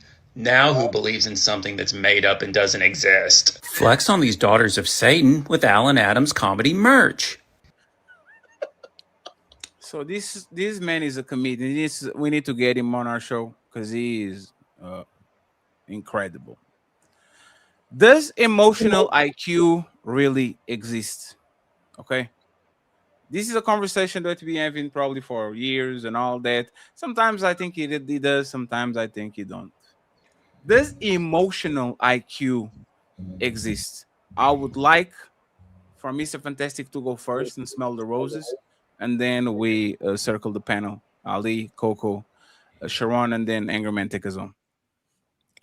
Yeah, so no, absolutely no way to have a measurement of emotions first and foremost, right? You can't tell how happy someone is, how sad someone is. So like individually, okay, us as individuals can't measure our own happiness or sadness or so on and so forth, right? I think you can only even get to the point of where you can say it's measurable as to where you have you reach a point to where you need to be medicated to, you know, sustain a level. And even still then it's, you know, you just crazy as hell, you know. All right, you happy as hell is not an actual motherfucking measurement, okay? But nah, seriously, no, man. And again, I think it's just another bit of whole bunch of misandrous feminist propaganda to try and belittle men or make men seem more inept and seem more out of touch or whatnot. Because if I know one thing for sure, a woman don't know shit about no emotions, bro. Her own the most. Okay, so how the hell can the people the most that don't know how the hell they feel and what they want and all these other things make up this shit about men, you know, being incapable, unable to measure people's emotions or know what the hell's going on with emotions? So yes, emotional IQ is complete and total BS, brother. No ifs, ands, or buts. Smell the Roses was not in her head. Smell the Roses is emotional IQ something. It's time to do.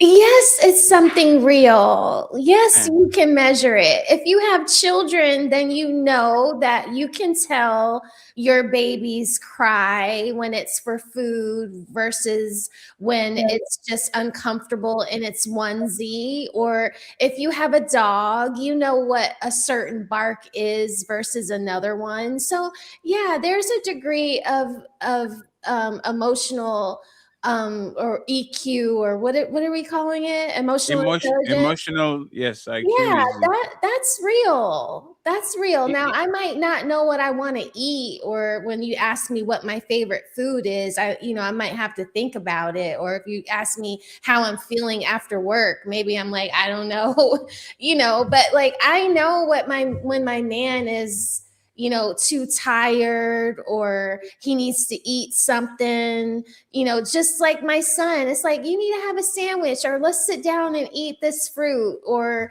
like, you just know certain things. Like, is that emotional IQ or pattern recognition? I think it's a little bit of both. I think it's a little bit of both. Yeah, but listen to this, right? If I hear enough times, dun dun dun dun dun dun dun dun dun dun dun, I will do dun dun because I heard it. But doesn't it take some intelligence to finish it, or to recognize that you're recognizing what the next piece is going to be? But it's a pattern. And I know without being a dad, I am 9 years older than my younger brother. When that motherfucker cried, I knew it was a song. It was always the same cry. He'd do the I know what I literally knew. So I'll clown him. I was a stupid kid. So I would do the same thing too. I would sing with him. But when the other ones that actually were paying, I couldn't understand them as well, right? I don't think there's emotional IQ for a 9-year-old. I think it's pattern recognition. I listen to the same thing, or I see the same thing over and over again. Now I can anticipate where the rabbit is going to go instead of chasing the rabbit all the time, right? See what I'm saying? Like, how would you describe emotional IQ if you had 2 roses? And you can use ChatGPT, but since you said it exists, no, I haven't used ChatGPT. No, I know, but it's like you can give your opinion. Like, how would you describe emotional IQ? Kind of like how I just did, like knowing the different cries of my son or my baby. Right now, I mean, just, working, you can just tell, like, when your boss is having a bad day, like, you just know, like, oh shit, like, I don't need to bring her any bad news today, or I don't need to bring him any bad news today. Like, he's woken up on the wrong side of the bed. Maybe, he's grunting or grumpy. Like, you just kind of pick up on it. I can't explain emotional intelligence, but you just know Fatty's not in a good mood today. I shouldn't try any witty jokes without pre-warning him. You just know, like. Well, I would ask, is that emotional intelligence? And like Fatty says, I think that's just social cues or whatever. Yes, I mean, social cues is emotional intelligence. No, that's not. I think it's more. Wait a minute. If you're looking sad, I shouldn't. I don't know what sad looks like. No, but that's a social skill. Yeah, Rose, that's what I'm saying, right? So pattern recognition is like you said, human traits and certain things that we do, or so on and so forth. Like men for one, most men mask and hide their pain, emotion, sadness, or whatever, so on and so forth. So most dudes, you're not gonna motherfucking never know that he's whatever. He just has a somber look all the time, right? So that's why I say going by that route is more so of a pattern recognition or someone acting out of a thing versus emotional intelligence. Emotional intelligence, when I hear it said, is your ability to not just tell but measure, a person's emotional state. To me, I could be wrong, but measuring emotional state, because that's what IQ is. IQ says, hey, okay, if we're measuring, then I don't think then you're right. Then there's no way to measure your happiness or your sadness. Maybe. Yeah, because IQ, the whole point of IQ is measuring. It's a measurement of intelligence, right? Your the quotient part, right? So you're measuring how smart someone is, right? That's why I say it's impossible to have emotional IQ, because you can never tell how someone is until it's like, worst case scenario or whatnot, for the most part. Go ahead, ANGRYMAN, and then Aldi. I already said what I was going to say. Aldi, does emotional IQ, damn, what's going on with this? Does EQ exist like an emotional IQ? Does it exist?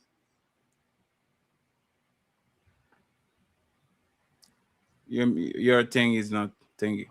I thought you were going to buy a new one. You said I'm going to buy someone. Can you hear me? Yes, can you hear yes, me we now? can. Yes, we can. So there's research.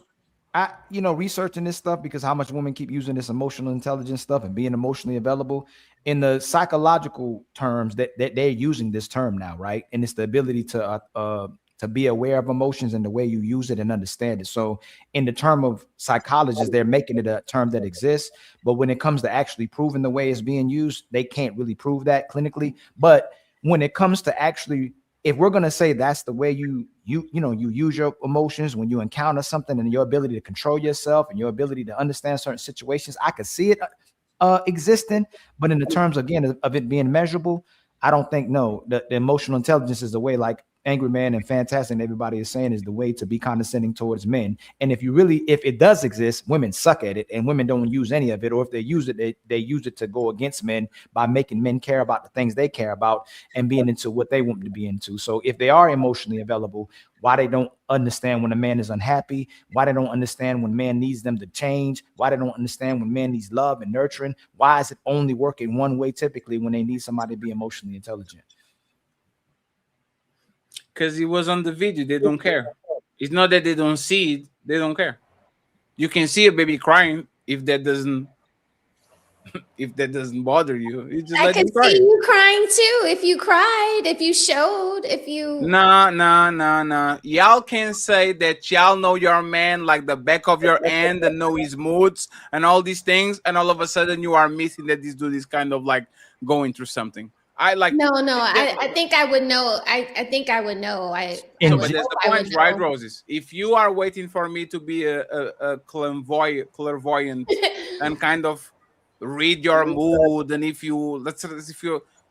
we're expecting a little bit of that, just a little bit. You don't have to figure out every single quirk and every single thing, but respectfully, women are socially aware. They just don't care. Because you notice every motherfucking dog that is a stray dog.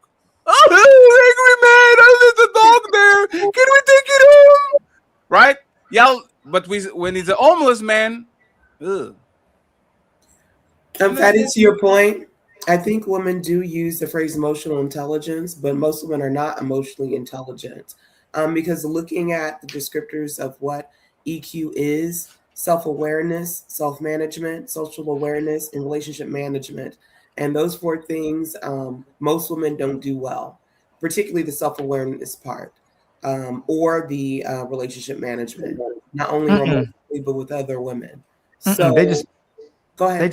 They're just evil. No, they are emotionally intelligent. Women don't care. Like Fatty and all of us are saying, they don't care. You know what I thought about before I came on this show today. I don't care what men keep saying, whether y'all talk about red pill, manosphere, or a man values and needs a woman's love, and he seeks it. That's his purpose. And y'all weaponize it against men, knowing how much men are suckers, knowing how much man will pander, knowing how much man will simp, knowing how much men need it from you. The fact that they'll never receive love again outside of their mother. And if they had a mother, women know soon as no, they are. They know what they so Coco, I'm gonna keep Coco, yes, Coco. Yes, you know how you know they're self-aware? Because women will do to you what they tell you not to do to them. They don't want you to cheat, but they can cheat when they feel like it. They don't want to be replaced, but they'll find your replacement. They know exactly what they're doing emotionally. They already logically you know what? I may stop saying that women don't like or don't love men, but they love and like themselves better. So they emotionally already they logically committed to themselves. And when it comes to their emotions or what they feel, they're going to pick themselves over their man. They're going to pick themselves over their children. They're going to keep their job, though. They're going to respect their boss that they don't like because he pays their bills. So as long as they have somebody paying their bills, they can regulate those emotions. I'm not going to disrespect this boss. I'm not going to respect this pastor. I'm not going to disrespect this sergeant. I'm not going to respect my garbage friends because they enabled me and validate me every single day for making the horrible decisions. So yes, they're emotionally intelligent, if y'all want to use that term, but they've logically committed to themselves and what serves them. They know exactly what they're doing and they don't care. We come out the mama and we hope that one day we connect with a woman that loves us as well too, but she loves herself more. She's the narcissist. That's why you know what? When women talk, they're projecting. When they're calling men narcissists, they know they're talking about themselves because that's how they think. Men are narcissists. Hey, nobody got diagnosed. Nobody went to no clinic, but they're calling men narcissists because it's how they actually think and project. When they're talking about us, they're talking about themselves. Coco. So we have to stop downplaying a woman's intelligence and just admit the fact when they say they don't care, they love themselves and they like themselves more than they do men. I'm not saying that women are manipulative, but I'm again to speak about emotional intelligence and if they're looking over these key components. Coco, can you be quiet? Can you be quiet? Thank you. You're emotionally intelligent. You chose to be quiet for Ali, even if Ali probably upset you by talking to you just like that. I respect you. I love you, Coco. I just wanted to prove what I want. You know how to be quiet when you need to. I don't think that's fair. No. Let me say Fatty. Fatty. Coco values me and you. if I would have said that to other people, I won't name drop because there's people that's too afraid to name drop. They would respond in a different manner. Coco values me and respects me. Coco Smell the Roses does it all the time. Roses will shoot an AK-47 at other men that may say similar things. What? Let's go. Make thumbnails, turn it up on certain people, but they'll never do that to us. They are regulating, and they know who they're committing to and who they don't, and they choose who they will value and respect and who they don't. Because they're not mad at us. When Smell the Roses is in on her feelings, nothing goes through her. Ooh, hey, Fatty. Roses has been mad at us before. Hold on, Fatty. You know, not as mad for. Yes, she has. And Coco has too. Hey, they've both been mad at us. You seen it on their body language. Yes, they have. Yes, they have, Fatty. Yes, they have, Fatty. Nobody on this panel knows what each other's husband and wife is mad at. I'm not disagreeing. They actually see it. Nobody's going to know how much Ali woman gets mad. That's Ali. Nobody's going. Coco probably laughing because of that. She knows for a fact. She got one version of her husband that nobody ever saw when he got mad, and everybody on the panel can say the same. Our version of mad might get Smell the Roses to a 3 or a 4. A version of that her husband, because he's somebody that she loves and she adores, but he's going to go to 8, 9, and 10. This is why people go crazy to jump off a bridge. The people that you love the most are the people that are going to put you on a rage, and this is where you have to see, does this person have emotional intelligence or not? Can they figure out what is going on, refrain themselves, choose their words, be quiet, said not now. In my opinion, if emotional intelligence exists, is exactly that. Who are you when you are mad? Question. Sure. Take it away from the females. Recently, in the last week, have there been men who could demonstrate emotional intelligence but didn't demonstrate it? It's very vague because I thought. No, it's not. No. Okay, hold on. Okay, Fatty. 1 second, Ali. It's because your question is too open-ended, right? No, it's okay. I'm sorry, Fatty. 1 second, please. I can say that people acted a certain type of way, but I might think that was not because of emotions. It's because they were calculated about what they were doing. Fatty, have men literally this is emotional intelligence right there? Have men been demonstrating that they'll regulate their emotions just like women? Regulating your emotions. No. When you're picking and choosing the things we've been going through in the last 3 years, right? People will go like you show up. Hey, Fatty, Ali, I need you to do this. Yes, sir. Ali, I need you to do this. Yes, sir. Ali, I need you to do this. Man, yes, sir. Have there been other people that did the same thing until they didn't? Sure. And number 2, have there been men who have said one thing to women and men and then changed right back around and said something different when it was convenient or when they feel like they were looking wrong or they were losing an argument? They were demonstrating they can regulate the emotion till they feel like it no longer benefits them, or they feel like they're better than you, or they may be embarrassed, and all of a sudden, go ahead. But there's not a choice. You can get me to a level like me and Angry Man. Time out. No, I'm not. Hey, Fatty. You literally pass me the microphone. I'm gonna tell y'all this. In the back, me and Fatty have went to damn mad on each other before. Let me finish, Fatty. And there's times that we could have cut this friendship out. We could have cut the empire out, and we regulated our emotions. There's always a time that we can pick and choose and say, this is done. And we go, hey, Fatty, you made me mad as hell. I'm still going to work with you. Versus other people that we had encounters with, versus other men and women we have encounters with. They don't make them same choices. And we'll have this conversation. And I'll say, hey, Fatty, it's become cultural. People can be logical until they feel like they're better than the situation, or it no longer benefits them. But they're intelligent. They make a commitment. But I think you are simplifying that, right? Let me give you an example. Me and Angry Man been through wars before. If this motherfucker puts a shut up fatty shirt, right, and I get mad at it, it will never compare to the level of mad that I get when you fuck up. Can't even touch it. And we fought. Me and Angry Man fought. That's two different. You will get me into a level of rage that these men will never will, Because I have more expectations of you. I have a brotherhood with you. Like when you do something, it might not be as bad as it was when we were fighting, but the people that actually are closer the most to you are going to make you react in a completely different way than a person that is a little bit separated because you don't have this expectation. I'm not disagreeing. Well, let me just finish, right? So it's very regular that the person will literally lose their motherfucking mind with person A, but the person B does exactly the same thing and they don't, because that emotional connection is completely different from point A to point B. This person B can say, you are fat, you are fat, you are fat. But if my wife say I'm fat, now we have a messy problem because I actually like her more than I like this random person. Me and you, there's people we treat differently than on these panels than we do on different panels. Angry Man treats people differently. Sharon, respectfully, and like sometimes I'll give him some kudos. I'll be like, dang, he knows how to, he regulates his emotions depending on who he's talking to. There's other people you can tell he ain't going to regulate his emotions. Fantastic the same way. Fantastic has a great amount of respect and patience for people that he feel like he may align with or care about. Other people, he going straight to 100 instantly. It's no, so he can regulate emotions. No, why? Logic. It's logic. No, Ali. Yes, Ali, please. Ali, please listen carefully, right? Ali, listen carefully. These motherfuckers we have on this card roast me up and down. Cammy is a great example. Cammy be roasting me bad. Probably the worst part, like bad. She will say things sometimes I look at that and say, Jesus Christ, what the hell are you on, Cammy? If Cammy mocks my accent, I will have a certain type of reaction. If a guy that I have a very adversarial position mocks my accent, I will knife you. See what I'm saying?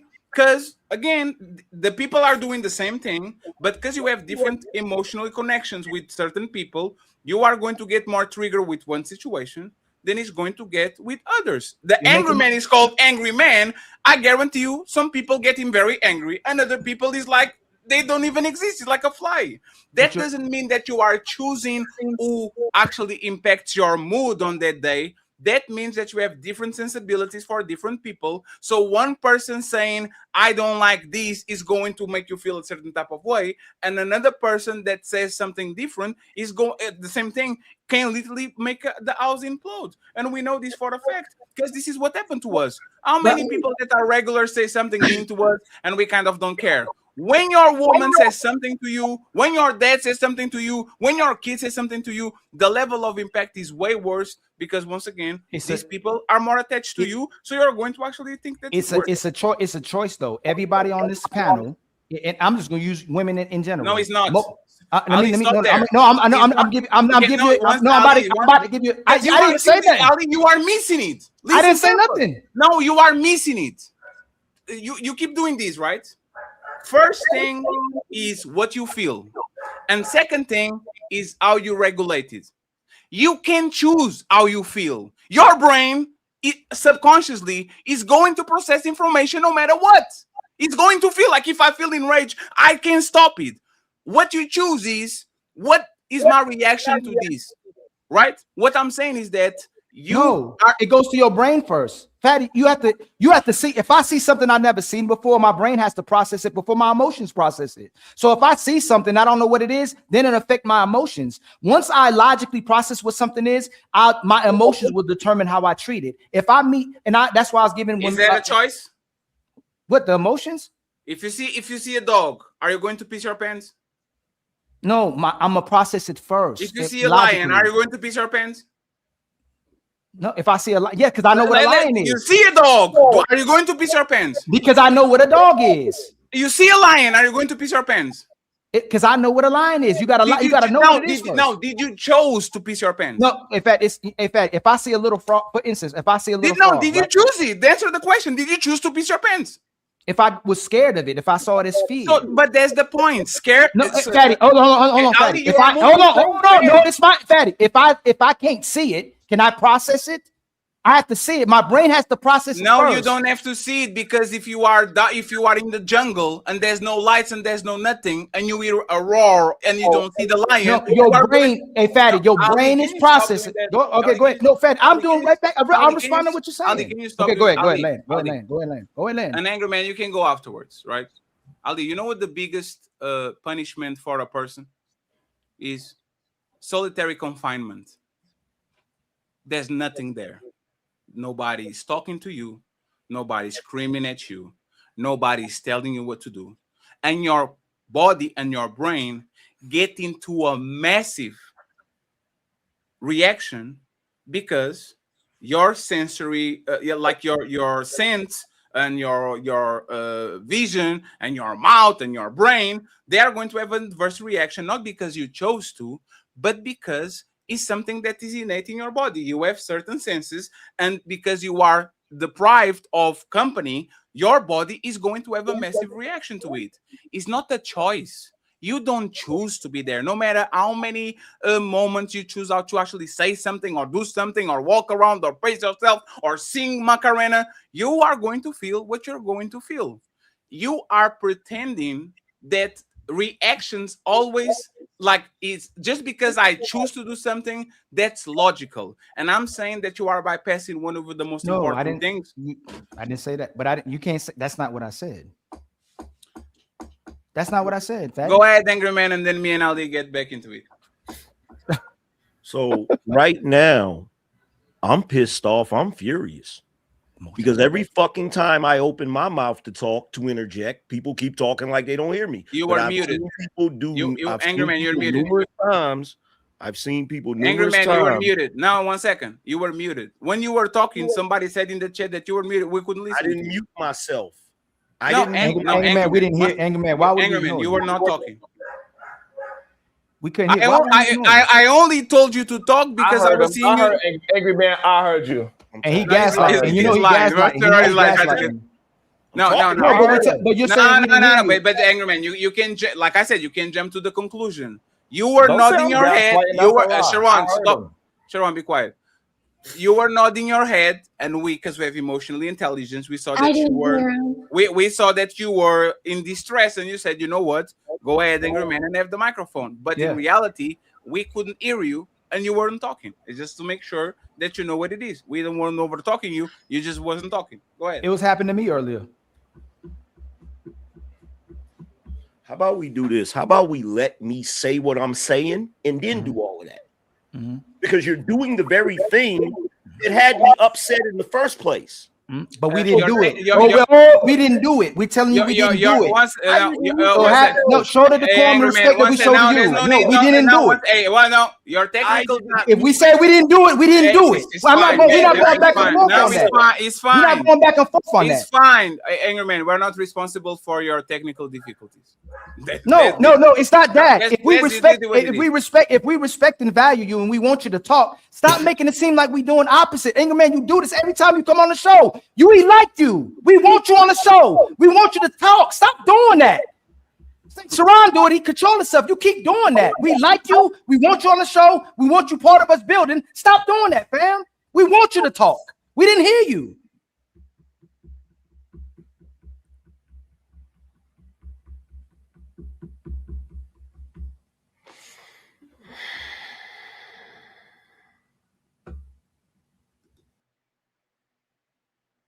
And this is a display. Same thing Anton does. Same damn thing they do is playing damn divas. You ain't gotta explain yourself, Fat. You ain't gotta explain yourself. I'm not explaining myself. No, make no sense, yo. I'm not try to invite people, build with them. They always looking for something.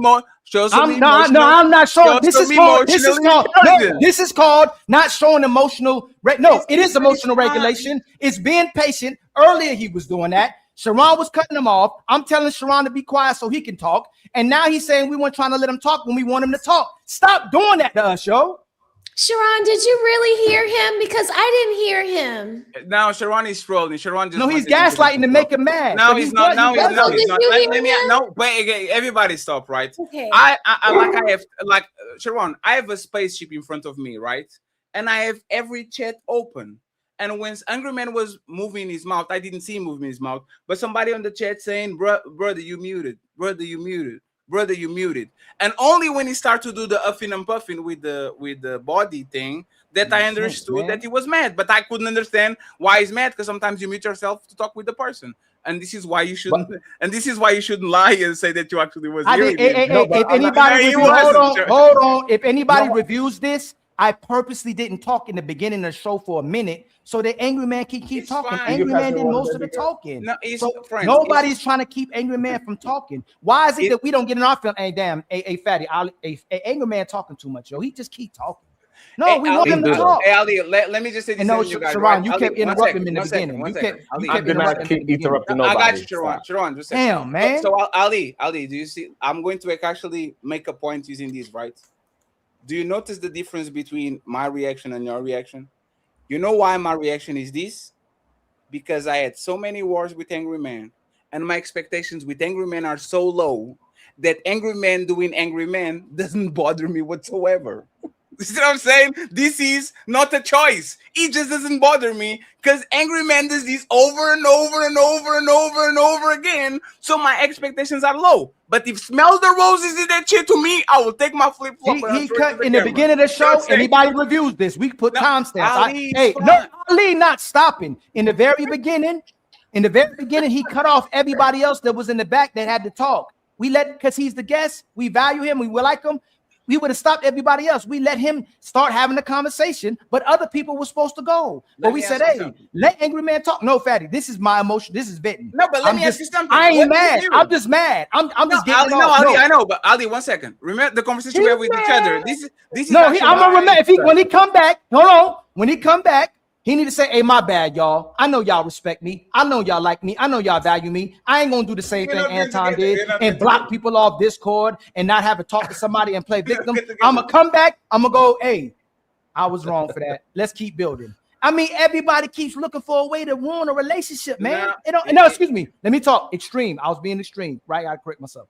There's a minority of people, and I don't know why it's the damn content creators, people we try to build with, and they keep doing this. So no, example has to be made. If you coming over here, we obviously sent you invites. We want to rock. Sharon come over here and play his role. No, we gonna go back and forth. He at least respect and value the pound enough, do his little thing, and then he stops. And he demonstrates some type of emotional regulation. He still comes. He don't go full blown victim. He go full blown victim, man. So Ali, this is the thing, right? And this is the I appreciate that, Ali, by the way. I'm not going to convince nobody that is Angry Man fan that something they know who he is, right? I am. No, Fatty, you don't have to say nothing for the rest of the show. I am the show. No, I am. We done went through it so many. I go, hey man. No, because it was the other way. Y'all fussing. No, Ali, there's a point. No, Fatty, no, it's my turn. Hold on, it's my turn. I said, hey, Fatty. Hey, Ali, you know I love you, right? I said, hey, Angry Man fans, y'all. When we all agree, everything cool, okay? When him and Fatty go through it, I go, hey man, give some grace to Angry Man. Everybody be going off on him or treating him or disrespecting him like Israel Mills. Let's just give him some grace. Let's rock out with it a little bit, and it's gonna be okay. We not gonna do him like that. When he comes in the house, let him know that we really rock with him, no matter what happened in Fight Club. Same thing with Anton. All these dudes, just watch the chain of events. It's always them getting their feelings and being upset over me and Fatty argue and fight all the time. Even on we just did right now. He just got mad with me. He gonna be all right because he emotionally regulated himself. I'm gonna be all right. I'm gonna be all right because I do it too. Smell the roses. Coco does it. Sharon does it. He does a little thing and he'll do his little. What's the little thing? Why gotta be little? He be like this. Then he. Hey, you did call me a hoe, Sharon. You did call me a hoe. I'm landing. I'm done. Hey, friends, send $100 to Ali to the Cash App. He's going on a rent. Most of this is listen, when we do this, y'all, it's not hate or beef. I still got love for Angry Man, and I got love for Anton. When we address it, they're acting like divas in that moment. I'm not gonna be extremist. He acting like a diva. Anton acting like a diva. They being divas in the moment, not in general. Right now, we gave you the floor. We invite y'all. We invite a countless people. Why Ugly Nietzsche ain't do this? Why that shit cheap ain't do this? Why ain't even Andrew Wilson, he'll come here and argue back and forth, but he still, never mind, let me take that back, except for the last show, he co-signed, but he still didn't, Andrew Wilson didn't disrespect it, but he co-signed. Pearl did this, and we were supposed to build with them. They find some way to stronghold us and go, hey, kiss my black ass. That's all it is, man. So again, we not kissing nobody's ass. Fatty not kissing Ali ass. I'm not kissing Fatty ass. Nobody Coco, all of us ain't nobody ass kissing. Come rock with us, build with us. Let's have a disagreement. Let's be family. And that's it. Let's build. Why the hell can we not just all build? All the content creators toxic as hell, man. So I'm well, not. I know it's somebody outside kiss as long as I can smell the roses. Think about it. Look at all the content creators can't build because they always in their feelings, man. Hey, Ali, this is I can't mad at you because you're telling the truth, right? But that's the thing, and this is what I'm talking about.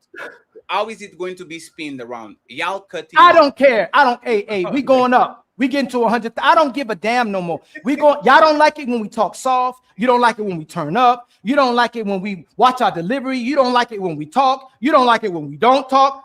Hey, either you rocking with us or you don't at this point on. This is the untouchable mother effing empire. Either you rock with it or you don't. If you don't rock it, don't comment, don't watch, don't like. If you want to disagree, we fine with that. You want to critique, we fine with that. You want to hate, we fine with that. Don't disrespect and don't. If you want to hate watch, you can do that too. But if you can't rock here and have a nice panel, be civil and be respectful and be able to argue to disagree or civilly disagree, don't come. Hey, so going back to emotional intelligence. No, Coco, you can't do that. Coco, did you hear Angry Man? Did you hear him? No. Hey, just like we told, please, ladies, don't say nothing. This is grown men talk. This nope. Thank you, Smell the Rose. You was looking out for her. Please, Coco, don't say nothing. Smell the Rose, don't say nothing. It'll be something they have to address with us. This is not hate. This is not beef. This is not being extremist. This is Ali just getting it out. Instead of us building together, it's always somebody finding a way for us to divide and not talk. We gave him the floor. Anybody review it? He had talk most of the time. There's not even it, right? And again, I understand what you're doing, Ali, because you usually don't react. I'm the one that reacts to it, but there's the thing. I'm tired of you taking up. No, Fatty, don't say nothing. I'm tired of you taking up. No, you're not. It ain't. Fatty didn't do nothing. Fatty didn't do nothing. But you got this doesn't affect me. 1 second. This doesn't affect me at all. Always your fault, man. Fatty fault. Fatty did this. Fatty did that. So this is what I'm talking about, right? And Sharon can actually talk about this and smell the roses. Coco not because she never was the main event. Sharon, can you be honest? Anybody rolls the red carpet when he's like a main eventer like us. Y'all get thumbnails. Y'all get collab links. Y'all get the descriptions. Y'all get songs. Y'all get thumbnails. Y'all get. I was promoting this man's store the whole show. A store. Have you ever saw somebody be on a live stream and I'm doing the store and motherfucker is right over there on the side, V-donation and shit? Like, there's nobody, literally nobody, that when y'all come to us, we don't put y'all on the, like, this is the best place for you to showcase your talents to, like, you don't have to do nothing. Just come here with us and do what you do and go back or you're busy. You don't have to do nothing. And the thing is, like I said, and this is the problem is let's imagine that he actually was talking and we didn't hear him, right? It was once. Right? That is 100% true. Right. It's like the notion. It's like 1 second. Even if we miss it, it's the notion of credit. You missed right? it. Yeah. It's the notion of credit. If I'm being nice to you, 1, 2, 3, 4, 5, 6, 7, 8, 9, 10, and I do something that is wrong, you shouldn't punish me because I missed something. Can you tell them earlier? Can you tell them 1 second, earlier? please. If that last one, I swear, I promise I won't say nothing. I promise. Can you tell them early in the show when Sharon kept interrupting them instead of letting the flow of the show go on? I said, Fatty, Sharon's interrupting. He's interrupting Angry Man. I don't want him interrupting Angry Man. Can you address that too? Like it's Sharon, you was interrupting like hell. Instead of letting the flow go on where we naturally would let y'all go back and forth, I chimed in and said, hey man, don't interrupt them. When did that happen? Earlier when you kept interrupting. It happened like at the top of the hour. It was the top of the hour. It's in the messages. I was like, he interrupted. I just, maybe it's love bombing. Maybe it's what Fatty talks about. Like Rose, Fatty, my bad, man. Go ahead, man. My bad. But the problem is you don't have to apologize. When other people are talking, his microphone go down. So he was no, Sharon, it's not even that. The only reason why I was able to hear it, right, is because I was leaned over towards my computer. No, so this is what. One second, please. Just 1 second, because my editor is going back, and he's kind of like seeing, and he said, yes, he talked once. right? Yeah. But You there can. was a point, 1 second, but so he said once that he wanted to talk. But then I asked him to talk, and he said, I already said what I had to say, and me and Ali went on a one-on-one. Intelligence. No, No, that's not. I think it's more. Wait a minute. If you're looking sad, I shouldn't. Okay, I don't know what sad looks like. No, but Okay, that's a social skill. Yeah, Rose, that's what I'm saying, right? So pattern recognition is like you said, human traits and certain things that we do, so on and so forth. Like men for one, most men mask and hide their pain, emotion, sadness, or whatever, so on and so forth. So most dudes, you're not gonna motherfucking never know that he's whatever. He just has a somber look all the time, right? So that's why I say going by that route is more so of a pattern recognition or someone acting out of a thing versus emotional intelligence. Emotional intelligence, when I hear it said, is your ability to not just tell but measure, a person's emotional state. To me, I could be wrong, but measuring emotional state, because that's what IQ is. IQ says, hey, okay, if we're measuring, then I don't think that then you're right. Then that there's no way to measure your happiness or your sadness. Maybe. Yeah, because IQ, the whole point of IQ is measuring. It's a measurement of intelligence, right? Your the quotient part, right? So you're measuring how smart someone is, right? That's why I say it's impossible to have emotional IQ, because you can never tell how someone is until it's like, worst case scenario or whatnot, for the most part. Go ahead, ANGRYMAN, and then Ali. I already said what I was going to say. See? So this happens. I give him the floor, say, hey, please go ahead, ANGRYMAN, and then Ali starts talking. I get into a one-on-one with Ali, and then the man that said, I already said what I have to say, does this. Yes, Ali, please. Ali, please listen carefully, right? Ali, listen carefully. These motherfuckers we have on this card roast me up and down. That was literally it. I gave him the floor to talk. He said I already said what I wanted to say. And then me and Ali are screaming with each other. And I should understand that murmuring between, like, hey man, hey, you know what, friends? I already told y'all this, right?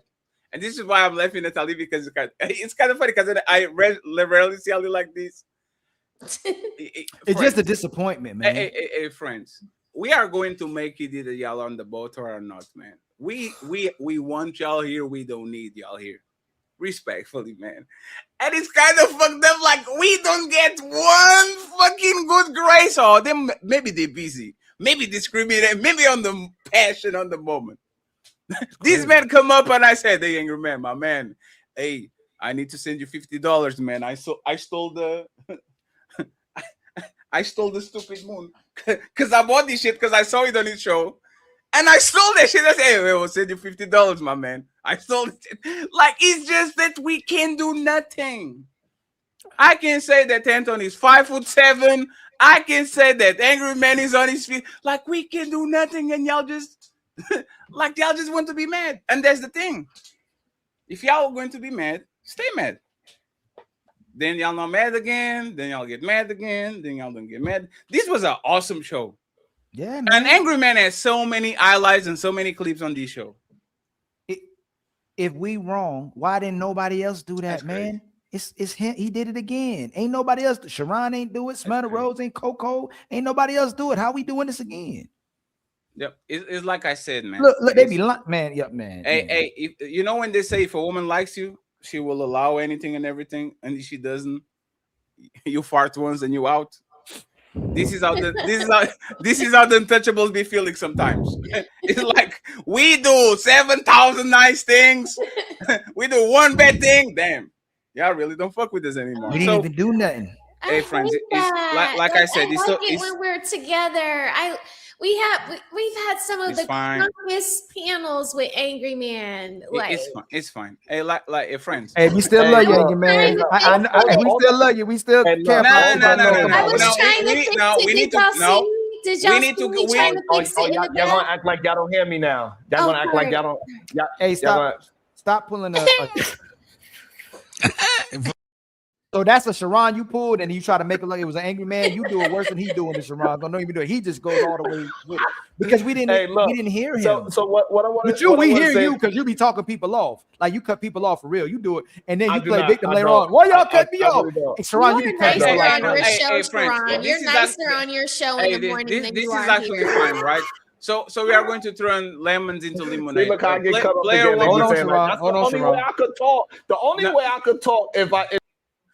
Hey, player one, do thumbnail. Angry man rage quit. Started when he rage quit, and then with this conversation, we're going to monetize this. Okay, we're going to turn lemons into lemonade. Put it on the thumbnail. Angry man crying, and when it was his turn. Yeah, Angry man crying, and then do your little thing, and then we're going to go over there and we're going to monetize. I'm just saying, man. Ali can be starting the show saying, and the legendary.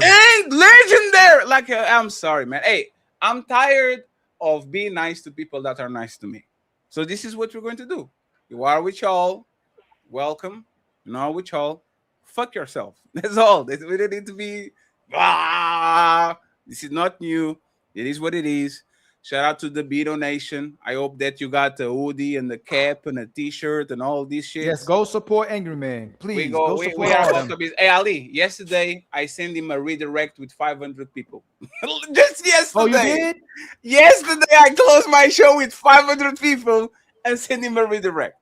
Poor Candy. And you know he watching. All he had to do is come back. Hey, yo, you know what? You know what? I'm gonna do something I rarely do. I'm my bad, y'all. Y'all show respect. Y'all show respect to me. Y'all value me. Y'all never treated me like Israel Mills. Thank you so much for always giving me the red carpet.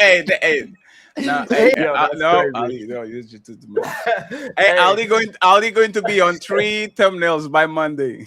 Hey, Israel, I'm joking. Hey, Israel, it ain't that serious. I gotta joke about it. But you to be, hey man, if you got friends like you, why you need enemies? But hey, listen, all I do know is this: I gotta have one of the toughest skins on this goddamn thing because I get antagonized on purpose, especially with my brothers here. Like I don't even mind it when it comes from y'all. Like I know a lot of people from the outside, they look at it as something more than what it actually is, right? But hey, I be taking some abuse. But clearly, I got some kind. What is it called when you like pain? What is that called? A masochist or something like that? Clearly, I must be that. And because I don't get the proper respect. I'm just saying that. I'm just putting it out there that hey, maybe. Hey Ali, can you read this for me? Last 3 comments. The last 3. Oh, Angry Man getting punked by Ali. Let him. I love it. Oh wow. Hey Ali, this is crazy. He loves everything, Ali. He loves everything, Ali. Can we play the prank? Can we play the prank when you put Ali? Roses. Just let it be between the guys. See, we protect y'all. I'm Just sorry. let it be between the guys. That was funny. Your little face. I don't know, man. You look like 12 years old too. Listen, all I know, they be calling me all types of. Hey, what was that? Was that masculine or was that feminine? It was very feminine because Sharon did it. That's either masculine or non-masculine.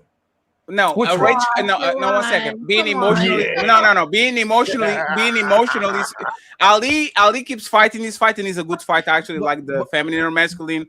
But if we go to manosphere talking points, this was a feminine thing.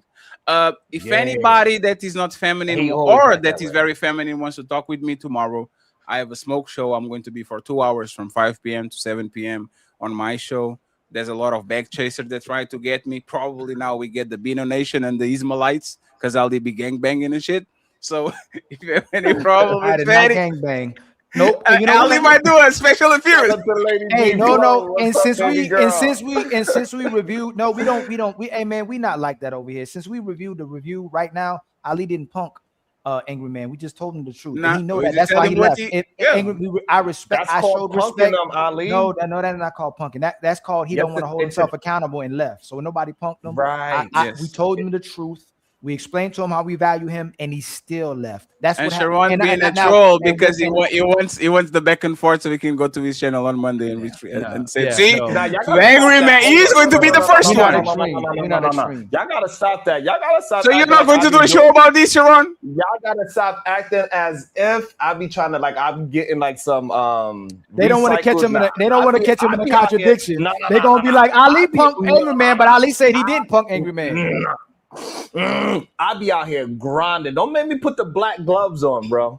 Oh, Sharon. Oh my. Hey, Sharon. Somebody send me that clip, Sharon. How are you with black gloves and a t-shirt? And then you wear Sharon look like don't put it like and you don't even know how to put the do-rag. You look not what's the movie? What's the movie? Gangster. Hey, that was supposed to be the most masculine Sharon we ever had, and Sharon looked. That's how you put a do-rag on, bro. You don't know. You ain't from where I'm from. You don't know. Just put on a wife beater. That was terrible, man. You know who he looked like?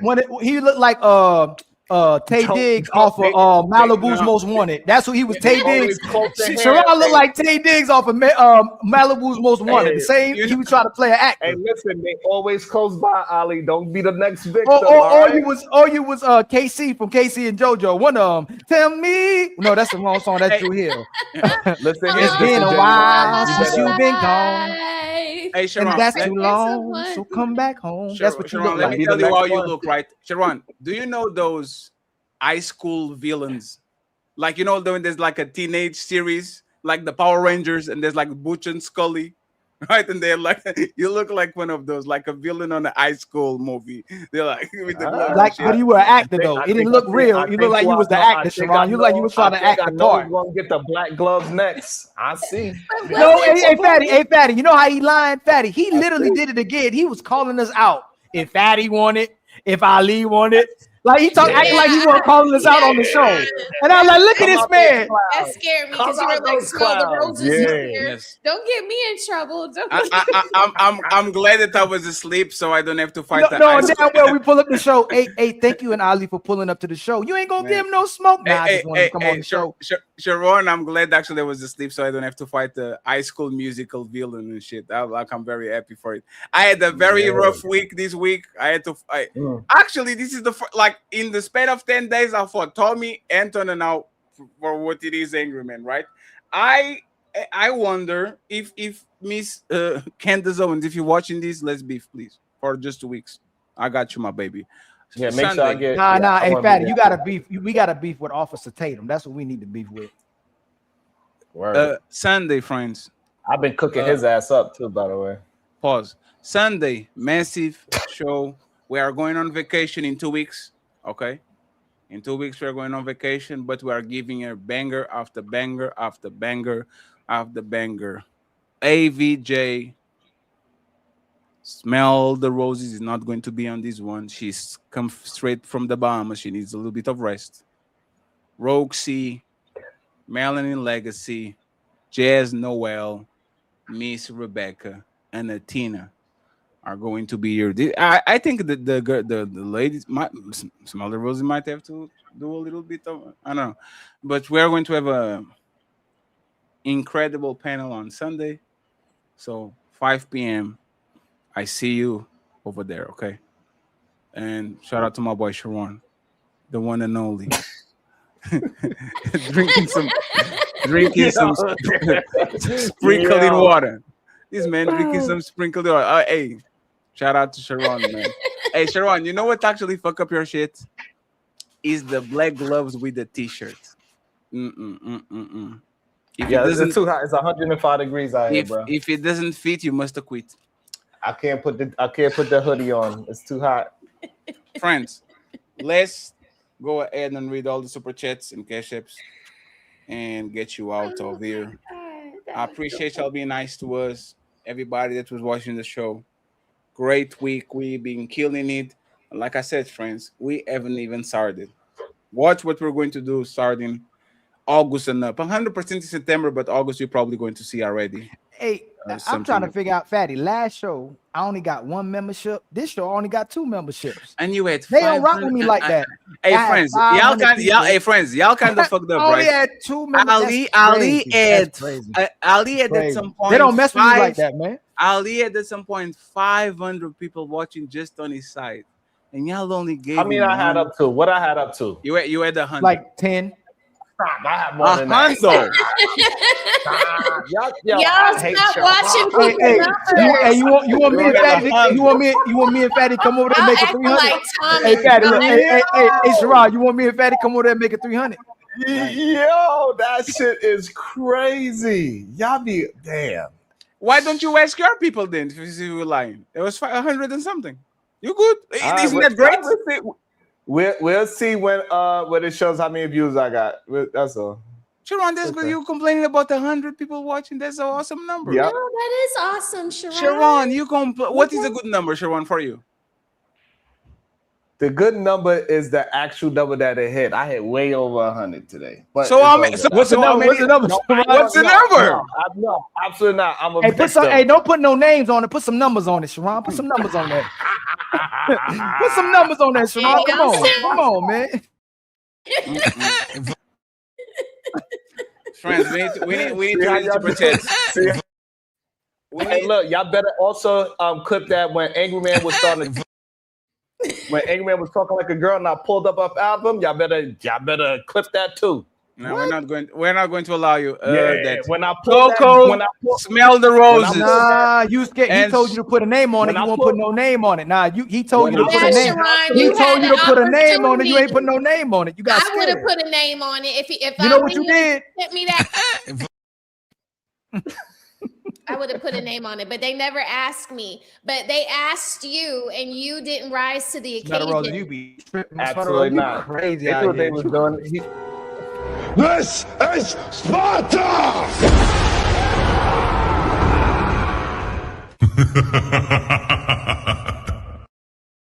Ali's the type of dude that everybody has to leave, and Ali's like, just one more, man. I got you, my man. I do be like that. I don't like the party to end. That's why I never. You know what, y'all? If y'all never realize, roses, I appreciate y'all, man. I never say bye. It's because I don't want to say goodbye, man. You know what I'm saying? I'm typing it in the chat. I'm saying I love you guys. Thank you so much. Please tell everybody where they can find you before we go. You can find me on This is Sparta!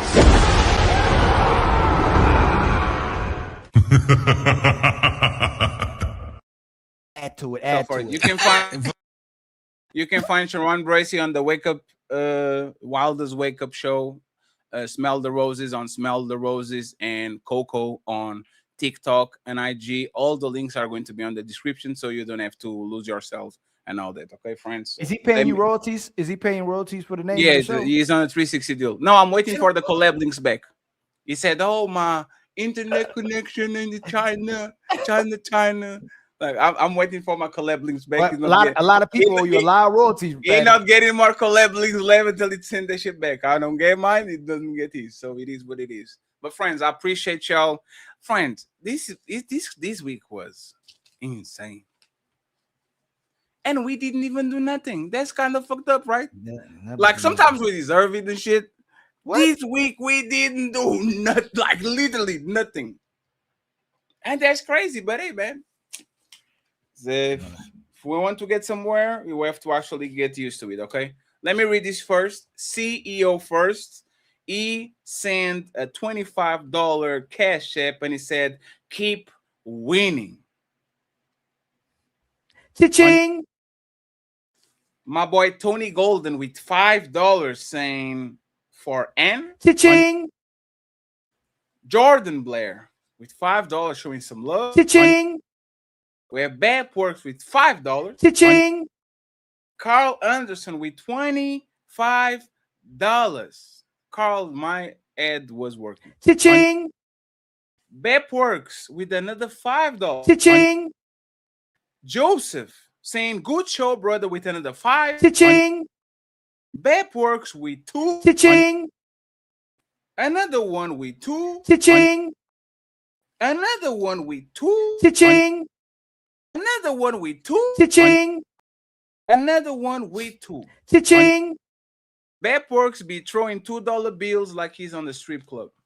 He doesn't send you 10, he sends you 2, 1, 2, 2, 2. And finally, not but not least, JM, great show tonight.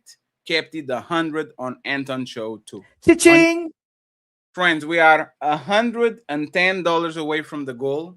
There's still 600 people watching. If y'all can send a stand to make 100 and then a hero, it's the end of the month, friends. I need a hero. I'm holding out. That's one of my songs, man. 100. We need $110. Is the end of the month. If you enjoy the Untouchable Empire, go wild this week. Please support the show. It will be nice if it was a first donation. Somebody that never donated, it will be great. Where the new ones at? Send something to Mr. Ali or to Fatty. It can be 10 at a time if you're watching these, but 100 will be like great. the video, hit subscribe, and show love to Ali at $Ilkan. If everybody send $1. Damn, you didn't even let me play mine. Yo, we outside tonight. Support the movement. Support your boy Fatty. Hit that cash app. Team Fatty 8. You heard the Untouchables in the building.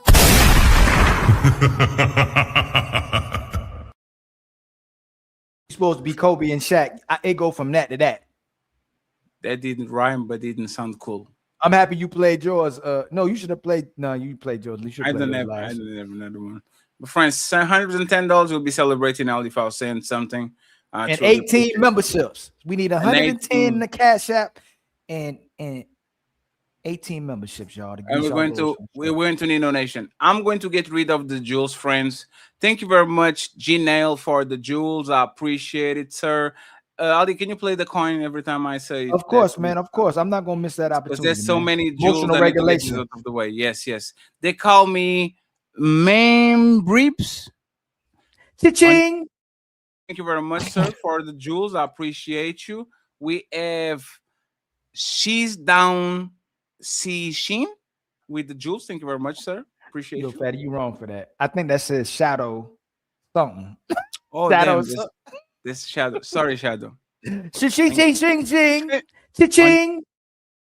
Thank you very much, Shadow. Appreciate you. Cha-ching. We have Easy with the jewels. Thank you so much. I appreciate you, sir. Cha-ching. No, do the coin. Don't do the cha-ching. Do the coin. Oh, okay. My yeah, bad, yeah. Lincoln with the jewels. Thank you very much, Lincoln. We have Stacks Dollars with the jewels. Thank you so much, my man. We have Mr. Anthony Anderson with the jewels. Salute to you. We have a Big Dono, Big Julies with the yellow one, Vulcan. Bright with a $10 Julie. Appreciate you, sir. Thank you so much. Let me see if I can find more jewels in the Bull Diesel. Okay, because the jewels, like this jewels thing is not easy to have on the StreamYard. 1972 Dog with the 20 jewels. Big Saint with the jewels. Dominic Cortez with the 10 jewels. Savannah Toot with 1,000 jewels, $10 jewels. Thank you so much, Savannah. We appreciate you. We have Big Saint with the jewels too. Thank you very much, sir. We have Big Saint with more jewels. We have Messi Michon with more jewels. Thank you, Messi. And then Messi again with more jewels. She sent the Appy Poop. That's crazy. They have a jewel called Appy Poop. We have Mr. 1972 Dog with jewels too. Big Saint with more jewels.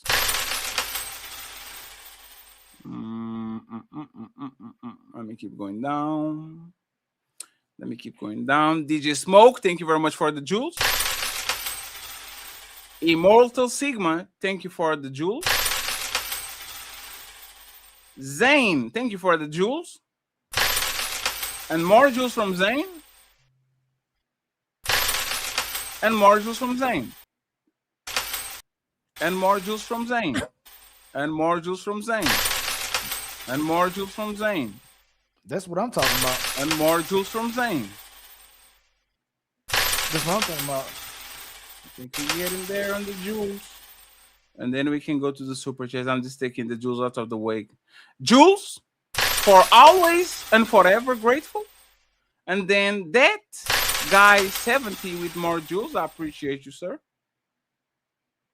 Now, damn, this jewels shit is going to get us in trouble, man. That guy 70 with jewels. Thank you very much, sir. We appreciate you. Thank you, thank you, thank you. We have William Stewart with the jewels. Thank you, William. And we have 50% simp. No, that's not the jewel. Let's keep going. Well, we're getting down here. You get down in the M's. Shout out to the Jesse Star with Jules 2 times. 6767.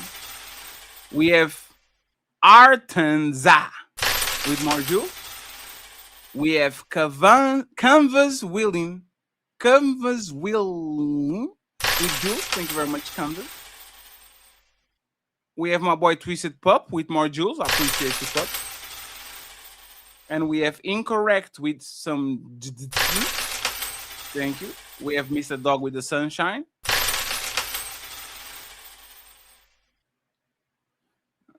Ali, I think next time we only do the yellow jewels and up. Not because it's just it's a little bit. This is bad. Got amen. Every dollar count, man. We gotta do like 50 cents. 1972. Yeah, but the thing is, you are actually literally like cents, like 7 cents, 8 cents. But we appreciate all the cents, friends. But like we're not our one preach, but $1 and up, kind of. Oh, okay. I see what you, them $1. Like these blues, like 100 jewels is. Let me actually see again. No, $5. 300. No, 100 jewels is like cents. Oh, but 300 jewels is $5. No, 1,000 jewels. Let me actually send it. How do I send jewels? First one. I don't know. Where do you find? I wonder where the I don't know. It's like TikTok. You see what I'm saying? Like you see like the animation and shit, the flower, the rolls. It's TikTok. Yeah. Yeah, but then you actually go see how much he's like. It's not that we don't appreciate the support, friends. It's just that he's kind of like he kind of fucks up the flow of the show. Okay, Mr. John with 2 jewels. Thank you very much, John. Oh, Mr. Talented Mr. Eat with more jewels. Thank you so much. We appreciate it. We have Construction Icon with 10 jewels. We have Talented Mr. Eat with more jewels. We have Derek Hardy with more jewels. We have Jay Watch with more jewels. And then we have Derek Hardy again with more jewels. Mel Stay Feeded with more jewels. Thank you. Now we have 107 super chats to read, and I'm going to read this shit real quick. Abba's Child, blessings AM and the Beano Nation. Happy Friday. Started well. Hey, Drew Spellman, thank you so much for the $10 Cash App. I appreciate you. We are $100 away from the goal. And if you send us $100, you are the sponsor of the show, friend. I'm talking to you. $100 in the Cash App, and you are the sponsor of the show. There's still hundreds of people in the chat. 483 in concurrent. So please, cha-ching. Thank you, Alim, very much. If you have $100, this is your chance to show off and to say, fuck them, we're going to get all the goals today. And the memberships for all day, of course. Abba's Child, blessing AM and the Beano Nation. Happy Friday. Thank you very much. I appreciate it. Albert sent $20 too on the Beano Nation side too. Thank you very much. Shell Dragon TV gifted 1 Untouchable. Got Untouchable Empire, baby. Appreciate it. We have Eugene Steele with the $10. He says the man did not tell her he wanted to get laid. He thought he could manipulate her. Evidently, He got into his feelings and kicked her out. I am sorry, but I got to go with the woman on this. Dr. Eugene, we see you on the Nika Marie, Six the Goddess, Lucky Marie, all these. We know that you go with the woman. We know already, Dr. Eugene. We're watching you, sir. Leave it to sense. Mont versus Angry Man round 2. Finally, LOL Belson. Damn, you saw Mont glasses? You look like the. You don't watch The Boys, right? You say what? You don't watch the series The Boys?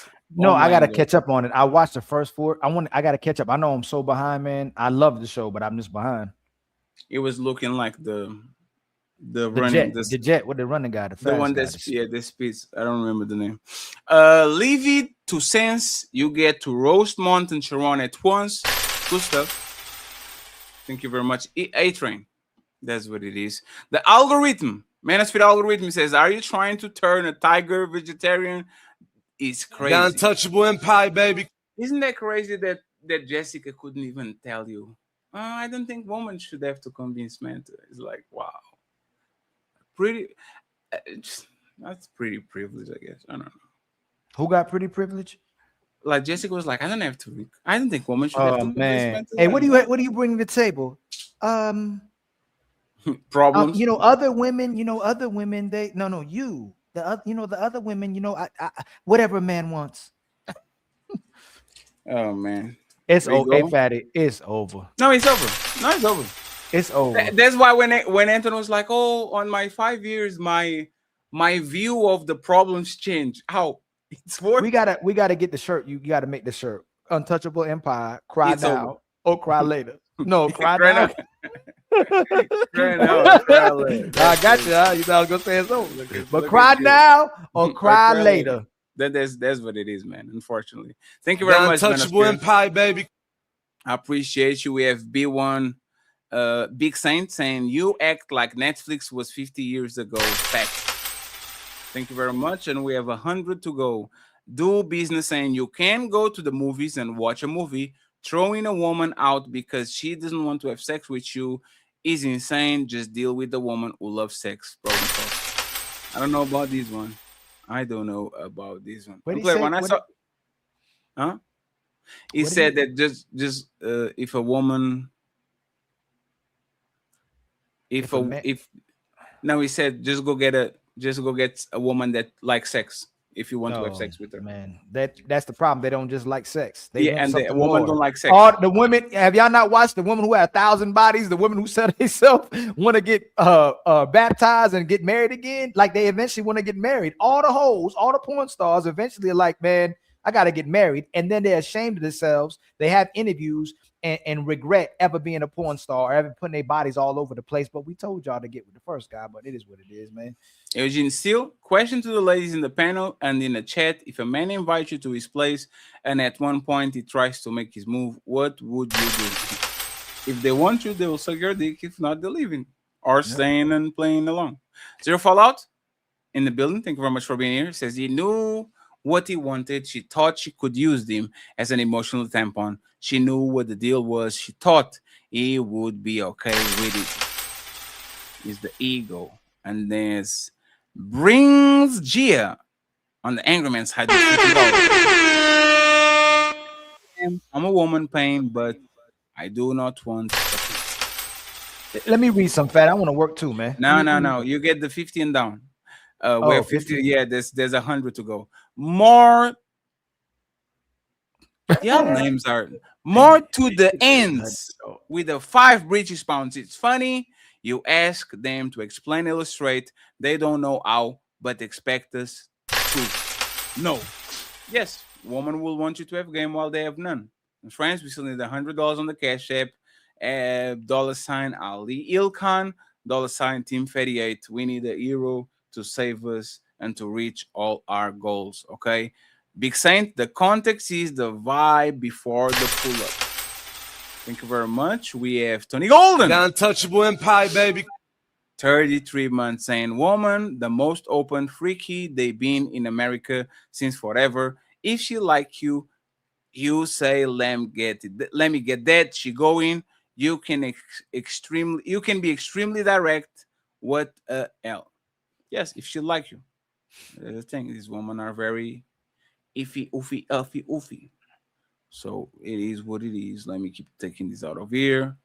We have Mr. Jordan Blair became a member. Untouchable Empire, baby. Thank you very much, Jordan. And then we have Big Saint saying, Sharon, you clearly don't have a mouthpiece. Zero Fallout. These game guys are the wackest.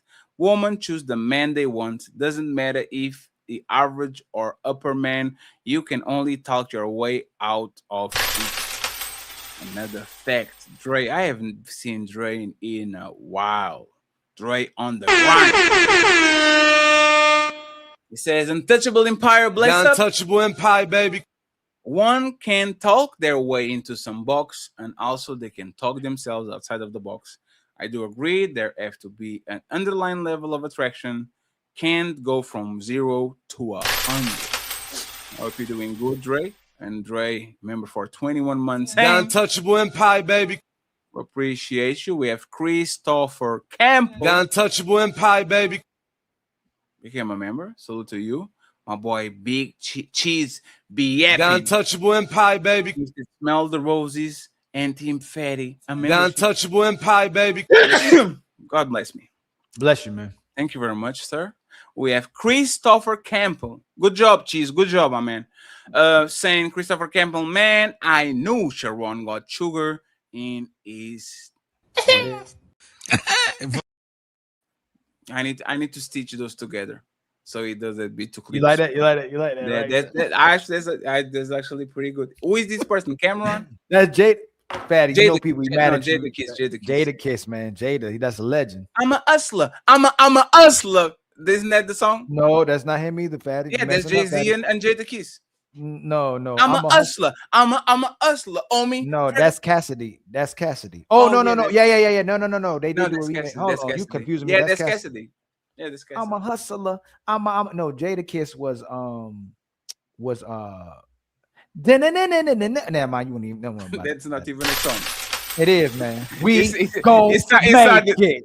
We gon' make it. We gon' make it. We go. That song was so crazy, man. Oh, I know it. You're talking about the beat. I know. Yes, I know what man. that beat. That's one of the best songs ever, man.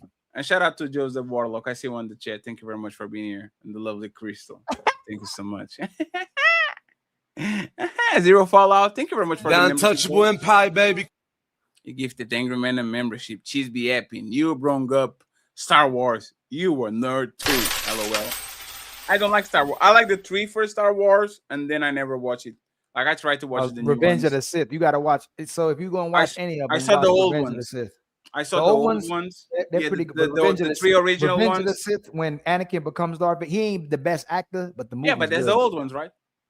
Oh, that count. Oh, you mean no, Fatty? I know that he's orderly on the opposite, right? Revenge of the Sith is kind of newer. I watched the one in the 70s and 80s, whatever. Those are pretty good. No, I didn't. They were kind of. They were like but the Revenge of the Sith is the one you gotta watch. Revenge of the Sith, man. No. The other ones is zero. No, Zero Fallout. Untouchable Empire, they did it dirty because we thought the black dude was gonna be with the girl, but she ended up being with her brother. Brothers is there love too. Just like Game of Thrones. Did they say stop? Stop, step, bro. Don't do that. Mama going to find out. Tony Golden, thanks for being here. Let's put some color in the chat. Try to be funny. Leave it to the sense, Mont. What if she tosses her drink and breaks your stuff? Yeah, that's an extreme, sir. And we have 80 to go. Mark Chapman, member for 33 months, saying up, down, left, right, BA star. That's Street That's Fighter. the Sonic. No, that's Sonic. Up, down, left, down, right. up, down, left, right, A, B, Yeah, star. That's Sonic. That's Contra. No, that's Sonic. Up, down, left, right, BA star. Oh no, that's not Sonic. I think that's Contra. Sonic Hey y'all, hey Mark Chapman, that's got to be Contra. Sonic for Mega Drive is for Sega is up, down, left, right, 8 starts while Sonic is doing the finger thing. So and it gives you the whole level so you can go to. See, they say Contra. So up, down, left, right, BA is start is Contra, and left, up, down, left, right, AB is Super Street Fighter. What about Sonic? You don't know Sonic? I didn't know Sonic had a password. A code. Yes, when the Sonic on the beginning on the credits when he's doing the dun dun dun dun. I didn't know. What do you get for that? Dun, dun, dun, dun, dun. Yeah, select start. Up, down, left, right, A, start. And he gives you get? And he stops. He gives you all the levels. You can go to any level. I did not know that. You know what I did have the cheat though? I don't know if y'all had it. I had a Game Genie, and you just got everything. Game Genie had. Yeah, but I don't like that. The only cheats I remember is that one and Pokemon, because you had like you could multiplicate like something that was on the, I think it was the 9th position on your Poke, the thingy, or on the 7. So you put rare candies there. You go talk with somebody, then you walk in the grass, then you go to the 9th island and you swim next to the motherfucking shore, and it's going to show up a Pokemon called Missing Go, and you fight him and you beat him, and then you have like 99 on the shit. That was my shit. Oh man, hate. I hate being the motherfucking grown up, man. Being a kid was awesome. It was. Now man, I wouldn't go. I wouldn't go back. I'm you not know what's now. Better? Maybe Hey, hey, Fatty, I'm about to get you. You know what's better than being a kid now? Having kids. That's why you're not needed. Got untouchable empire, baby. Thank you very much. I can finish this for you. Go take care of your kids. I can finish this for you. Go take care of your kids. Bye. Christopher Campbell, $4.99. Don't be like Sharon. Will be my advice. I appreciate you, sir. We have Cheese be yapping, $2. Mr. Cheat said that you went against. Let's keep going. We have Tony Golden. We need black gloves and Durag Spacey. Bracey for this show. Thank you so much. TLG in the building. Sharon is special at wow. Lotus Flower. I am to the Beano Nation. $20. Thank you very much for the support. We have Christopher Campbell saying Peggy is Sharon new nickname. That was crazy. We have another one. Aaron Medranos says real dope is the only one speaking the truth. You have to be like that nowadays because you're not like real dope. These women will run circles on you. Again, friends, any hero with a hundo that can spare us, that'll be awesome. We have Willing to Win. What's up, Ali and Fatty? Here to support the show, my brothers. Salute. I appreciate y'all. Thank you very much for being here. We have another one, Christopher Campbell saying Sharon idolized Ray from Scary Movie when it was a kid. We have 70 to go. 70 to go. Jordan, skip the unverifiable BS and have a conversation, gents. Sheesh. Thank you for We have Woo's Dragon. Was good, Patty. Was good. I appreciate you being here, sir. We have Zane with Jules. I missed this one. Thank you very much, Zane. Salute to you.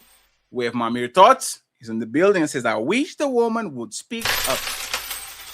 Yeah, SH was a little bit hidden today. I don't know. We need to talk with SH. Maybe she needs to relocate for the Sunday thing. Logics versus Angry Man. Saturday SmackDown. I don't know if we can get Angry Man soon. Ace up my sleeves. No man cares about the verbiage or how it sounds or said. If it, for the most part, makes sense as far as the general public portrays it time and time again, then take it for what is worth. Fucking fact in today's era. Thank you very much. I appreciate you. When my mere thoughts saying logics make Sharon looks like like Nick Turner. LOL. We keep going. King Catus. We grown as fuck. Why is this a conversation? Another one. Aaron Medranos. Aaron Medranos. I know Jessica be running game on a bunch of men. And we have Frederick Hour in the building saying salute. Got untouchable empire, baby. How are you doing, Frederick? We have Javier 120 saying Angry Man cooking Sharon. Well done. And then we have Specs in the building with the $5. We are a monolith, all woman, blah, blah, blah. Love and support you, baby. Baby. We have 60 to go. McDown says, I knew what she meant, slops, handshake, but no sex. And with the $20, Mr. Vow is Vowel's Flight. I'm new here. This dude is so funny. Oh, man.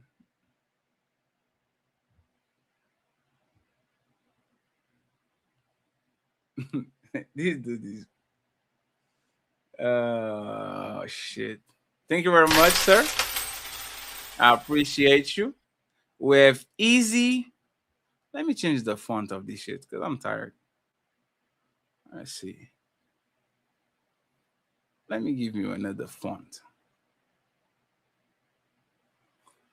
Because this shit is fucking up my... No, this is terrible.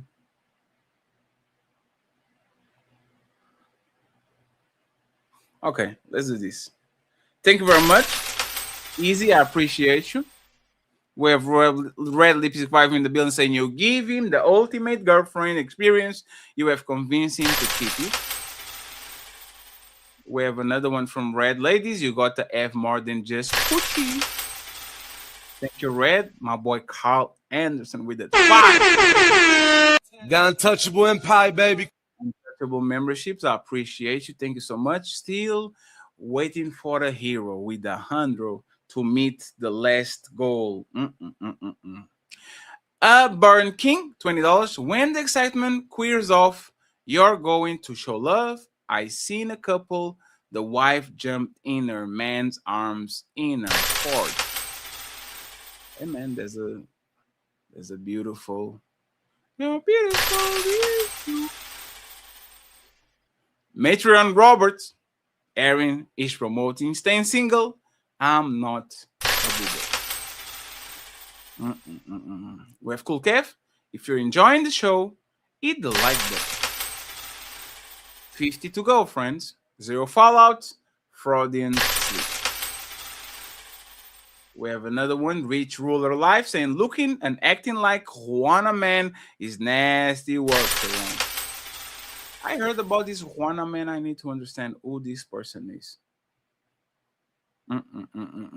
We have D-Nice with $5. Bro, she dancing around the topic her husband may see this. Hey, man, we give the opportunity to say pineapple. If they don't say pineapple, there's no pineapple to be had. It is what it is. And I see you, Marine. Thank you so much for the generosity, sir. Appreciate it. I appreciate it. I truly appreciate it. I'll save the best for last and be like Marine Mustang. If you have a Cash App and you have $100 and it's the end of the month, bless the untouchable empire so we can reach all the goals. Got Untouchable Empire, baby. DJ Dondoro. It was year 2 yesterday. Shout out to you. Now this is a panel. Ali, Fatty, and Angry Man. There's a 3-edit Hydra lock-in. Even Sharon is tolerable, even though EB doesn't. It was a great show, man. I hate that the show had to go. I hate the show had to go like that in the end. It is what it is. King Kratos, $5. If Chris Brown was broke, would they still be excited? Probably not. But they will say, yeah, K for the goal. I appreciate you, K. Thank you very much. Striking the reach, my brother from the United Kingdom. Her husband is the booger. Damn, that's crazy work. Kind of is crazy work, and we have leave it to cents, $2. Bring Mr. Fantastic up. Let's go. TGEF today. Yes. Thank you for the bribe. Beans and Greens with $20. Appreciate you. Thank you very much, Miss. We have Marine Mustang, the sponsor of the show. It says partnership when it's about control, leadership when it's about blend. That's a partnership when it's about control, leadership when it's about to blame. Bezos with $10 saying, this is a real super panel. Angry Man, Sharon, Mr. Fantastic. Thank you very much. We have Donnell Hawkins, $5. If I add 3 wishes from a genie and my first wish is for a bigger and oh man, for a bigger and longer pickle, my second wish will be for a longer leg. This man wants to go under the leg surgery. Shout out to you, Donnell. 50% simp with the $5, and we are on 40 already. Burn King with appreciate you, Burn King, for supporting the Beano Nation. We have my boy Sophisticated Jerk in the building saying women don't want to bring nothing to the table or answer questions because they think they are superior to men. That's a fact. There's a fact. There's a fact. There's a motherfucking fact. We have Mr. Northumberland. No, Mr. Northumberland. He says, if he needs you to shut the fuck up, will you shut the fuck up? They never do. Thank you very much, sir. YCK saying, when it comes to dating, I don't think I have to audition because I'm a woman. And I'm white, and even Black Butter Lupita is Ellen of Troy now. So I think my presence is enough. Right, my nonja? That was a very racially charged comment, sir. But thank you very much. Marie Mustang, if she can't measure it, she can arbitrarily decide when it's not enough. And that's the secret to the sauce.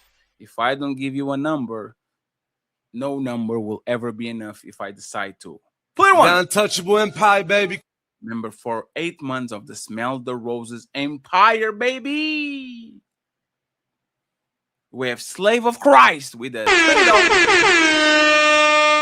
one who follow Christ. I value purity. One, to honor God in our relationship. A wife who supports, respects, and encourages her husband, who knows I'm not perfect but willing to grow, communicate, and accept. Correct. With you, sir. Thank you very much. And player 1, the best editor in the game with 1. The Untouchable Empire, baby. And 2 members. The Untouchable Empire, baby. Appreciate you, sir. Thank you very much. And we are 30. We only need 30 to go. Thank you very much, player 1. Marine Mustang saying, yes, Coco, stop the F on. Spot the F on. Damn. Thank you, Marine. We have Hustler. Is this Jessica that motherfucking slow or just no? Damn. No.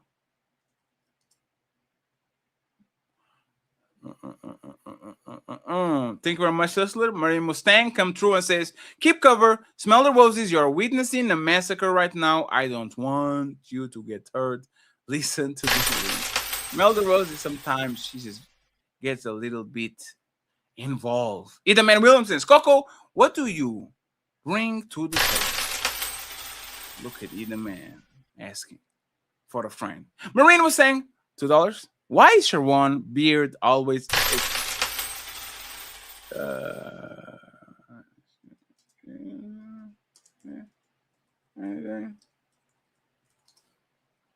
Let's keep going. We have more 24. We have Hustler. No way.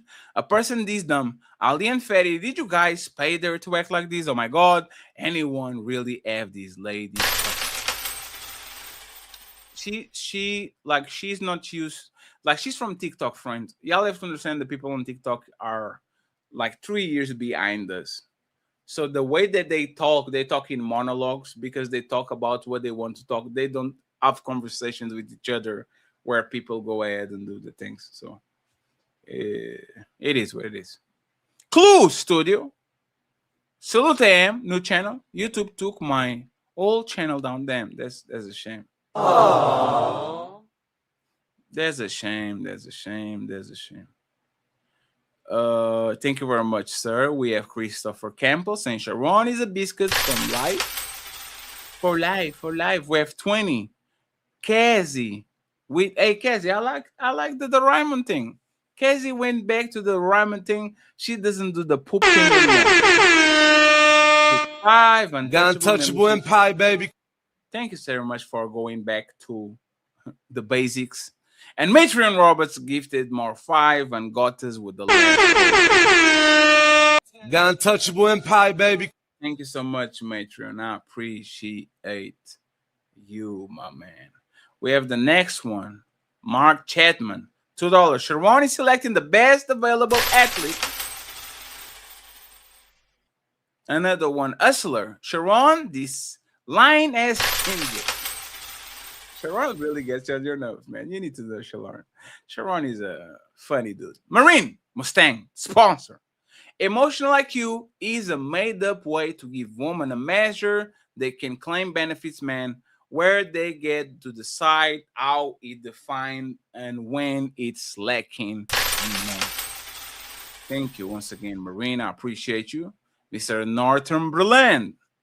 I think I said it right this time. I think there's a difference between emotional intelligence and emotional discipline. One is being able to recognize someone's emotions, and the other is not making moves based on someone's emotions. Thank you very much. We have the lie detector saying you guys use EQ every time you use game theory, debating strategy, and behavior patterns, which have layers and isn't easy to recognize and call out. So, do you guys think you can learn that? Because I think a lot of it, you already, like your brain kind of configured a certain type of way and you just kind of move along. Do y'all think that you can learn that? I don't think, soft skills is kind of difficult to teach people. So, I don't know. Thank you very much, sir. I appreciate it. We have 14 to go. The lie detector. If most men fail at vetting, then they are failing at recognizing behavior. Thank you very much. I appreciate you. Mr. Northumberland. I think that besides not moving based on emotional discipline is also being able to control how you're feeling. Discipline also means being able to override instinctual reactions. And that's to me what emotional intelligence actually is. And I'll leave in the chat saying, let's get 10 members, friends. And $100. You're saying 50. I don't know why you're saying 50. Did you got 50, Ali? Why are you saying 50? That's $100. Remy Knight, member for 31. The Untouchable Empire, baby. The Admiral is in the building, and his birthday is very soon. 1972, $2. I like Angry Man, but you are right. The Untouchable Empire, baby. Thank you very much. I appreciate you. We have Marine Mustangs and steel sharpens steel. You can sharpen a cutter by going through, but that rhymes and shit. The lie detector says people usually observe the secondary emotion is anger, but if you didn't witness the why, you only see the effect, not the cause. Like I said, there's layers. Great point. We have the lie detector says Sharon was dressed like an extra in the DD video. Be sneezy. Support for the late night show. Thank you. I appreciate you. We have Daddy in a caddy. Fetty, my favorite Teta, under the sea. I'm not a Teta. I'm a foreigner. God damn it. I appreciate you, sir. Construct Icon. Ali and Fetty are the nice and smooth of the two. Appreciate you. My boy Mel say fitted with some jewels. Bronx, Water God, great show. Sharon, a super zesty simp, and a liar. And finally, with $100, $100 baller. Marine Mustang says, left now, cry later, bleed now, win greater. With the $100 baller.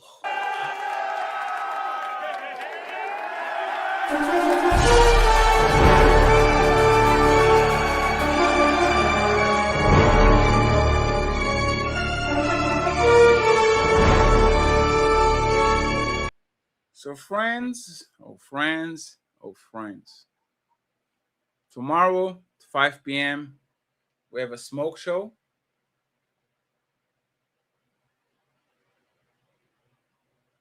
Pull up if you have something to say. And Sunday, the infamous ladies first show. You see the lineup, no presentation needed. Everyone, we're going to Nino Nation. So we could. Awesome show. Appreciate everybody that supported the gang. Timestamps will be ready tomorrow if you missed most of the show. And we gone. Team Fatty, Il Canal D, and the Untouchable Motherfucking Empire. Signing out. Peace.